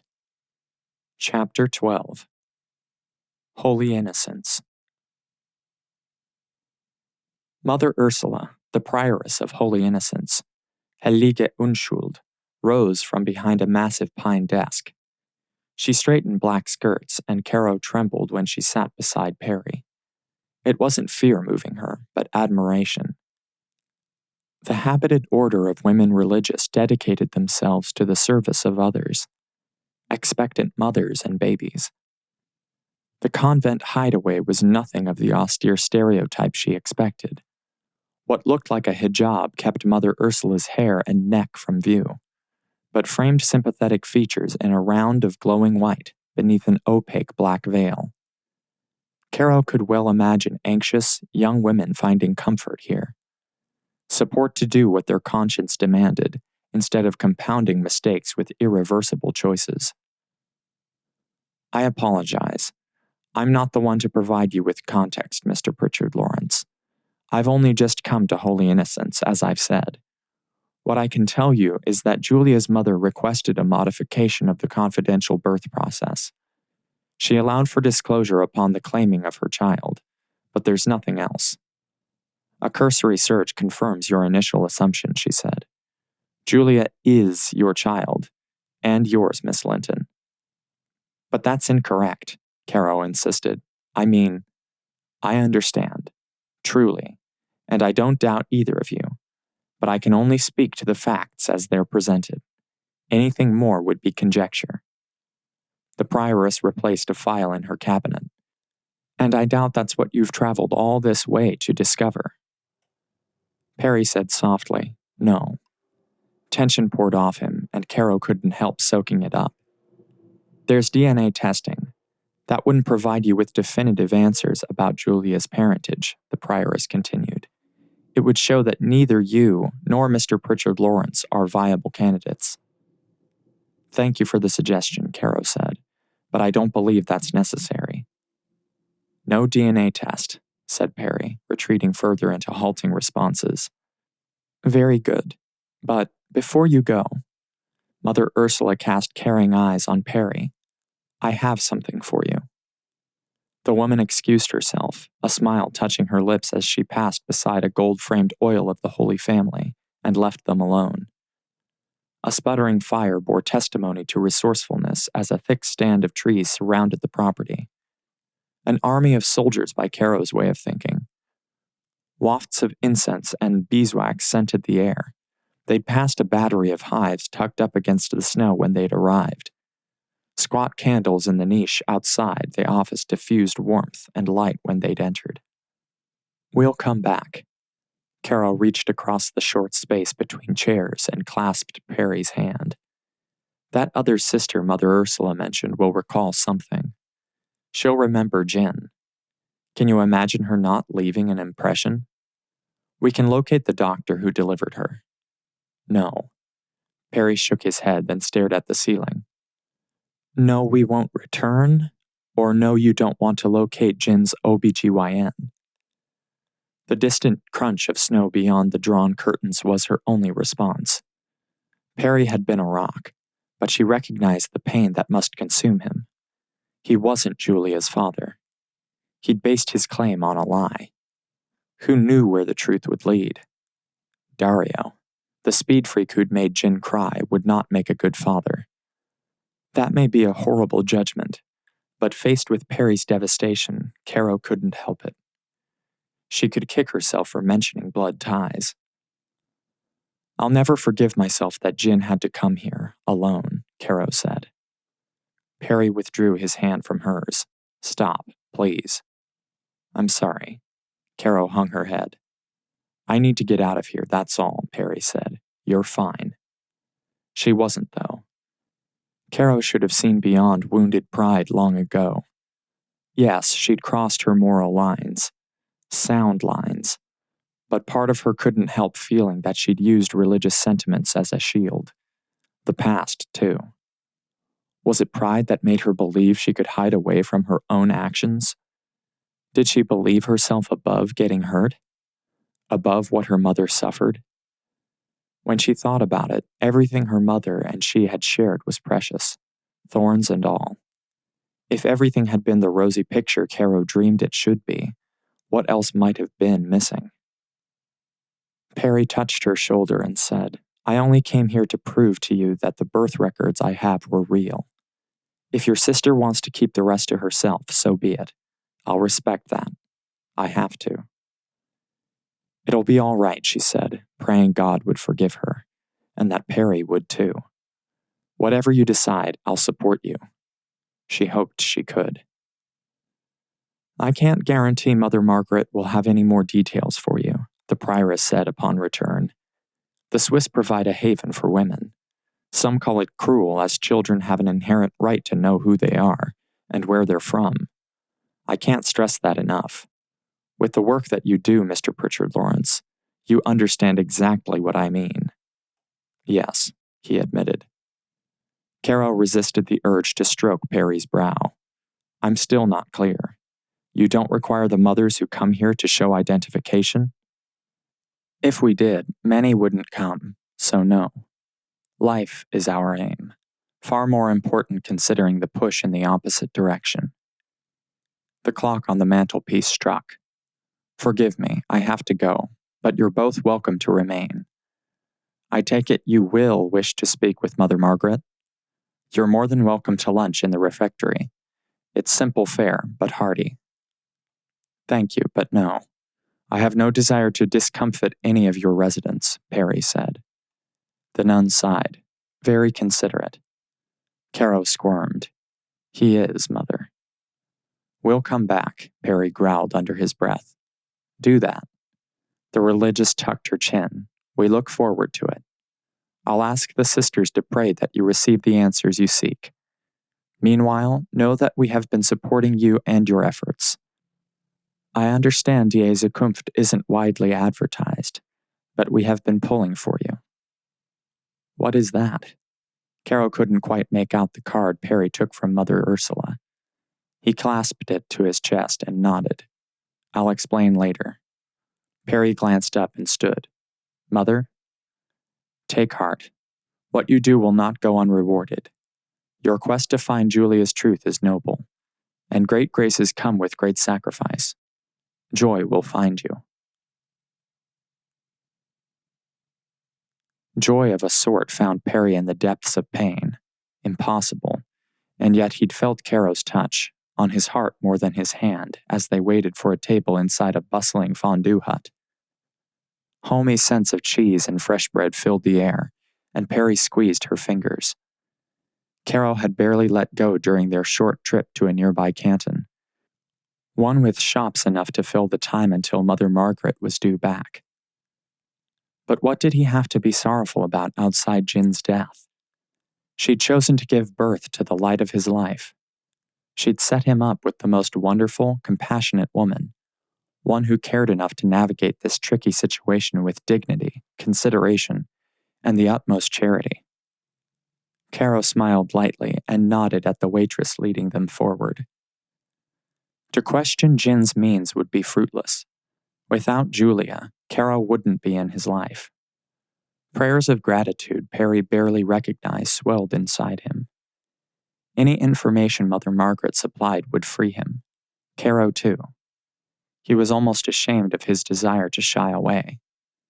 Details surrounding Julia's father would arm them should anyone attempt to lay claim to their daughter. Caro may call herself an aunt, but she would take her proper place. His constant petition until it came to pass. Caro licked her lips, sitting down, and scooted closer to the round table.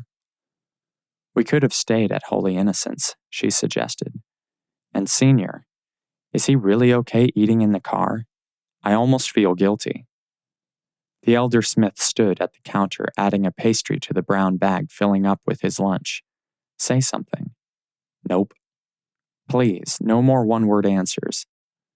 Senior prefers his arrangements, believe me.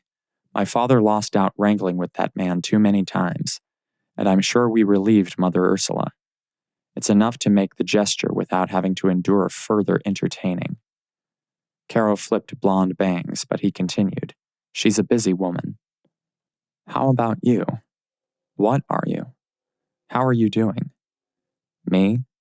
He stared into Caro's eyes, magnified and magnificent behind her glasses. You want the truth? You know it. No, I don't actually. If you do, please share. He'd never experienced the sensations blowing through him. Caro hadn't either, if the wonderment twitching her mouth was any indicator. Color stained her cheeks, but he kept searching her eyes, eager to discover whatever she'd let him. You're grateful, she suggested. Yes. Her soft expression warmed him. There's that. Go on. I'd say you're exhausted, missing your baby, and content. Yes, and getting there, I think. He reached out to brush her fingers. Things will be all right. I'm glad you feel that way. It's the love that matters most, not the blood. Nurture wins over nature. Was that what the card Mother Ursula gave you said? Caro asked. Kind of. It's a spiritual bouquet. The prayers and names let me know how many are asking God to grant me success in good works. Perry extracted the card from his pocket and spread it out before her. Caro's eyes widened, her jaw lagged slightly, and her shoulders drew down as she perused names and offerings. Joy stole over her face. At least he thought so, but he felt the same. I'm out of practice. Like I told you, he said. I'm not churchy or prayerful, although I imagine that will have to change, if only to give proper thanks. Monkey see, monkey do? Laughter rumbled up and he let it out. That's what Stowe always says. She's right. And so is Mother Ursula. I'm finding happiness right here. Julia may not be our child. She isn't. I accept that. He had to. But we'll work together to raise her like Jin wanted. Caro nodded, her flush deepening. Doesn't that mean something? He nudged her knee beneath the table. Couldn't it? I'm not asking for a wham-bam family, but an honest assessment. That's good, she whispered. You can't rush a good thing. You're right. The best things take time. But I need a chance to win you. Not for Julia, but for myself, he choked. He took her hands, stroking his thumbs across her knuckles as tears pooled against her lower lashes. His too. Caro, please. Let's start over. Perry, You've been overwhelmed. Yes. Oh yes, he muttered. Julia needs you, I'll say that right out. But so do I. I'd need you even if my baby wasn't waiting for us. The admission flew from his soul and he could breathe again.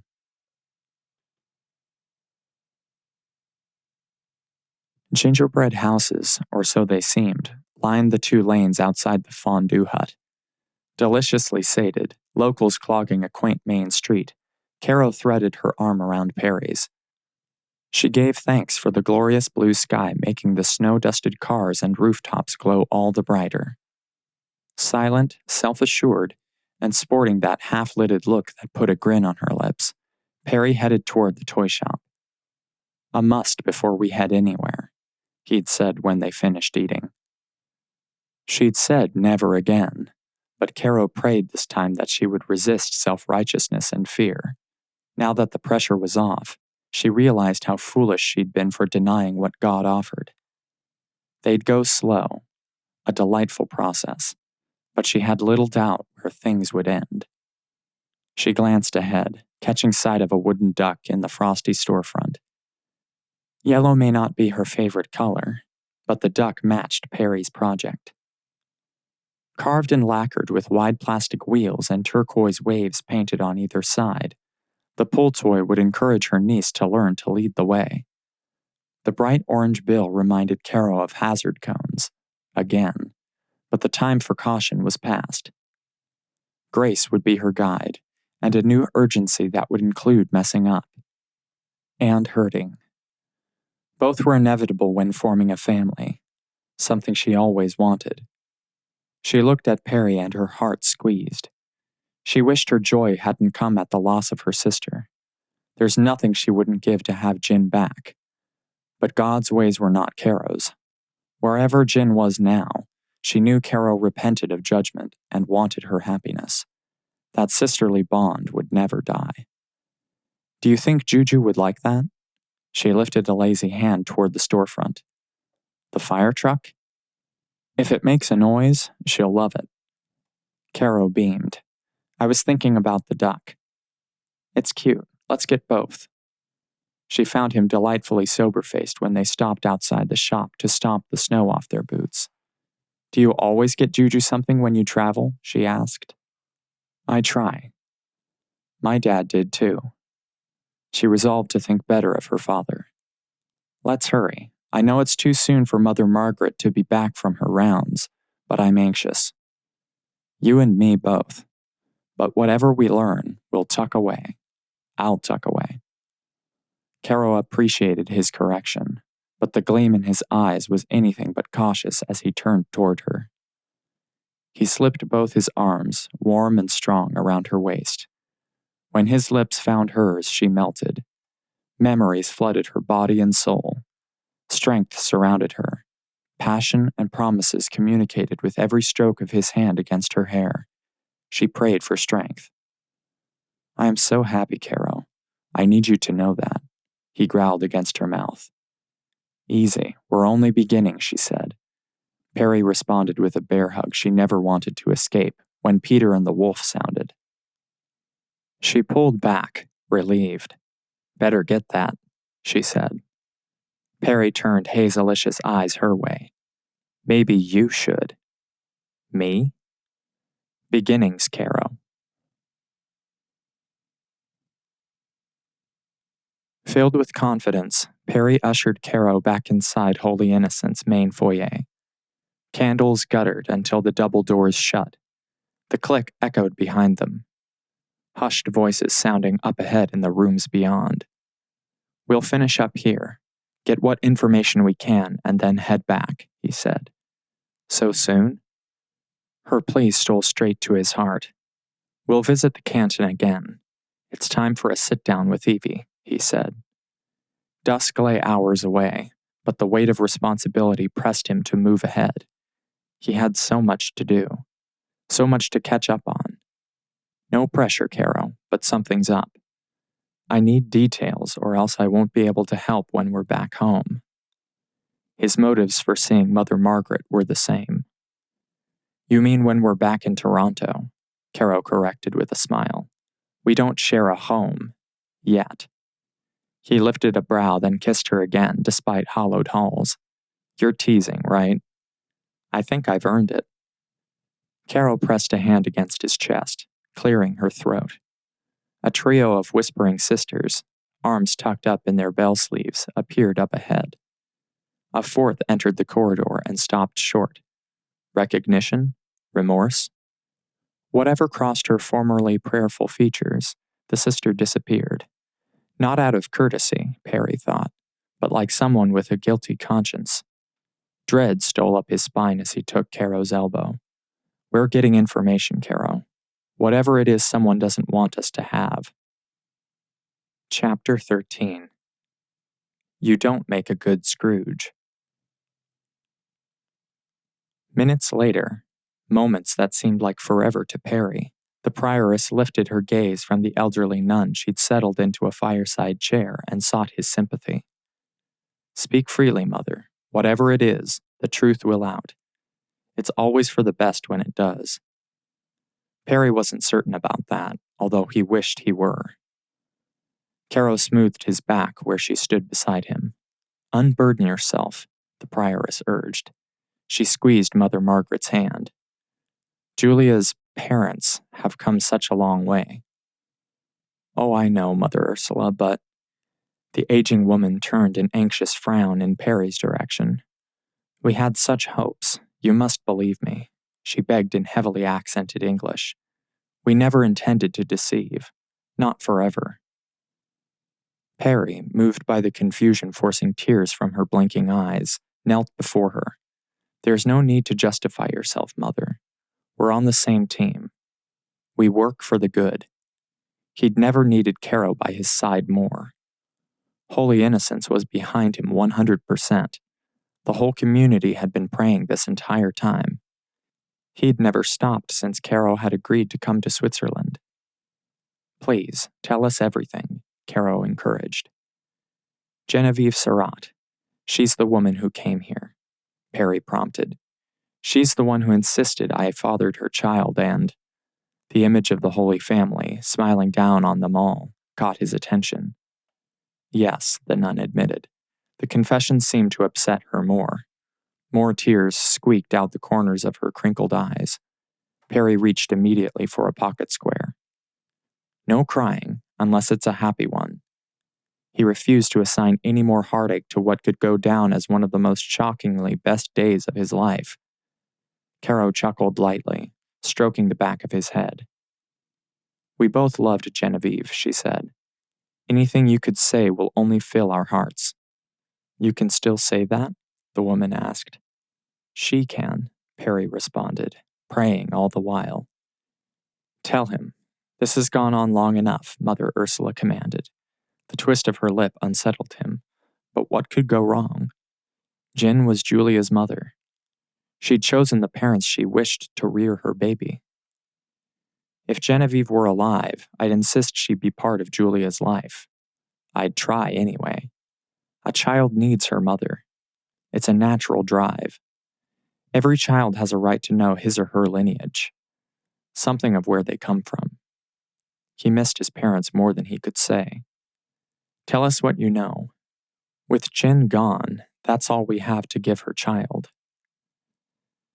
Genevieve Surratt is not the mother of your child. Of Julia. What? He must have misheard. It wasn't Genevieve Surratt who gave birth to your child, Mother Margaret continued. I'm sorry. So sorry. Perry stood to keep from falling over. His mind reeled. Mother Margaret wept. Your sister Genevieve was good. More than you realize. We all make mistakes and do foolish things, she spoke to Caro. She sought to do what was right. What she could. But... Caro whispered. But what? She wrapped an arm around Perry's shoulders. She couldn't reach you. She knew Mr. Prichard Lawrence was an upstanding man. Good-willed, steadfast. He would never give up pursuing you if he believed you shared a child together, for the child's sake and his own. She said that? Caro asked. I don't understand, Perry said. The prioress urged him to sit, but he couldn't move. Genevieve had to go. She needed to forge her own life, take chances where she shouldn't. Mother Margaret covered her face. But when she'd happened upon one of your father's... My father's what? Caro asked. Perry slipped an arm around Caro's waist, strength coming in supporting her. Jeremy Linton was a traveled man, well-heeled and... The girl, his daughter, or so she said, was pregnant. The old woman explained. She wanted money and seemed to believe her pregnancy was as good a means as any to get it. Genevieve filled out the birth certificate, though.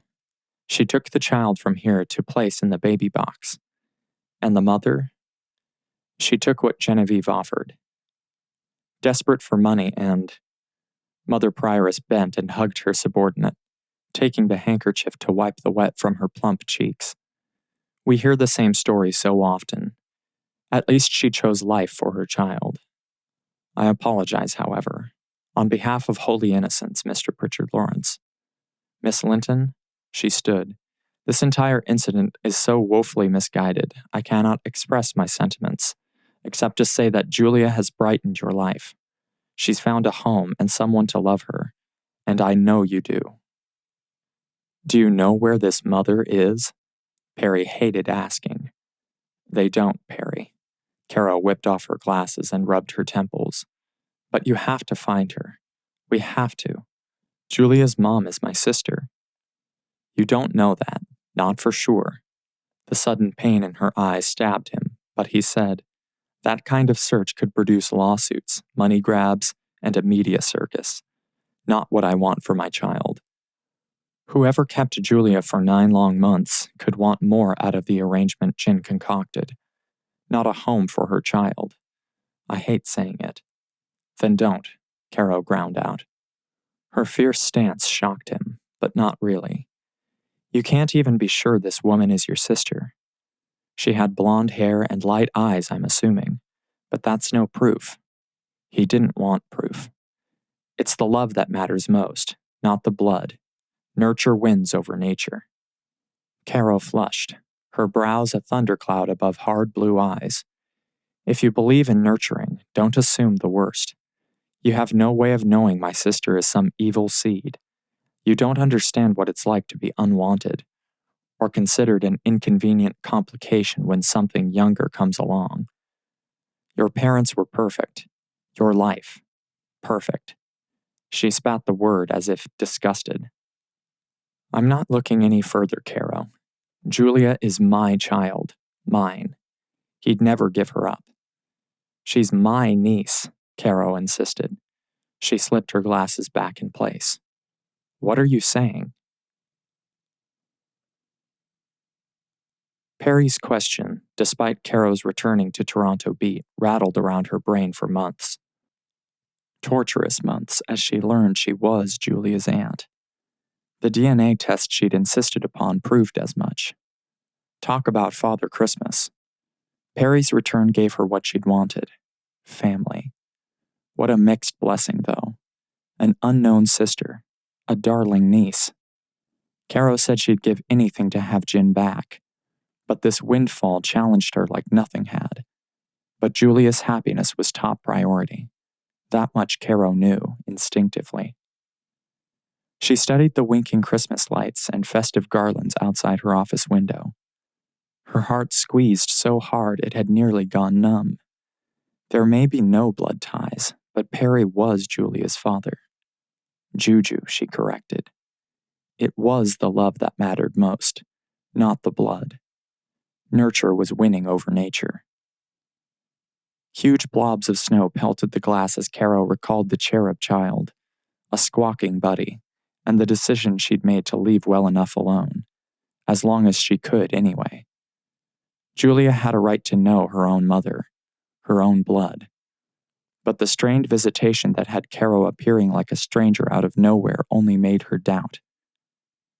Meadows and Stowe brought Julia to her apartment, or the park, or they'd even gone to Casa Loma and taken pictures. It wasn't the same as Juju's home. Home where Buddy and Raph and Stowe and... Caro shook her head. She couldn't be a party to purposefully leaving off a search for Julia's mother. The woman, whatever her situation, was her sister. Someone who would know who Perry was if she'd found Jin. Although conscience argued, Jin could have kept the details of the birth certificate private. Jin could have insulated the family she hoped to forge from an unfit mother. Caro's sister may want no one to find her. Unanswered questions made the silence more difficult to bear. A silence she'd subjected others to, so she'd really no room for complaint. God help me, she prayed. Her skin prickled with uncertainty, not in God, but her fitness in moving forward. What was the right thing to do? Every alternative seemed tainted. Burying herself in work and pretending like Perry didn't exist wasn't cutting it. Christmas music seeped under the door, like Providence pushing her. Home for the holidays, holly jolly Christmas, jingle bells. James burst into her office. Support for Die Zukunft is going viral. Evie called to say thank you. Did she? Caro hugged herself and smiled. Yeah, and a Merry Christmas too. She had to go.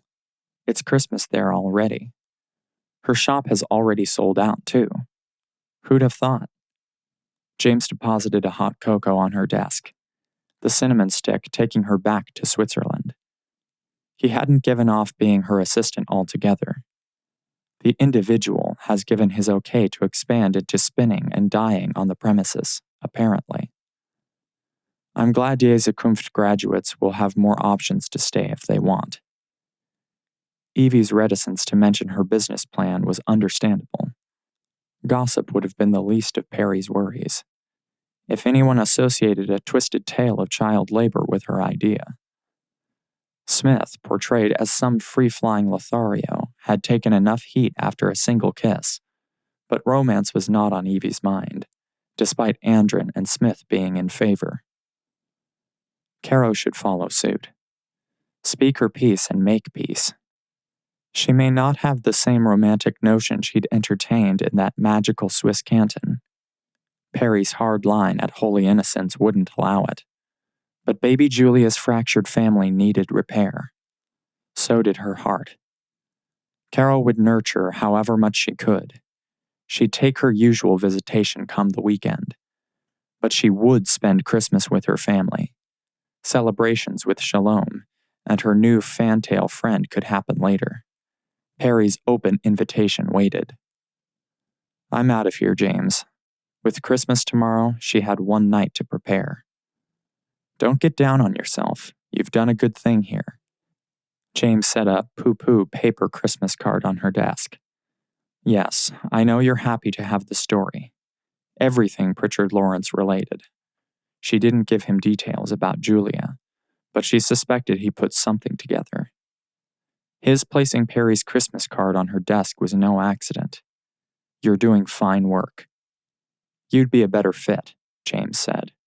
No. She retrieved her purse out of her desk drawer. Some things are better hands off. Well, maybe so, but I think there's something you need to see.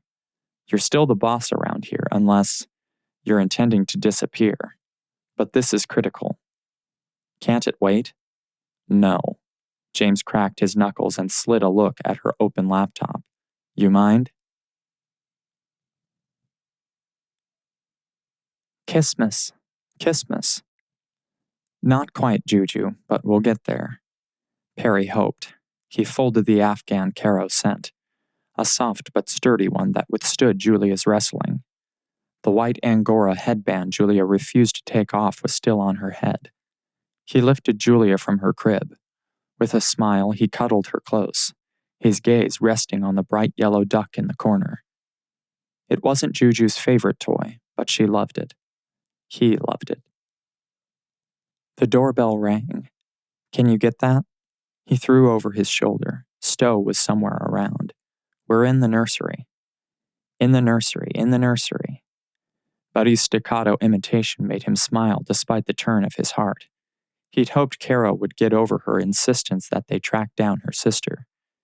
He still couldn't grasp the realities of Julia's birth, but things were what they were.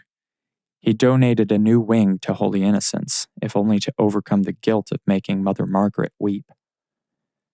Caro's magazine would never want for funding either, but that seemed like a hollow gesture. The spiritual bouquet, complete with a watercolor of the Holy Family, stood propped inside Julia's hutch between her fat white piggy bank and a Madame Alexander doll Stowe insisted every girl should have. What every girl should have was a mother. Caro was right, even if he was too. The doorbell rang again. This time someone laid it on. Deliveries always come around the back. A different ring, he explained as if Juju cared. She would someday, about the need for seclusion and his most recent decision to irreversibly end it. Daddy hadn't expected answers this soon. Baby in arms, he left the bedroom and made his way to give whoever was on the other end of that bell a piece of his mind. All right, all right. All right, all right, Buddy mocked. Perry scowled. Enough. Enough, the bird squawked. Juju kicked, far more difficult to hold than a few months ago. Buddy funny. She wanted down, but Perry needed to end that racket. He swung open the door, and Julia squealed. Caro, Caro. Hello, Juju. Surprised? Caro peaked brows Perry's direction. I'm here to see your daddy. Me? He asked. I'm shocked. Get used to it, Caro said. Emotion scuttled across those blue eyes he cherished, the same he saw in Julia whenever she became cross. You're not the only one capable of the unexpected. We need to talk. There you are. Stowe swooped in as if she'd been the one calling for him. I'll take you, Miss Julia. We'll have some gingerbread, cinnamon rolls, and cocoa. Would you like that? Before dinner? Perry gaped. Stowe grinned and said, You don't make a good Scrooge, sir. It's Christmas Eve. But we'll save some cookies for Daddy. Perry yielded to Stowe's inscrutable efficiency at making him feel like an oversized child once again. She was good, though. Her guidance had saved Evie from getting too deep into romantic entanglements when what she wanted was a career challenge. May I come in? Caro asked. The garlands framing the entry rustled as he drew back, the mistletoe overhead tempting him. But he had no desire to anger her further. Another flash behind her glasses said she'd tracked his glance, so he stemmed urges and guided her inside. You never have to ask, you know. You're always welcome. That's good, because despite how you feel about beginnings, I'd like to start over. I'd like you to shut down that new website, too. Seriously, Perry. Banner ads? Full-color photos? Caro clawed off her scarf and tossed it on the console beside her. What were you thinking? We're not even on the couch, Caro. Think you could slow down? He liked the way she rushed. Cheeks flushed, glasses skewed. I've been thinking, she started, untangling herself from her purse to place it on the table. You don't want to find your sister. He doubted that. I want to. I want us to do the right thing. For Julia and her mother. And what is that? He'd created the website she'd obviously seen to gather threads where leads had dried up. Honestly, I don't know anymore. Whoever Julia's mother is, wherever she is, Caro said, taking steps down into the living room, she knows who we are. Jin didn't steal anyone. She left nothing of her inheritance, so I imagine her entire bank account was the offering Mother Margaret mentioned. Michelle insists that confidentiality survives the life of the client. He kept your secrets, Caro. Perry couldn't be angry. True enough, but this website? It's opening up our private lives to the world. Our lives? Perry's insides heated at her words, if not the worry making her voice shake. I never wanted to turn your home into a zoo, and Julia's mother may be mortified if she feels hunted. She may anticipate a reward, he said, or find relief knowing Julia is so well provided for. I'd do whatever it took to help her, Caro, and keep my family intact. I know money isn't an issue, or generosity of any kind. God couldn't give Julia a better father. Caro couldn't give him a finer compliment. Perry could never repay what the words must cost her. But this search still leaves a focus on Julia that shouldn't be there. She frowned as she sank onto the couch. Too cute and looking almost exactly like his daughter. But the woman capturing him, heart and soul, was no child, and no passing phase. I'm not making any assumptions, Caro. I shouldn't, he amended. And neither should you. All I know is that Julia needs her mother, And since you're intent on keeping your distance and behaving as if we're not family, well, she pulled a pillow onto her lap and said, "So it's my fault, eh?" He sat beside her and said, "I'll take the website down if that will make you happy. But you must be content with me not pursuing this anymore." "You've been looking for my sister then?" "I hadn't planned to at first, but your message resonated." He dipped his chin to recapture her eyes. "I hear what you're saying now, too. I want you to be happy, Caro, that's all. Julia will have our support if she wants to continue searching, but when she's grown." "Ah, but the press won't leave it alone now." "Is that a problem?" he asked.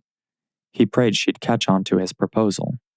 "Our names are on Julia's birth certificate, yours and mine, and I'd be happy if it stayed that way. Let the world think what it wants." New beginnings weren't his strong suit, but he had to get things going this time. "Please," he prayed, "if you become a part of our lives here in Halliburton, and in the city of Monaco, and in Switzerland, assumptions will be made, especially if the website disappears. Is that something you're willing to do? People will talk. Your reputation will be out there for everyone to examine, and that's a lot to ask. But it's the least I could do. Julia could have been mine." Caro admitted sheepishly. "She should have been." Perry stroked back her blunt bangs. "She will be if we found a family. The real thing, slowly." Caro gulped and said, "Not too slowly." Then she took off her glasses. "Well, it looks like should and buts are candies and nuts. Merry Christmas to me. But whatever the timeline, maybe we could streamline brother or sister issues by avoiding Swiss foundling homes. And if you don't like that idea..." He took her hand and trotted her back to the foyer. "You're tossing me out?" she teased. She must be. Senior just flew me up. "Come here, you." He swung the door wide and grabbed Caro close, front to front. "What are you doing, Mr. Prichard Lawrence?" "Wowing you, although I doubt it." He jabbed a finger toward the mistletoe, then kissed her, thoroughly, deeply, and with all the passion he could express with Buddy calling, "Kiss her, kiss her." Juju joined in, and Stowe blushed as they rushed around the corner. "Is there something wrong?" Perry asked. "Sir, no, sir, nothing at all. Everything is right on schedule," Stowe said with a grin.